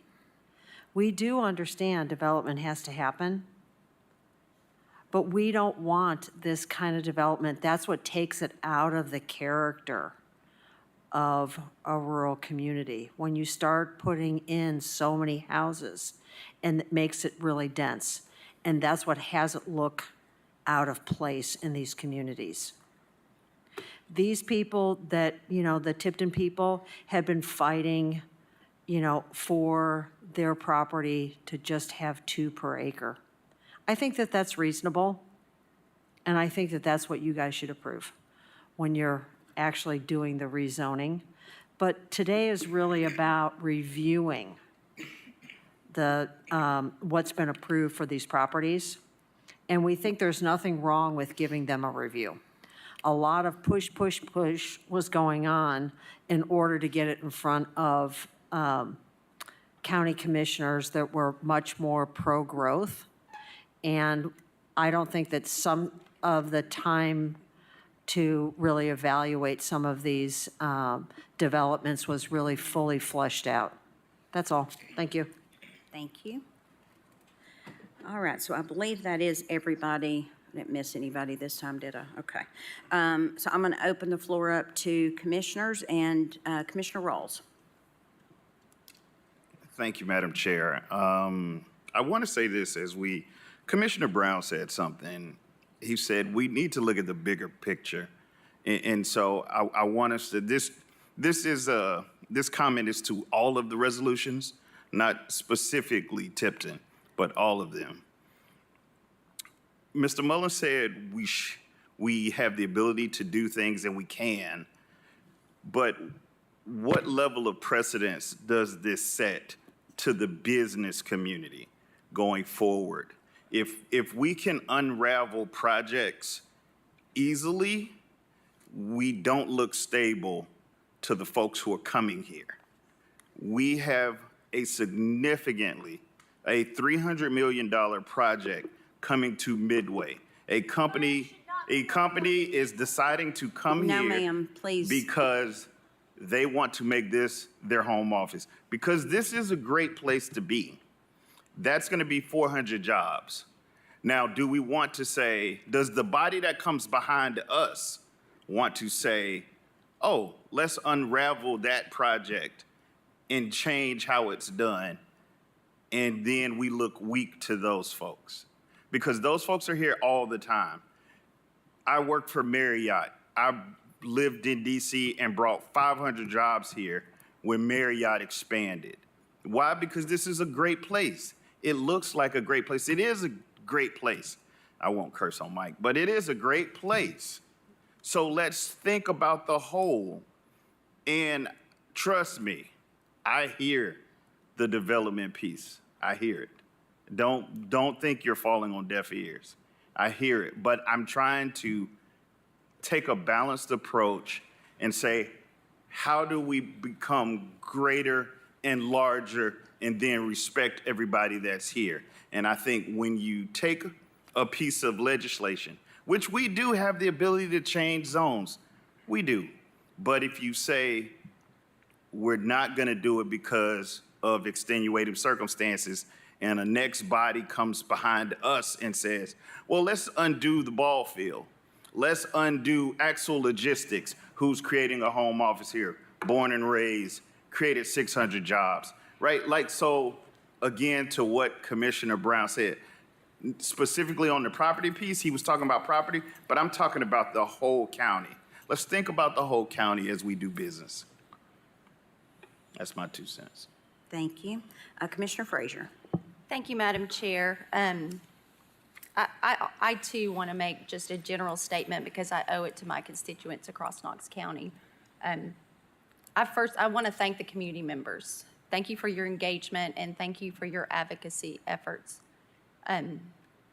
These folks in South Knoxville, I mean, they have a deep love and a deep concern for their community. So I completely understand why they support these resolutions, and I do not fault them. I had the opportunity to spend a great amount of time reviewing and researching these parcels and their history, meeting with community members, the parcel owners' representation, staff, legal, advocacy groups, outside counsel, and even just constituents throughout Knox County.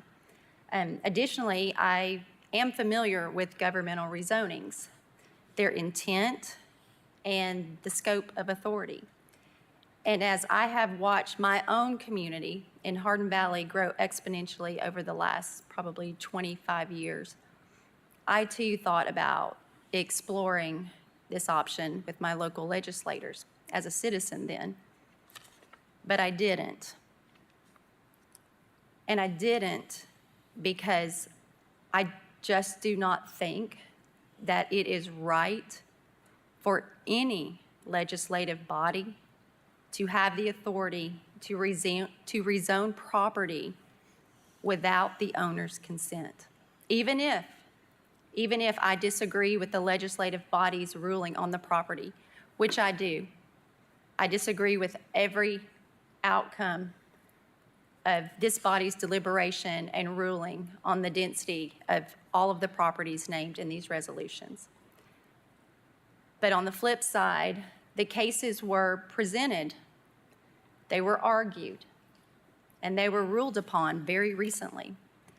And if I look at the criteria that we are bound by duty to consider for all rezoning amendment requests, even those where the proposed zoning district is partially related to the place type and the criteria for the plan update, since the time of each case being ruled upon, which is what we have to consider, I cannot justify exercising this authority.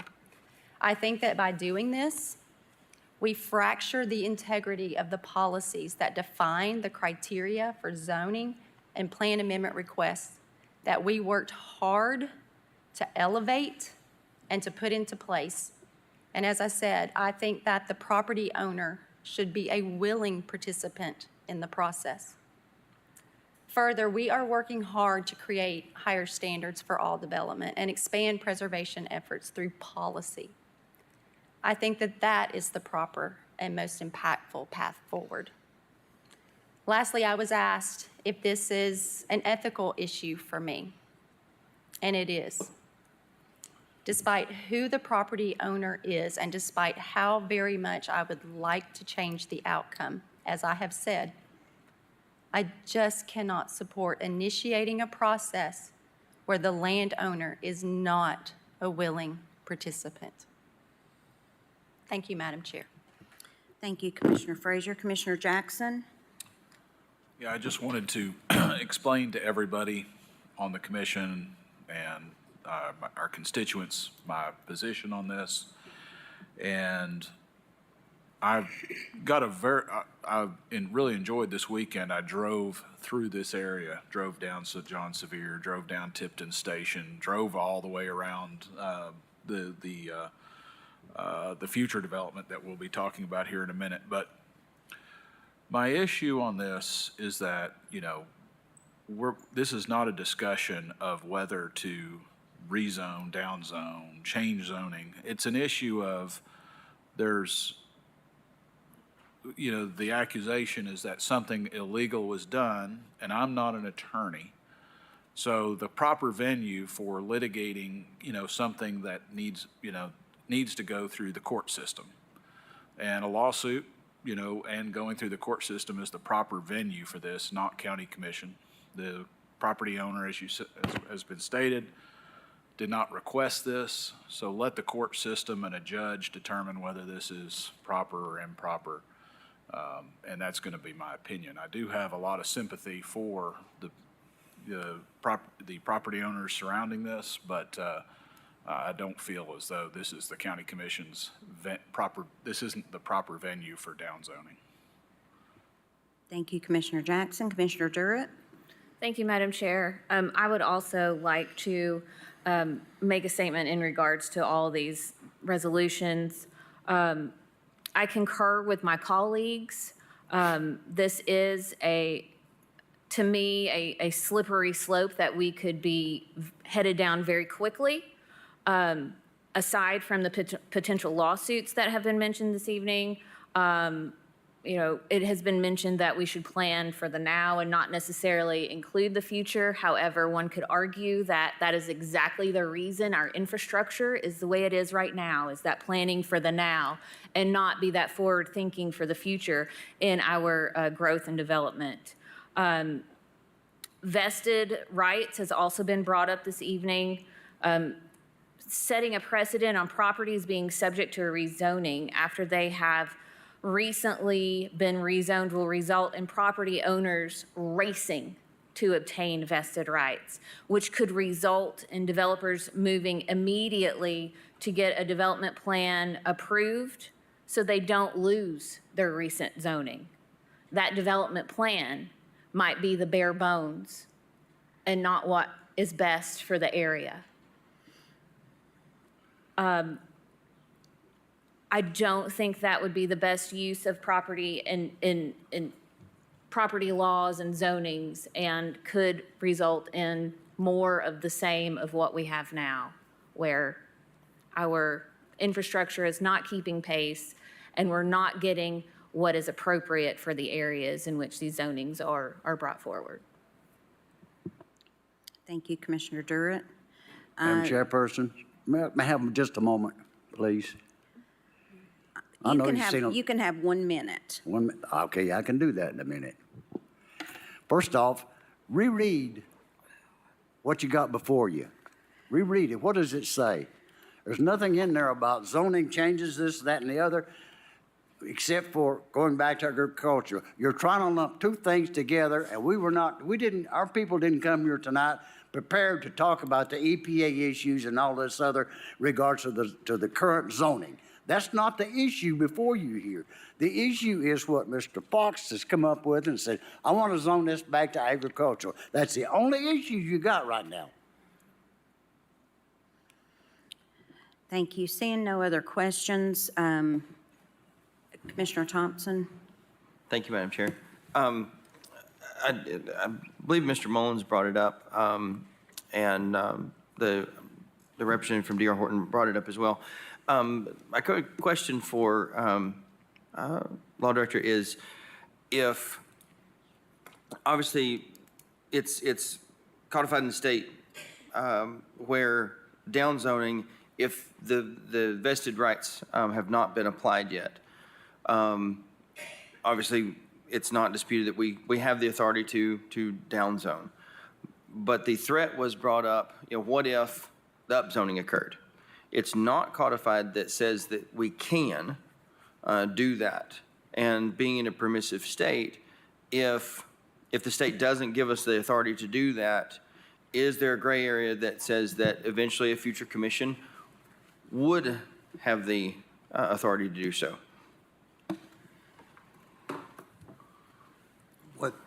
What the state law says is that this commission has the power to create zoning maps and change them from time to time. It does not specific about whether it goes up or down, okay? So to the extent that you have the power to downzone property against the will of the property owner, you have the same power to upzone it if you wish. It has to be a rational basis. There has to be, some rational basis for the reason you rezone. But you can go up, you can go down, there's no limitation either way, apart from potential liabilities that accrue when you rezone property against the property owner's will. So. Okay. And the reason I asked that is because it seems like that's kind of an underlying fear as far as setting a precedent. Because as much, I agree with Commissioner Frazier, as much as I don't, this zoning doesn't sit well with me, but it did go through the legislative process. And to think that we would pass something today that the next commission or 20 years from now, commission didn't like our decision, and just because they didn't like it, they wanted to undo it. That also is a little unsettling. But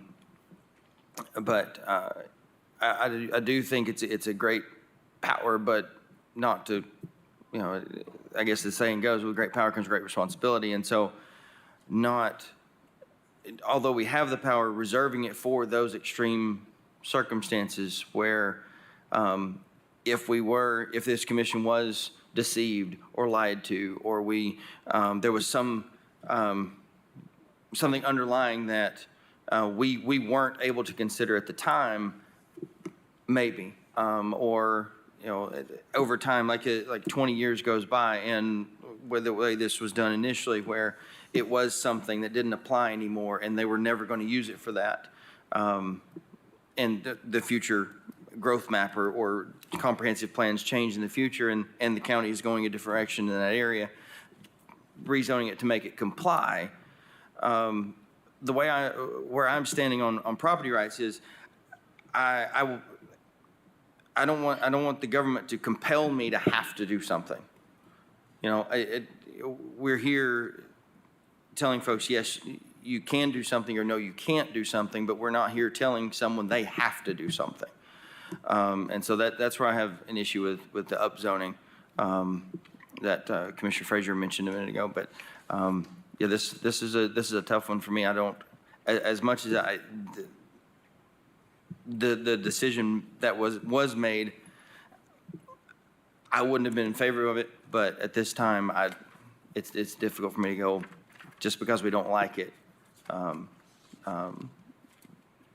and correct me if I'm wrong, but there are, and maybe Director Snowden can fill in too, but if TDEC is involved moving forward, there would be provisions and safety measures in place, and they would have regulations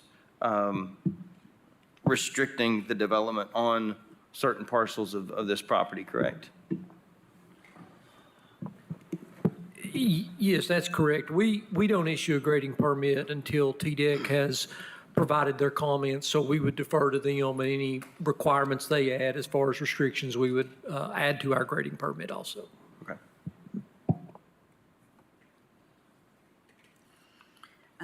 Commissioner Fox, would you like to speak last? We have some other commissioners that would like to speak, if that's okay with you. I was going to ask for the last Okay. word, Madam Chair. Thank you. Okay, perfect. Commissioner Hill? Thank you. Just like you said, Commissioner Adam, I cannot tell you how many times in the last 4 years zonings have passed that have not sat well with me either. People have gotten elected that have not sat well with me. Decisions have been made, at our national level that have not sat well with me. That said, I cannot think of a bigger intrusion of our government into our lives than to allow a body such as this to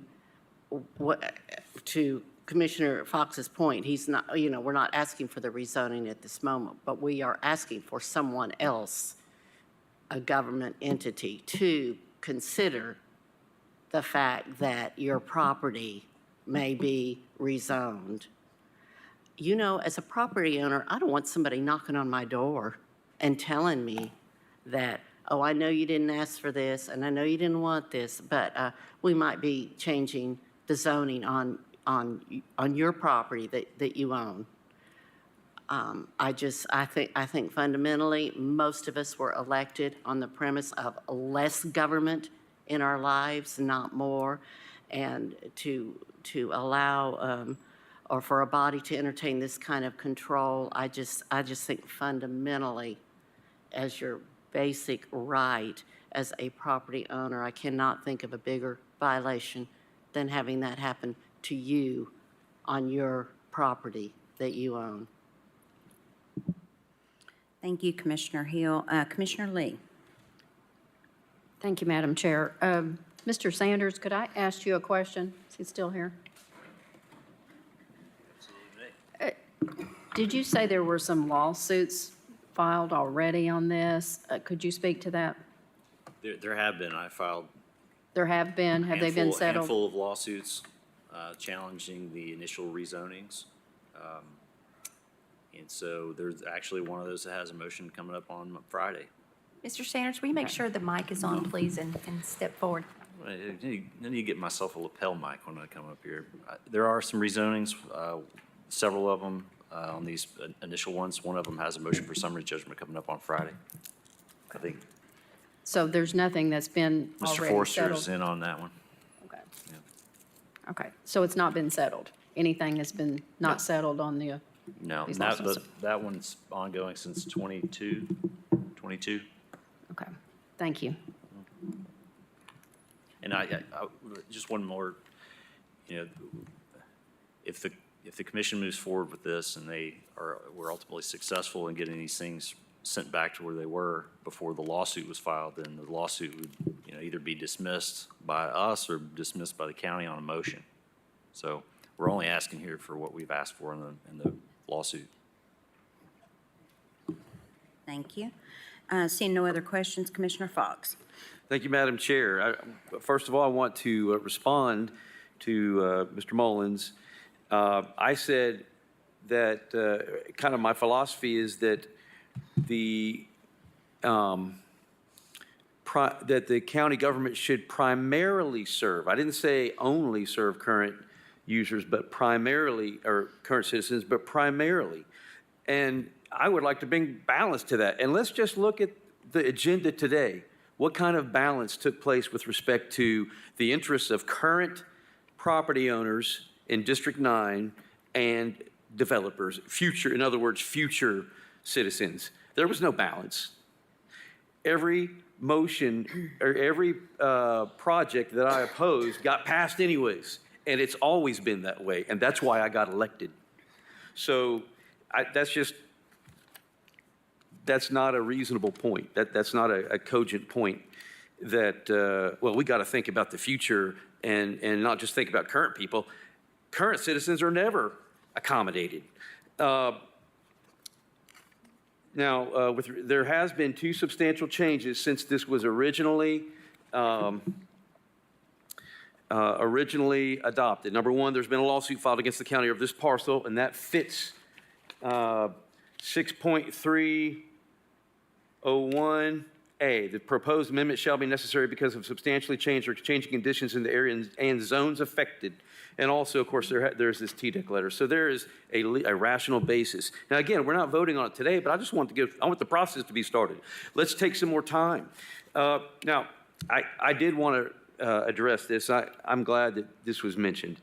Long before any of us stepped up to the plate of being a commissioner, there was a decision made by society, by Tennessee, by Knox County, that there would be zoning. And we stepped away from how land use used to take place under common law with the right of lateral support, and that was about it. There was a decision made that more factors come into play with respect to land use than just what the owner desires to do with the land. And so what are all these factors? Well, community sentiment and character of the land. In other words, how your proposed use of land may affect your neighbor is now recognized as a factor, whereas it was not recognized as a factor before, the 30s, I think, is when, well, actually earlier than that, I think it was around 1915 when the concept of zoning first started. So because of that, the property rights argument just doesn't, to me, carry as much weight as it used to, because let's face it, every time there's a condition imposed on somebody's zoning, why, that's without their consent. Now, they might agree to it, but they didn't ask for it. So it seems that at times our body is not concerned about property rights when they want certain conditions to be imposed. This is an imposition, certainly, or it could be an imposition on the anticipated economic use of the property. But if you look at the case law that discusses whether somebody has a vested interest, it's what was it zoned at the time it was purchased. Not do we want to make money? Hey, we got great plans to make money with this piece of property. No, it's what was it when you purchased it, and what were the potential uses at that time? So the fact that a landowner may have great plans is really not a consideration with the courts. The courts don't say, oh, well, wow, you can't interfere with that. They're going to do great things and make a lot of money. No, it's the use at the time of purchase. Let's see here. I think that future citizens, however, if they're looking at Knox County as a place to move to, would hope that they would actually have a voice in what happens to their land once they're in, once they've actually moved into this community. So I don't think that it makes a community unstable just because the legislative body wants to take an additional look at how land is being used and zoning matters. So I think, concern about commercial developments, that's really apples and oranges. I would like to point out that the county right now, we all know that we're looking at some tremendous financial challenges, and as Mr. Sanders put it, it's finally been stated that when a development takes place, there is substantial investment by the county itself that eventually might get paid off, but the word is eventually. And that's why they're saying, hey, we'll make the people moving in pay off this, the cost of infrastructure. But, in regards to all of these projects taken as a whole, you can see that it's costing us to approve these and to move forward with these when the infrastructure is thin. And I would say that the infrastructure in South Knox County is already taxed. And in fact, if you look at some developments down on Highland View Drive, and just so everybody knows, Highland View Drive runs perpendicular to Chapman Highway, very close to Bauer Field. There's already a subdivision back in there that has, 200 homes or something like that, at probably 4 or 5 units per acre, maybe 6. And so and then there's some RB zoning at the intersection of Highland View and Pickens Gap and some other planned residential. The improvement of Highland View Drive is not even on the books when it comes to the future infrastructure plans under Advanced Knox. It's not even listed. So we're already behind. South Knox County is already behind when it comes to roads. It's already behind. Well,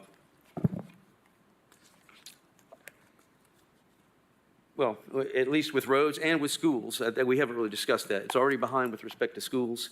And I know that, and I want to give thanks to Commissioner Daly, because he did, I think, arrange for investment in schools and an improvement to New Hopewell. But look, that's years out. So that's my response to we have to keep the idea that we have to keep investing because we need money. Well, it costs money. It costs money to engage in these developments. It does not generate revenue in the short term.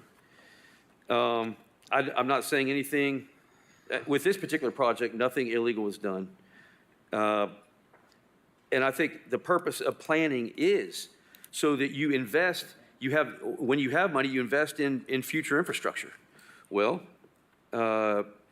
sometimes you got to save your pennies. You don't spend money, you don't borrow money on a credit card to have more money available to you. So that's it. That's my response to some of the points that were raised. And so I'm ready for the vote, Madam Chair. Thank you.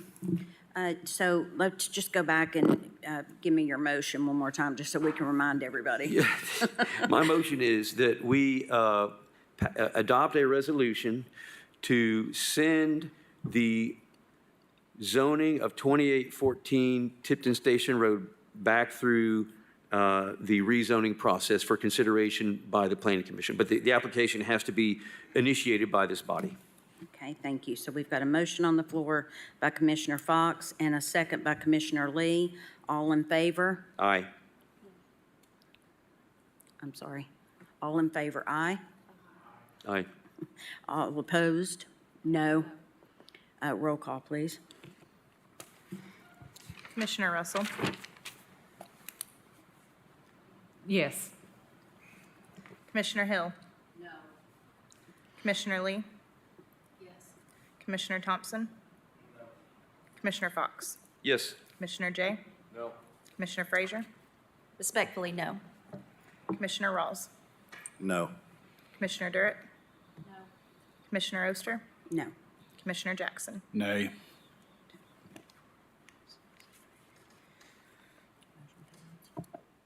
Motion fails. Next item, please.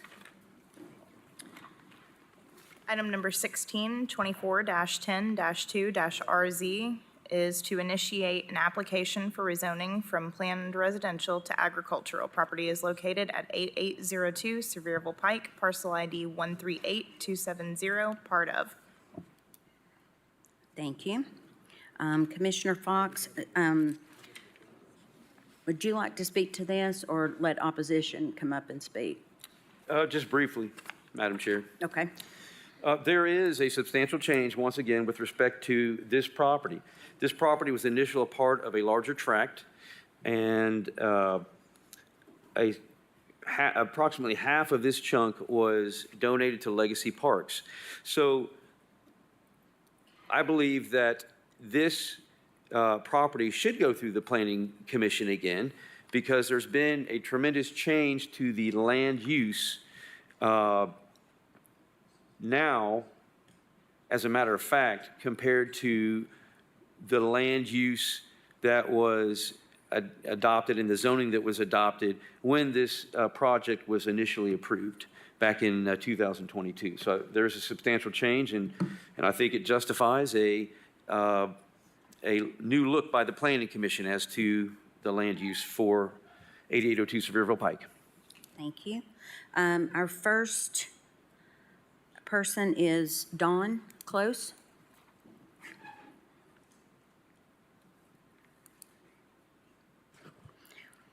Hi, Don Close, Sevierville Pike. Our property sits right directly across the street from this parcel, and our home is a historic home. It has a great history. It was the old stagecoach for between Sevierville and Knoxville, and it's a beautiful property. So, we've been haggling about all these properties with Thunder Mountain property. There have been 5 parcels, and every one of them has passed. And we want to know when our property rights are going to get addressed, because it has a profound effect on our community. There is very little ever considered for the current residents of the area. There just isn't. So again, it's mostly has to do for us with density. The density is just too high, and it doesn't fit in our rural community. We have tiny little roads. We have little country roads. They don't have any shoulders.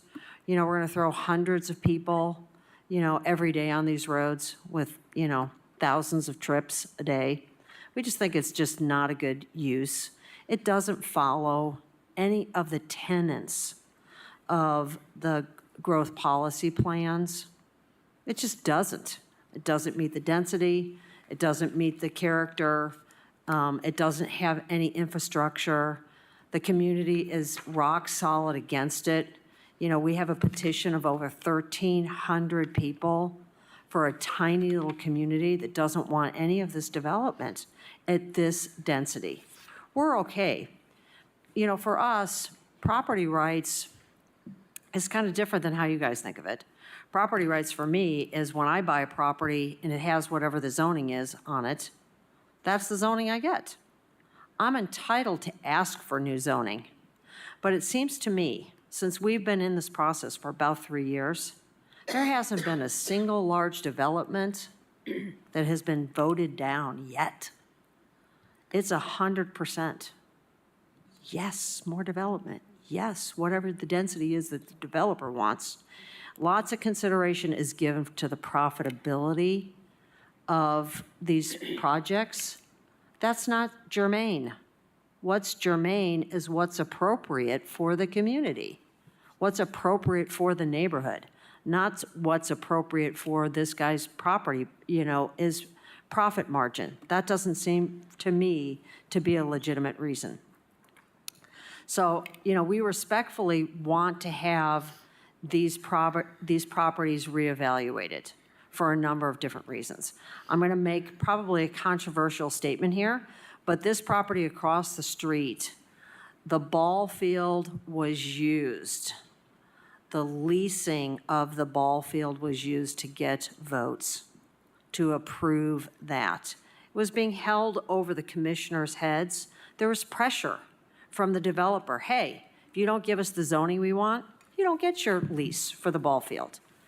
So they worked out a deal behind the scenes, doesn't involve the community, and voila, all of a sudden they've got the votes and they get the new lease. Well, a year and a half later, that same ball field We want to make that commercial property now, ma'am. And they donated junk land that's a swamp to put the ball field on to the tune of $15 to $20 million. Well, remember, we're good Republicans in here, many of us. And that's an unfunded mandate as far as I can see. Where's that $15 million coming from, folks? That just doesn't fly out of the sky. And we asked for something reasonable. We said, get the funding, get us a guarantee for that ball field before you rezone the commercial. It's one of the next ones that's coming up. But that's not done because we had to hurry up and get that hurry up offense to get it approved while we had a home commissioner that was pro this developer. Remember, we're batting 0, they're batting 5. This doesn't seem fair to us, and we feel like there's undue pressure, and maybe some, side deals, back deals, whatever. It just feels kind of dirty to us. That's all. Thank you. Thank you. Next speaker is Margie Grace.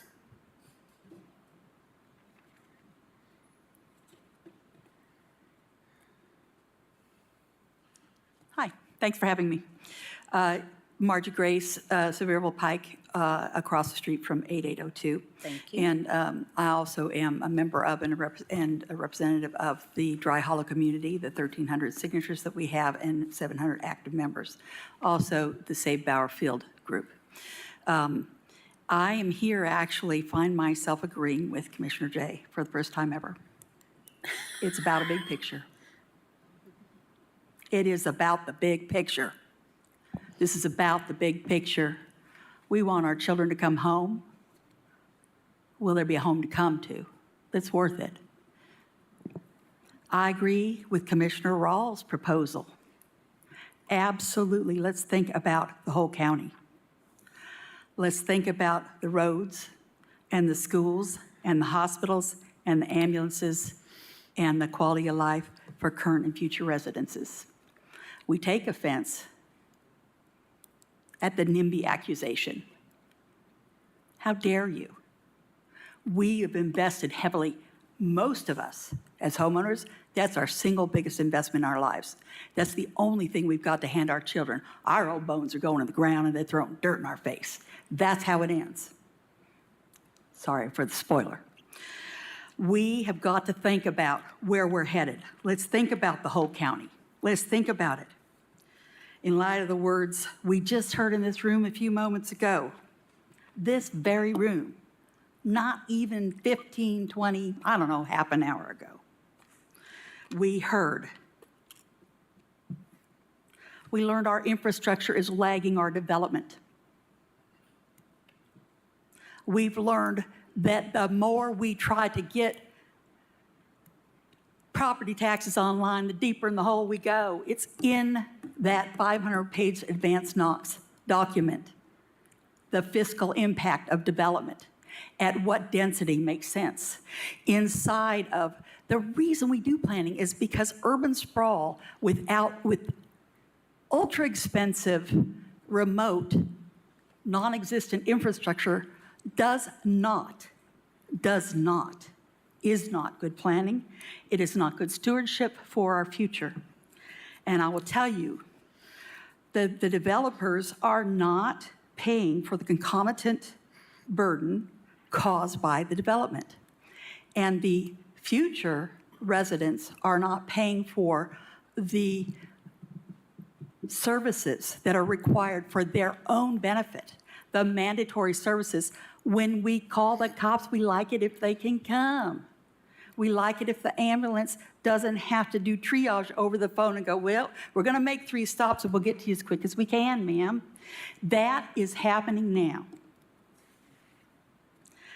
That burden of infrastructure is shifted to the taxpayers. We learned that in this room not a few minutes ago.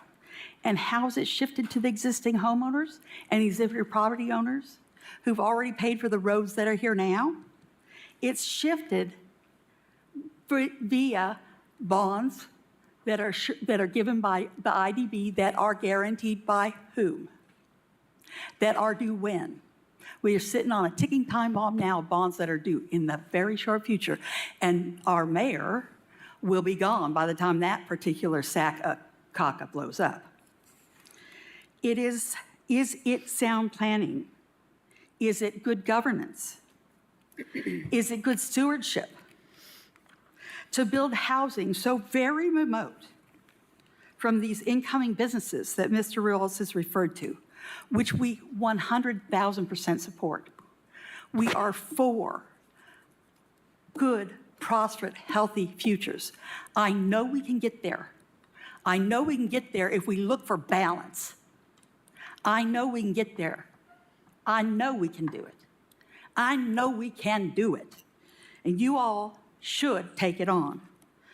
We have no effective bus service. We have no good infrastructure way in South Knox County at the very border. For these jobs are going to be where?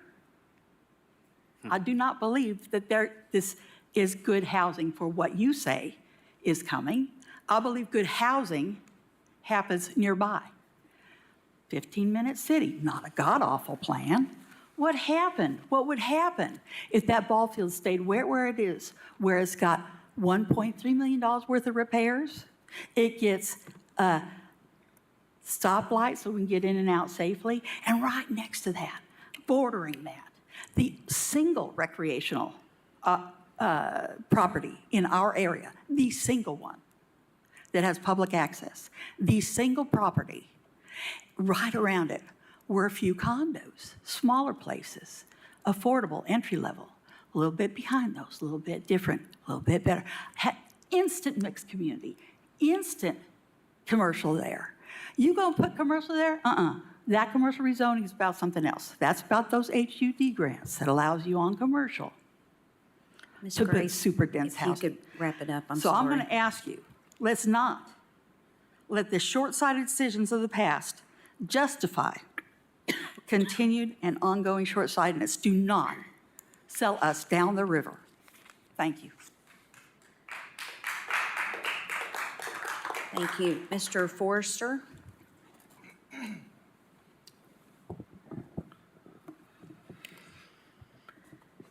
Thank you. Taylor Forrester, 1111 North Shore Drive, Knoxville, Tennessee. Here on behalf of the property owner, Thunder Mountain Properties.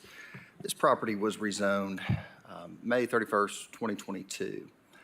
Several commissioners were on commission at that time, and if you recall, there was 2 county commission meetings that this was considered over. Those were separated by several months. There were discussions that took place in that. There was a lot that was involved in the ultimate rezoning of this property. There was lengthy meetings by county commission at both occasions, multi-hour meetings. What gets lost in translation a lot of times is this comment that the developer continues to get what they want. But if you look back and you track as to see maybe initially what they applied for, then Planning Commission through planning staff had a lesser recommendation. Developer accepted that at Planning Commission, then they moved to County Commission with that lesser recommendation. Even then at County Commission, it ends up with a lesser density then. So I guess it has this appearance that the developer is continuously getting exactly what they're asking for, but that's not exactly true. With this property, at the time, it had a zoning, a varied zoning of ag, general commercial, commercial business, and RA, the low-density residential. It was rezoned to planned residential with conditions related to the density. This, as I mentioned, the rezoning was discussed at length. Conditions were put in place related to what areas of the property to be developed, at what density, and what areas to stay off of.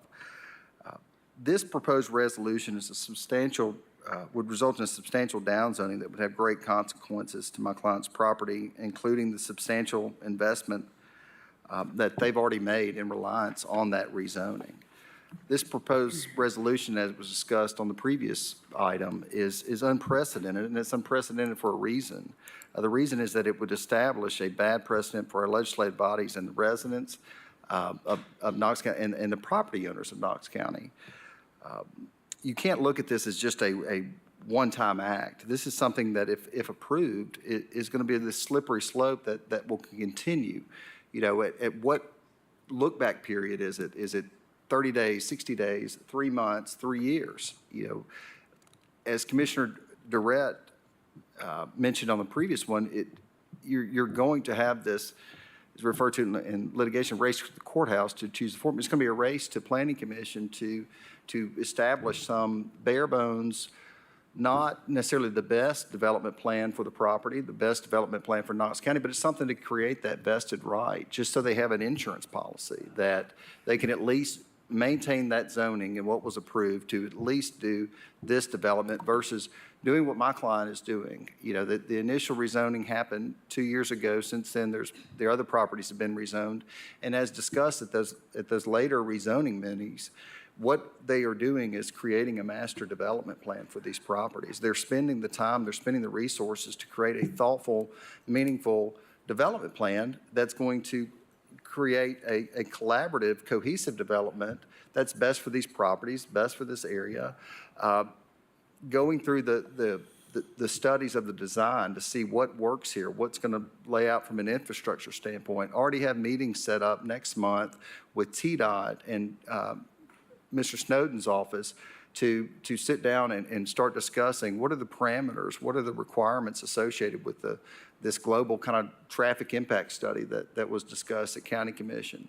Not only for this immediate vicinity, but also kind of surrounding these properties to see what other type of infrastructure improvements may be needed, such as additional red lights. There's been discussion, you know, never want to be here discussing litigation, but, you know, when you consider this unprecedented act and the discussion of regulatory taking, and it's new in Tennessee, it's just recently recognized, so there are not any substantial cases, and these are very fact-specific cases that other courts and the U.S. Supreme Court have taken up. And it's so fact-specific that it's hard to kind of get a handle on what a court will do. But what they look at is the economic impact of that regulation and the extent to which the regulation has interfered with distinct investment-backed and expectations. So here we have some site work that is already taken place on this property, including installation of culverts and drainage tiles, substantial engineering associated with the design of this master development plan, not only for this property, the surrounding properties, and we also have a donation of over 100+ acres that, following the rezoning, approximately 18 months after the fact, a substantial donation was made in real estate, all in reliance on this rezoning and having the assurance that you have a rezoning in place and that you have the time to create a master development plan and that your position is secure.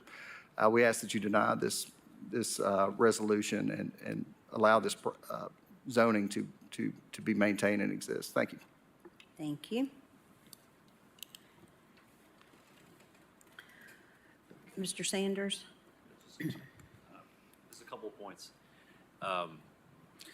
Make sure you speak up, please. We actually filed a lawsuit to challenge this rezoning 60 days after the commission voted to approve it. And so, the argument that there have been any subsequent investments in reliance on the rezoning is quite frankly incorrect.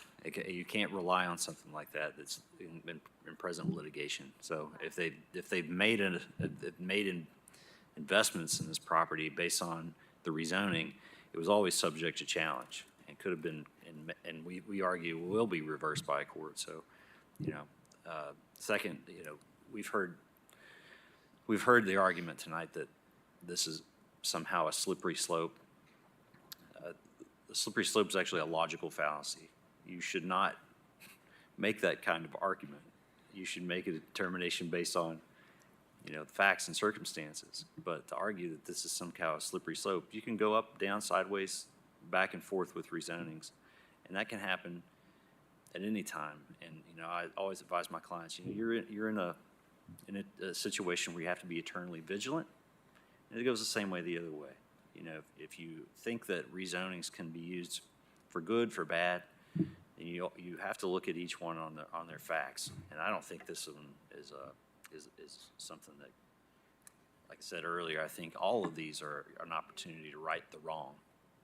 And so that's what I'd ask Commission to do. Thanks. Thank you. That's for all the speakers on number 16. I'll open up the floor if the commissioners have any questions. Seeing none, I'll turn it over to Commissioner Fox. Thank you, Madam Chair. I did want to point out that there are 3 bases upon which a county can be sued successfully. There's the vested interest basis, the regulatory taking point, and then there's equal protection. By the way, I'm just kind of recounting what Mr. Moyers stated to me during a conversation we had.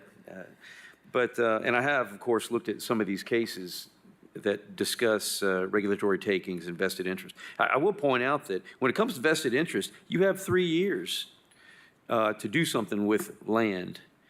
And if that's not accurate, Mr. Morris, I would ask that you step in and make sure okay. So you have 3 years. So there's no, see, when we're saying, oh, well, you know, once it's done, then it's forever. That's not what the state law says. The state law says you got 3 years. So see, this body does have the power, and even by under state law authority can come back in and say, you know what, you didn't act on this, and we can do something. That's if you've actually taken steps and invested in the property. There has been no investment in this property. It's still fallow land.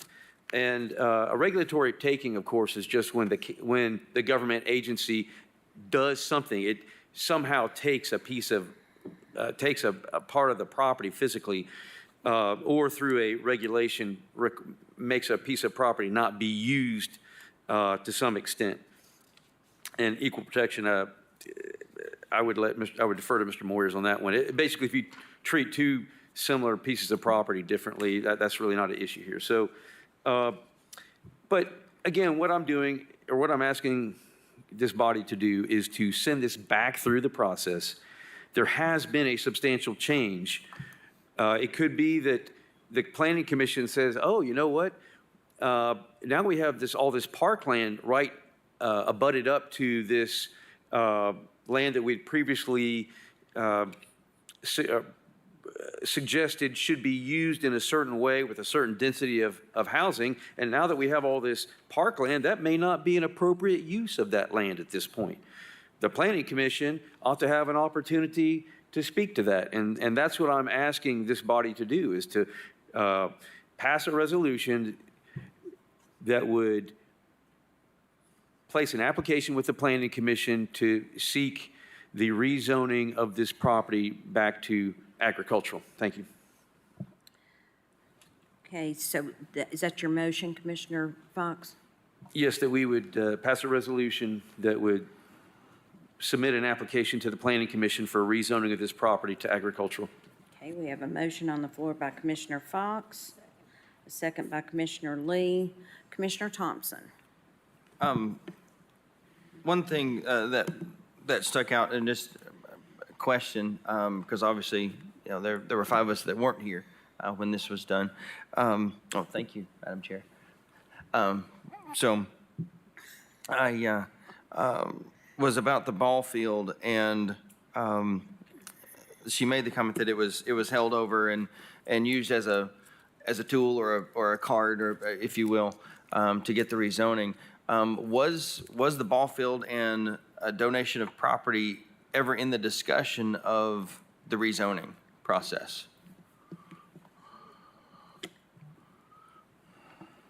With regard to this rezoning? Yeah. I might be ahead of myself. This was 2 years ago. I don't believe that any discussion about rezoning. Okay. I don't recall, though. I mean, I'm getting up there in years. My memory isn't as The good. lease, I Well, I'm a believe, new guy, so. The lease approval was 2 or 3 months executed and approved by county commission before this rezoning. So that lease had already been negotiated, approved, and accepted by county commission, say, I think in February or March of 2022, and this rezoning didn't come until that May. Okay, Or thank the you. approval of it did not happen until May Okay. of the rezoning. And how long is the lease? Is the ball field, the perpetuity of the use of the ball field by the county, is that in question, or is that? No, How I long think does that it's last? 10 years, isn't it, Taylor? Or is it 8? Total effective 10-year period, 7.5 years left on that lease. Okay. All right. So we have a motion on the floor by Commissioner Fox and a second by Commissioner Lee. Excuse me for 1 second. Yes, ma'am. So my recollection is quite different than Mr. Taylor's. I'm not saying he's, it's been a couple of years now, but my recollection is that ball field was held over the head. Sorry, it just was. It actually got approved a week or two before the rezoning happened on that property. It did, that's just the fact. And it was used again with the land. Hang on a second. Yeah, May 3rd was when it was signed. So it's like a week before. And the ball field was used again. The land donation of the swamp was used to get the rezoning of the commercial property that's coming up, in the next couple of proposals by Andy. But it's been used twice, very effectively, and it was discussed in the meetings with the county commissioners. It was discussed. So as far as I can see, it was used as undue pressure.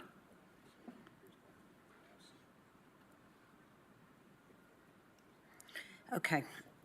So we have a motion on the floor and a second. All in favor? All opposed? No. Let's do a roll call. Commissioner Hill? No. Commissioner Lee? Yes. Commissioner Thompson? Commissioner Fox? Commissioner Jay? Commissioner Frazier? No. Commissioner Rawls? No. Commissioner Durrett? No. Commissioner Oster? No. Commissioner Jackson? No. Commissioner Russell? Yes.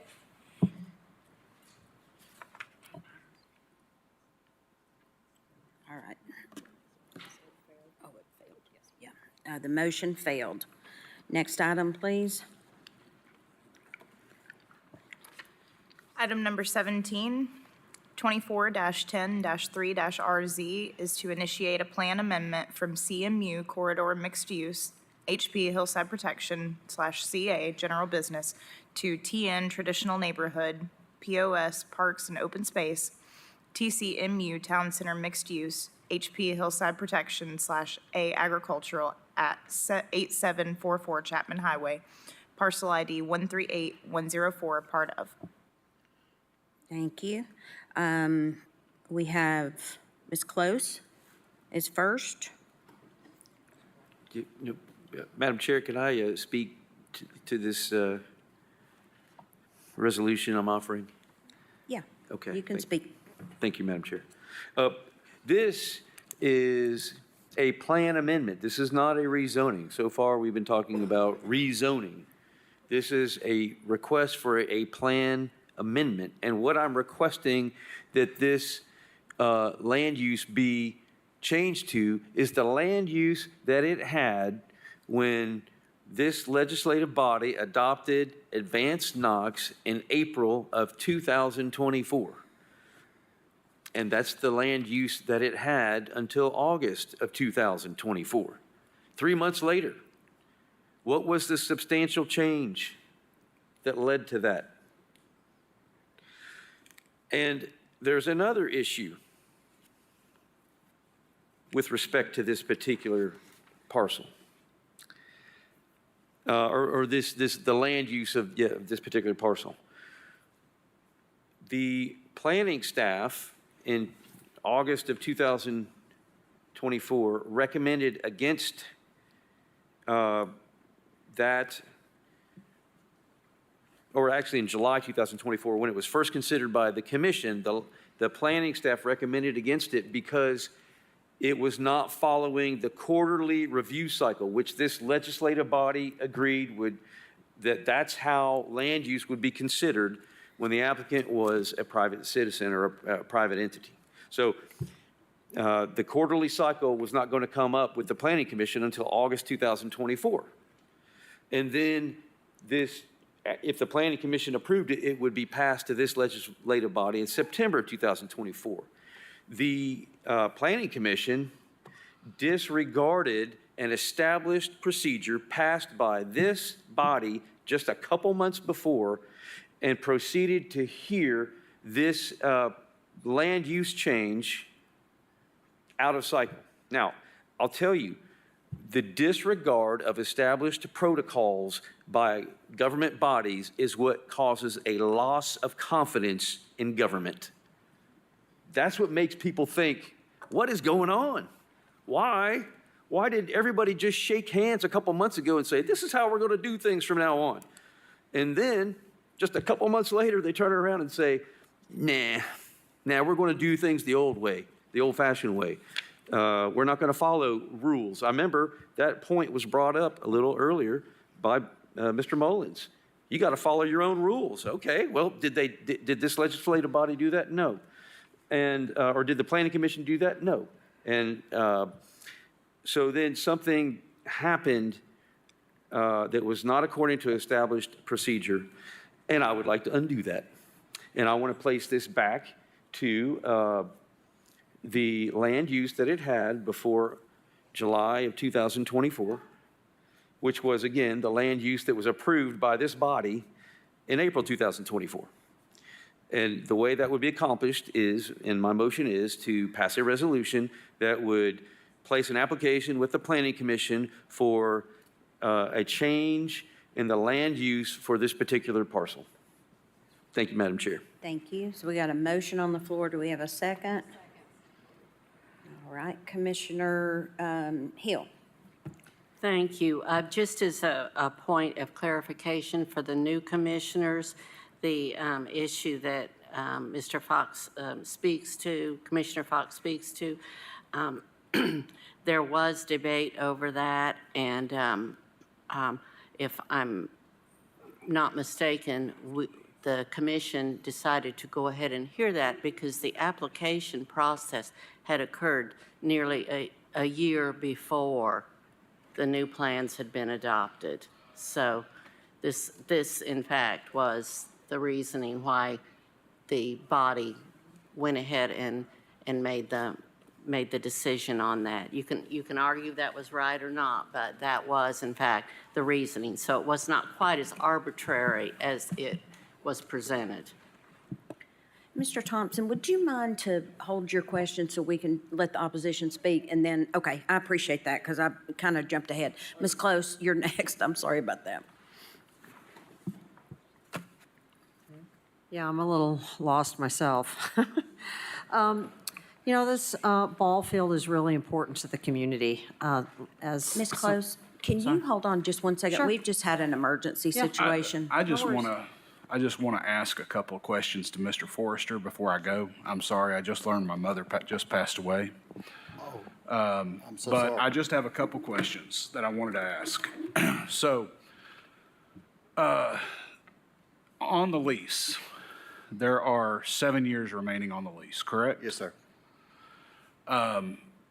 And we have an agreement, with Thunder Mountain Properties that we won't develop, the property won't be developed until that lease, until we have an agreement on the parks that are being done, correct? I'm sorry, my brain's not here. Yep. So there's a 7-year lease. Correct. 7 years still remaining. And they agreed not to develop that property until the other park is developed, the new ball fields, correct? No, it's the exclusive use of the lease property, meaning Knox County has exclusive right of use of the current lease property. There's nothing we can do to, evict Knox County from that property or anything. During the 7 years? During the 7.5 years, correct. Okay. So, but my concern on this is that, what if the new ball fields are not done? At the end of 7 years, when the lease is concluded, we've already rezoned the property, and then it can be developed by Thunder Mountain Properties. Is that correct? Technically, yes, but it's the same context with the lease regardless of the zoning, meaning at the end of this 7-year period, there is no guarantee or right of renewal for Knox County on that lease property. Correct. I get that. But let's say, the community members say, hey, it could cost 20, 30 million. Might cost $1 million, I don't know. But what if Knox County and our body does not approve the funding and does not find the funding for doing these ball fields? At the end of 7 years, Thunder Mountain Properties will be able to develop this property and we will have a piece of land. Is that correct? We'll have a piece of land. I'm sorry. We'll have Legacy Parks. Legacy Parks will own that land that was donated to them. They already own it, yes. They own it. Yes, they own it. They own it. But at the end of 7 years, if we do not put new ball fields there on the Legacy Parks, or Legacy Parks puts new ball fields, Thunder Mountain Properties at the end of the lease will have zoned property that they can then move forward with the development. Is that correct? Correct, yes. Okay. So there's no guarantee that we will have the funding and we will be able to get the new ball fields done, correct? Yes, it's. Yeah, I just wanted to point that out. I'm still not, I'm still not in favor of this downzoning, but, I would like to ask whether your client would be agreeable to signing a option with the county on that if this Legacy Parks is unable to fulfill, the ball fields, the new ball fields there, that we would be able to, Knox County would be able to continue to lease Bauer Fields until the Legacy Parks completes their ball fields. I understand what you're saying, but I think, looking out 7 years and then to what degree is it a 6-month extension? Is it a year extension? Is it in perpetuity extension? It's 7 years right now and then, the lease would expire regardless of the rezoning or not. Yeah. I do think, in 7 years, we start getting there. I just have a concern, as the negotiated deal that we did. And listen, I don't know how I would have voted 2 months ago had I been on the commission. But, I do have a concern that we could end up with Legacy Parks having a piece of land with nothing on it and the development, because the cost to develop is so expensive that we can't find the $15, $20 million to do it. And I think the $15 to $20 million, that is to develop the park, not ball fields. That's to develop an entire park system. Correct, yes. And so I do think, if we're getting close to 7 years, my client agreeing to be locked into something now is that then the building of new ball fields then goes further on the back burner. This property is leased by Knox County for no money. Mm-hmm. I do think my client, this is his family property that he recently acquired a few years ago. Very invested in this community, very invested in his name associated with Bauer Field.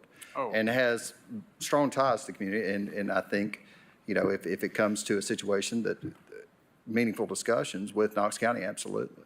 Yeah, I just have a concern that that could be a potential loophole where, we end up developing the new Bauer fields are gone, and then there's a potential that there are no replacement fields. I understand, yeah, and it's just looking out and tying, my client to something 7 years down the road, and I know if putting something on the back burner, knowing you have more time, allows it to go further on the back burner. My client tells me, no hurry, get back to me when you can. I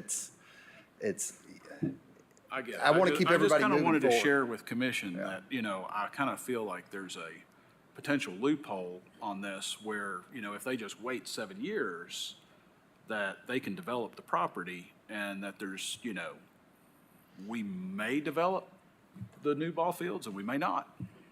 That puts it back on us. We better get them developed. That's right, yeah. So we all need to make a commitment to do that to the community. So, and I gotta go. And I'm sorry to hear, Commissioner, about. Thank you, Commissioner Jackson. You're in our thoughts and prayers. Thank you. Thank you So very sorry. much. Thank you, Ms. Close, for being flexible for that. Very sorry for your loss. Yeah, that was kind of my point all along when this proposal for the rezoning and all of that, turning this legendary ball field into commercial property. Our community really just had one request. Can we get guaranteed funding before we give a rezoning? What's the hurry? 7 years is plenty of time to come up with, funding, for this. If that's the case, then we just wait. They're not going to build for 7 years anyway. So we have that as our clock.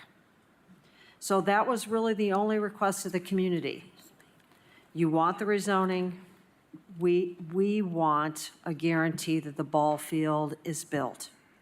And we're landscapers. So just at a bare minimum, it's going to be $6 million just to put in the drainage system and bring the soil level up so that it doesn't flood. So people are saying, well, we don't know if it's, 15 million, 12 million, 20 million. Well, that was the other piece. I said, why don't we have this property evaluated? That's what we would do if we were buying the property. We'd do a little due diligence. Oh, we heard it's a swamp. Get a hydrologist, get an engineer, get a report, get a recommendation on building a drainage system, and then you have some contractors come in and you bid it. And then we know how much it's going to cost. And then we build in our fundraising based on the facts, not based on whether we think it could happen or not. And P.S., by the way, we're not sure as a community that we want this ball field put right in the middle of our community. There are other issues for us as well. It's not just the funding, but the ball field, there is really, the noise level is going to be huge. And they don't just come and play once a week. They play probably 5 days a week there. There's big lights. There's a lot of noise. There's a lot of traffic. And, we're surrounded by hills and mountains, and how sound works is it reverberates.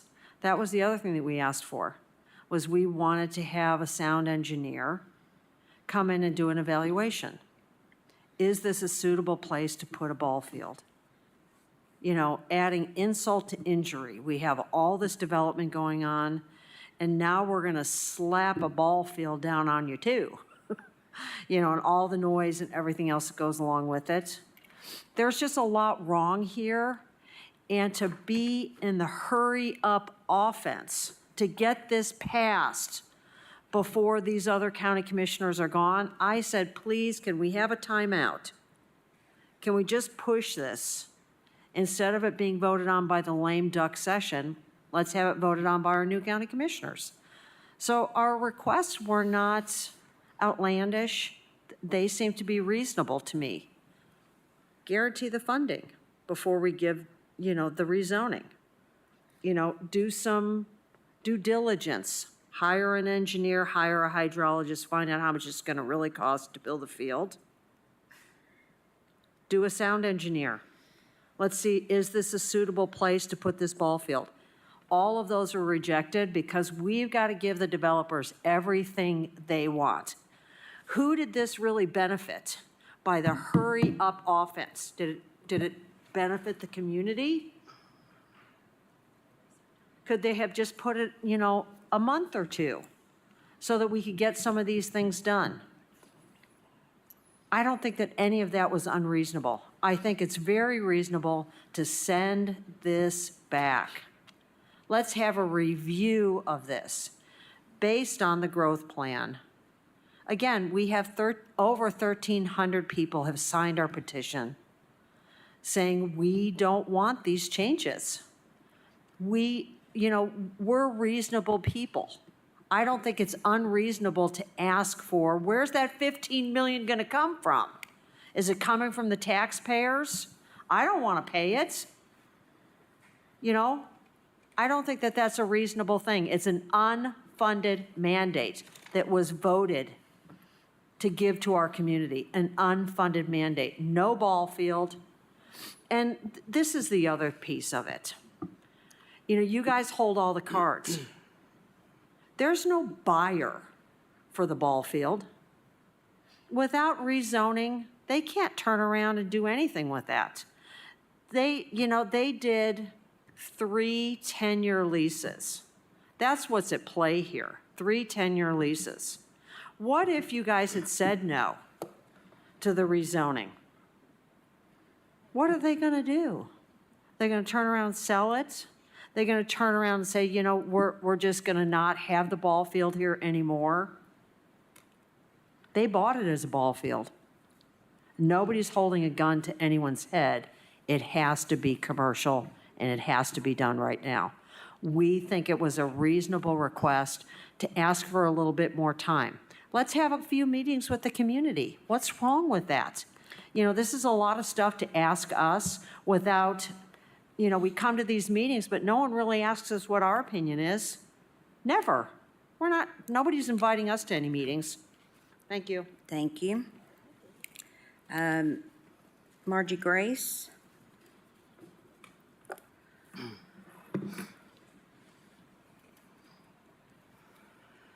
Margie Grace, thank you for your time. I live at Sevierville Pike. I don't give my address because we have a little local lawfare going against ourselves. We find that our political speech is being shut down by a past commissioner, and to the tune of several $100s worth of fines. So we don't really like to make ourselves as available as we were. It's a really uncomfortable position to find myself in. This case was especially egregious. Staff recommended to delay hearing the case. Accordingly, no staff report was prepared. This commission, I assert, are not experts in planning and rely upon those staff reports to advise a prudent, informed decision. Why did we break this long-standing protocol? And what can we expect from you in the future? Thank you for your time. Thank you. Mr. Forrester?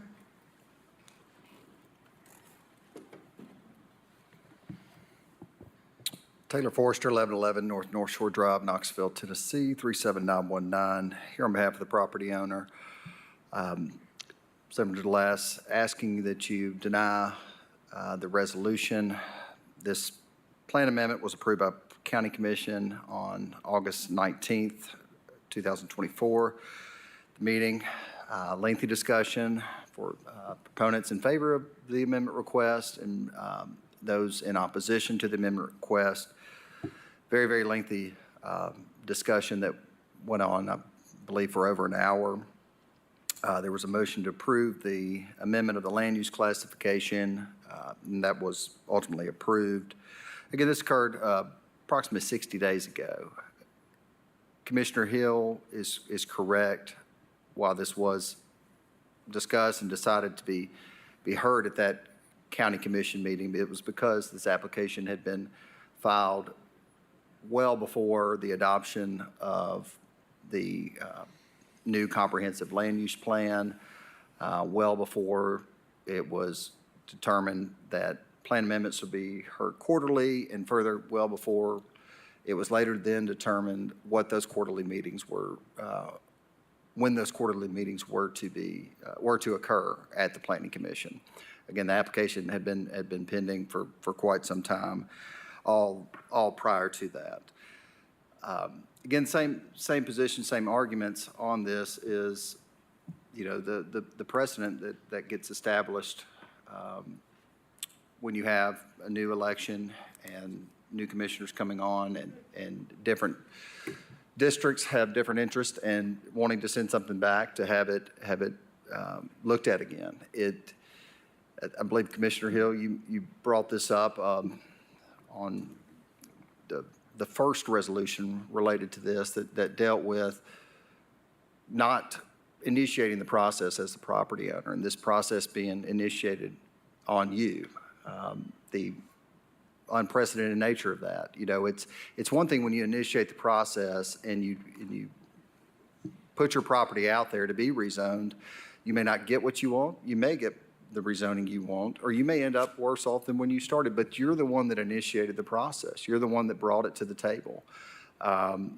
What we have here is something that's been approved. It's been vetted. It's been discussed at multiple levels. There was a planning staff recommendation on this, and it was ultimately, I believe, if I recall correctly, the corridor mixed use, which was adopted. Again, that was just 60 days ago. When you look at the requirements now to amend, and I hear, this isn't to amend the sector plan or land use plan, it's just to send it back and have it reconsidered, but that's initiating the process, that's putting it in motion. And, you must show that there's obvious error or significant omission in the plan, or you must approve two of the following, that there's conditions have changed, either new utilities projects in the area, new data to support the change, and the proposed changes support the policies and actions, goals, objectives, and criteria to a new plan. Again, this is not the case. This was approximately 60 days ago that this was approved, and we'd ask you to deny the proposed or requested resolution. Thank you. Thank you, Mr. Forrester. Sorry. Point of clarification. While there was a staff report hurriedly read out at the request of the commissioners, that was not per protocol ever published anywhere for the public.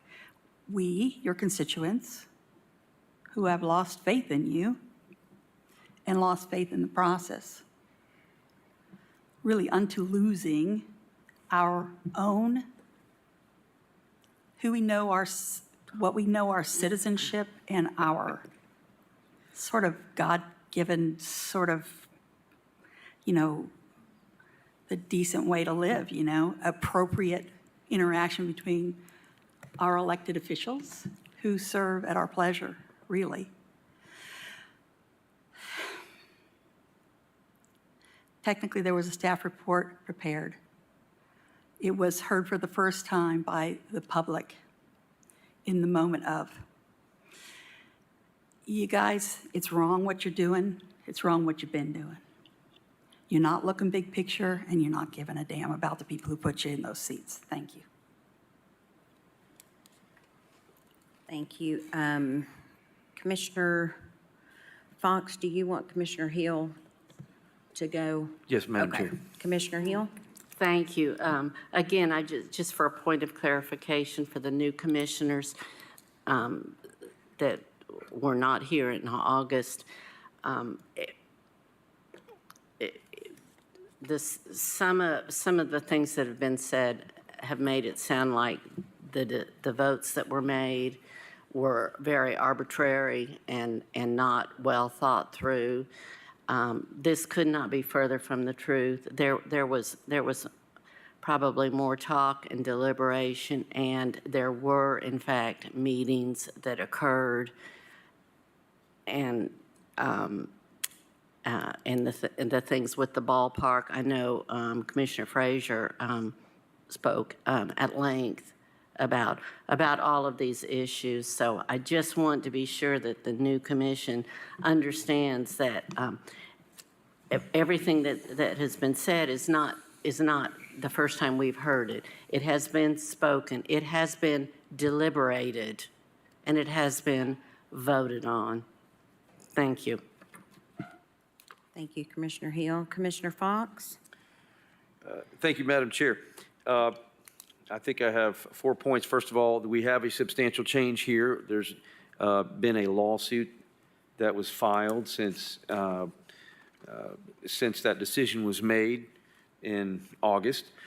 And I want to address this concept of, hey, this has never happened before. This is unprecedented. Well, it was contemplated that this body could do this by virtue of the power being incorporated into the code when that was passed. So that really is a red herring. That point is a red herring. This body has the power to do it. Doesn't matter if it's unprecedented. It has the power to do it. But I'll tell you, what kind of precedent would it establish? It would establish a precedent that when a body says, this is how we're going to, this is the procedure we're going to follow from now on, that the body then says, okay, you know, we did not do what we said we were going to do, and we're going to correct that. So that's the precedent this would establish.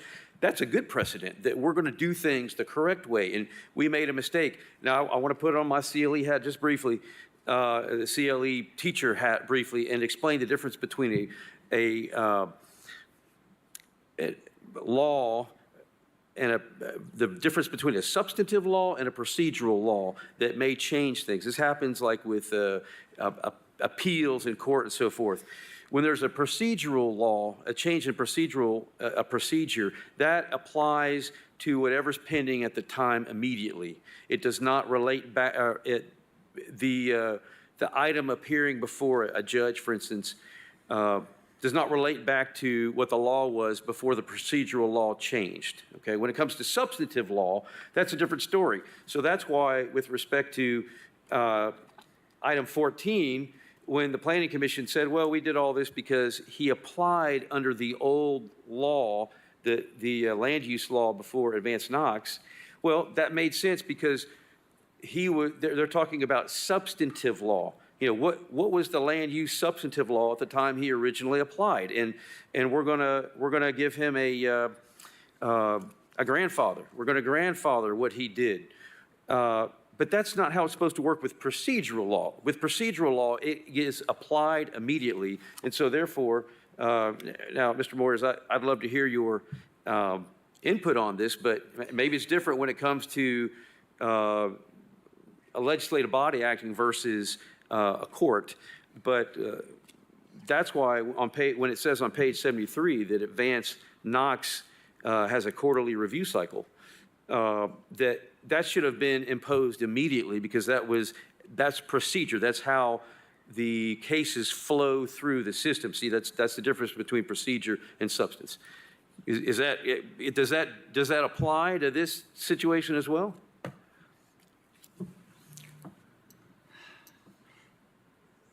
Commissioner Fox, as you have pointed out, this case is involved in litigation at the moment. Okay. And I would respectfully decline to take a position that might influence the litigation. I'm sorry to put you in that position. I apologize. That's I didn't okay. think about that. Yeah. All right. Well, that's the final word, Madam Chair, and I just move that this resolution be passed. Thank you. Thank you very much. I'm going to take a moment before we take the vote just to say a ball field wasn't held over my head. And I'll be kind of honest, I take offense to that, frankly. We all sit up here and work very hard, and we understand that people are not going to see eye to eye, and they're not going to agree with us. But I think we've gotten away from, everybody kind of thinks that politicians or representatives are on the take or we've done something unscrupulous, and that's just not the case. And like I say, it's inappropriate, and it's quite offensive to me. I was very clear, matter of fact, when Ms. Close called me, that this is not something I can support for numerous reasons. I can't support any of these. One, they're in litigation. If they're in litigation, they need to be vetted through the court. Then to be told that if you go with us, we'll take it out of litigation. Sounds a little political to me. The only change that I've seen, respectfully, Commissioner Fox, is we have a new commissioner. And that to me is not a major change in the situation. And I have to echo what Commissioner Hill said. To think that this is anything conservative, that the government is going to come in and start rezoning people's property or downzoning because of a political election or because you don't happen to like whatever the situation is just take precedence out of it. It's just dangerous. And that's not something that my district, my people, would be okay with me saying, I'm going to come in and just rezone you because I feel like it. It's absurd. So that's my take on it. So this isn't something that I can support, and I was very upfront with Ms. Close at the beginning. We had a nice conversation, and I appreciate all your talking with me, and it was very respectful.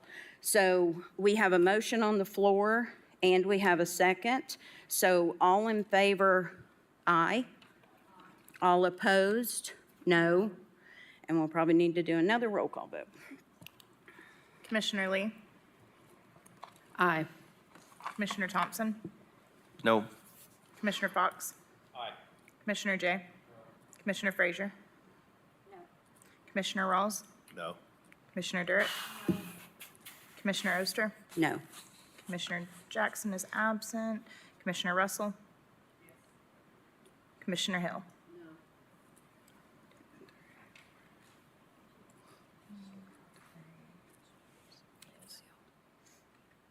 We had one pass. Does it pass which to vote?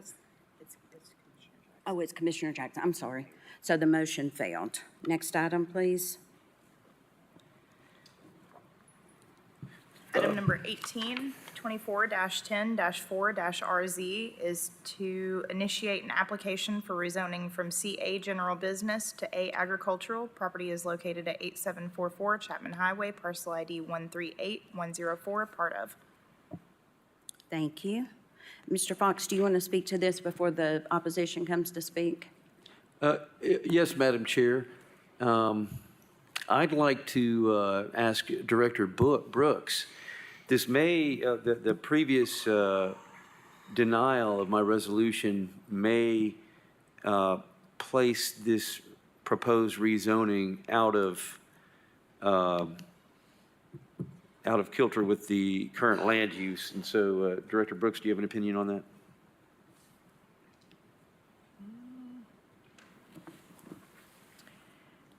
Let's see, I have to look at what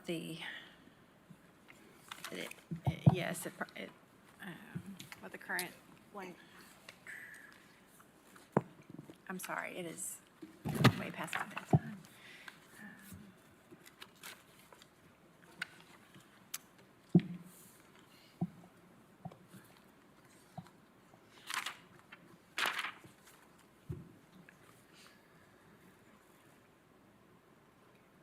What is the place type? I have to look at what the place type is. Corridor mixed use.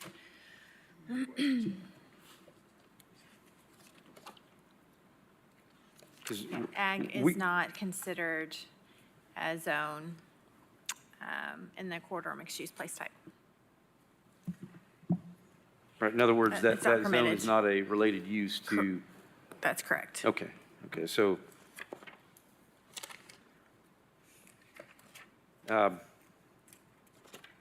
well, my only statement on this is that I believe that the underlying land use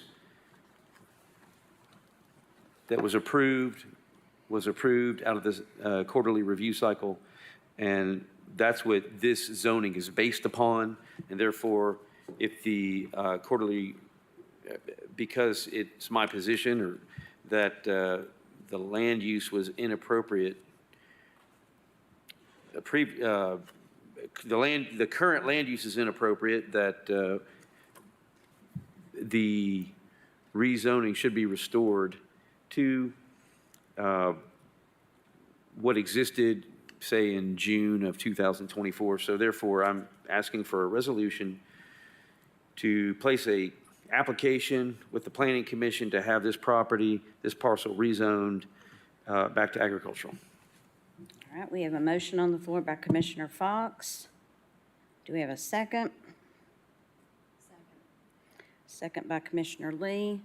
Mr. Thompson, if you're okay, I'm going to, oh, you're, okay, good. We are back to Ms. Close. You're good? Okay. Ms. Grace? She's gone, okay. Mr. Forrester?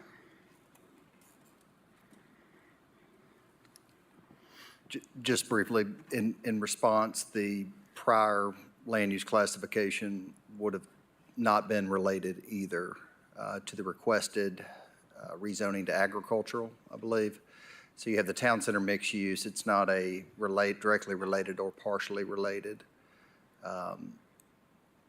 Agricultural is not directly related or partially related to the town center mixed use land use classification. Regardless, we'd say it's moot. Thank you.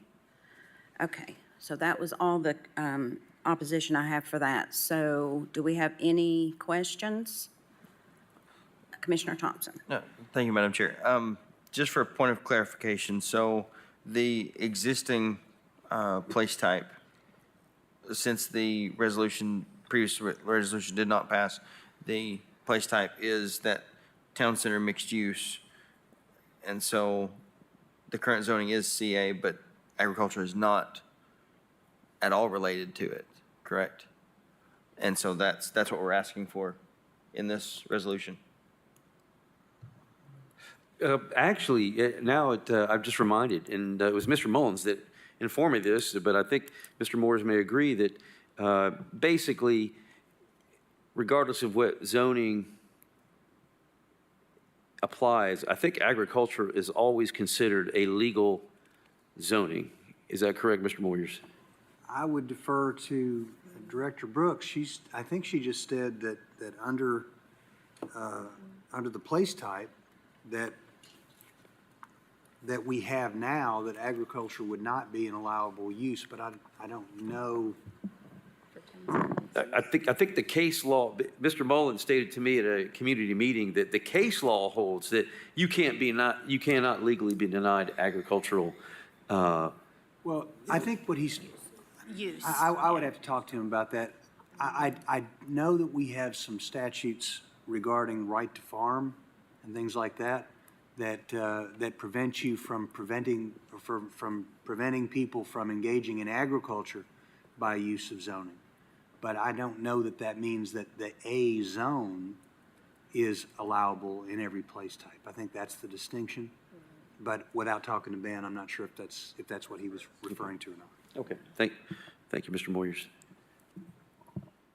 Okay. So I see no other questions. We have a motion on the floor by Commissioner Fox and a second by Commissioner Lee. And we'll take the vote. All in favor, say aye. All opposed? No. I think that's pretty, but I think I'd rather just do a roll call. Commissioner Thompson? Commissioner Fox? Commissioner Jay? Commissioner Frazier? No. Commissioner Rawls?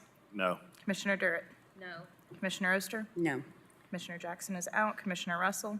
Yes. Commissioner Hill? Commissioner Lee? Aye.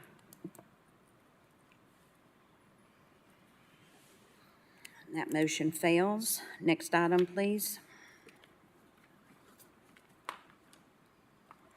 Item number 19, 24-10-5-RZ is to initiate an application for rezoning from PR Planned Residential to A Agricultural and RA Low Density Residential. Property is located at 8744 Chapman Highway, parcel ID 138104, part of. Thank you. Commissioner Fox? Simply put, Madam Chair, I move that the Knox County Board of Commissioners adopt a resolution that places an application with the Planning Commission to seek rezoning of this parcel from planned residential to agricultural and low-density residential. Thank you. Thank you. We have a motion on the floor. Do we have a second? We have a motion and a second. Ms. Close, do you want to address? We got you down for this one also. You're good? Okay. Okay. Thank you. I appreciate that. Ms. Grace is gone, and so now it's Mr. Forrester. Trying to make sure I get everybody. Just obviously on behalf of the property owner that we are against and oppose this resolution, similar basis as stated on the previous items. Thank you. Thank you. Seeing no other questions, we've got a motion on the floor and a second.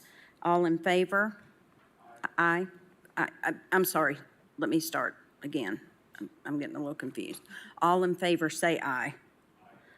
All opposed? No. And we'll just go ahead and do a roll call, just to make sure. Commissioner Fox? Commissioner Jay? Commissioner Frazier? Commissioner Rawls? No. Commissioner Durrett? No. Commissioner Oster? No. Commissioner Jackson is out. Commissioner Russell? Commissioner Hill? Commissioner Lee? Yes. Commissioner Thompson? And that motion failed. We've got to go back to number one because she wasn't here earlier. So if we can read that one more time. I'm not sure if she's here or not.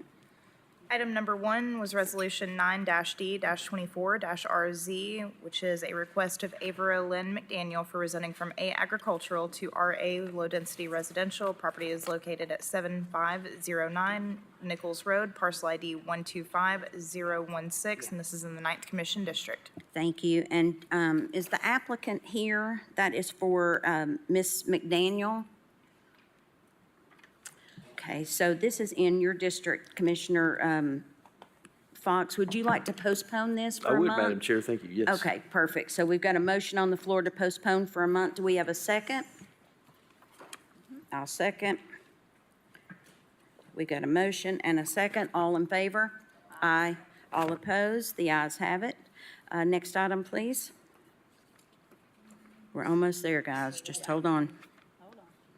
So we had no zoning appeals received. Our next item is item number 20, ordinance O-24-9-101, amending the Knox County Code, Appendix A, zoning, Article 4, Section 4.108, creating standards for drive-through facilities, Article 5, Sections 5.31.02 through 5.31.03 pertaining to the CA General Business Zone, and 5.32.02 through 5.32.03 pertaining to the CB Business and Manufacturing Zone to allow consideration of drive-through facilities within these zones, and Section 5.37.03 pertaining to the CR Rural Commercial Zone, Section 5.38.03 pertaining to the CN Neighborhood Commercial Zone, and 5.91.03 pertaining to the TC Town Center Zone, adding references to the drive-through standards. This is amending ordinance number O-90-9-130, adopted September 10th, 1990. Do we have? Motion to approve. Second. Got a motion by Commissioner Frazier and a second by Commissioner Jay. And this requires a roll call vote.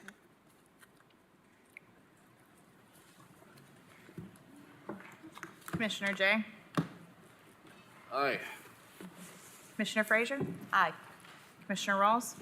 Aye. Commissioner Durrett? Aye. Commissioner Oster? Aye. Commissioner Jackson is out. Commissioner Russell? Commissioner Hill? Commissioner Lee? Commissioner Thompson? Aye. Commissioner Fox? Aye. Thank you. Next, we have public forum, and we have Olivia Harris signed up to speak. I'm not sure if she made it or not. I don't see Ms. Harris. In other business, I want to let everybody know it is Breast Cancer Awareness Month, so if you'd like to wear pink next week, please do that. And we also will be setting up the EMS visit.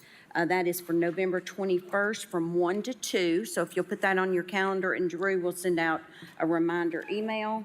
And I guess that's it. Does anybody else have any business? Commissioner Fox? Yes, Madam Chair, obviously, we did not see eye to eye. I did not see eye to eye with all my colleagues, but I want to thank each one of you all for indulging my, expounding my development philosophies in my reasoning. I thank you. You were very gracious. No one overrode me by calling for the question or something, and it was a very late night. So thank you very much to each one of you. You're very welcome. Thank you. Commissioner Jay, do you have anything, or did you just hit your light? You just hit your light. Okay. Motion to adjourn. Motion to adjourn, second, and we're out. Thank you, guys. Have a good evening.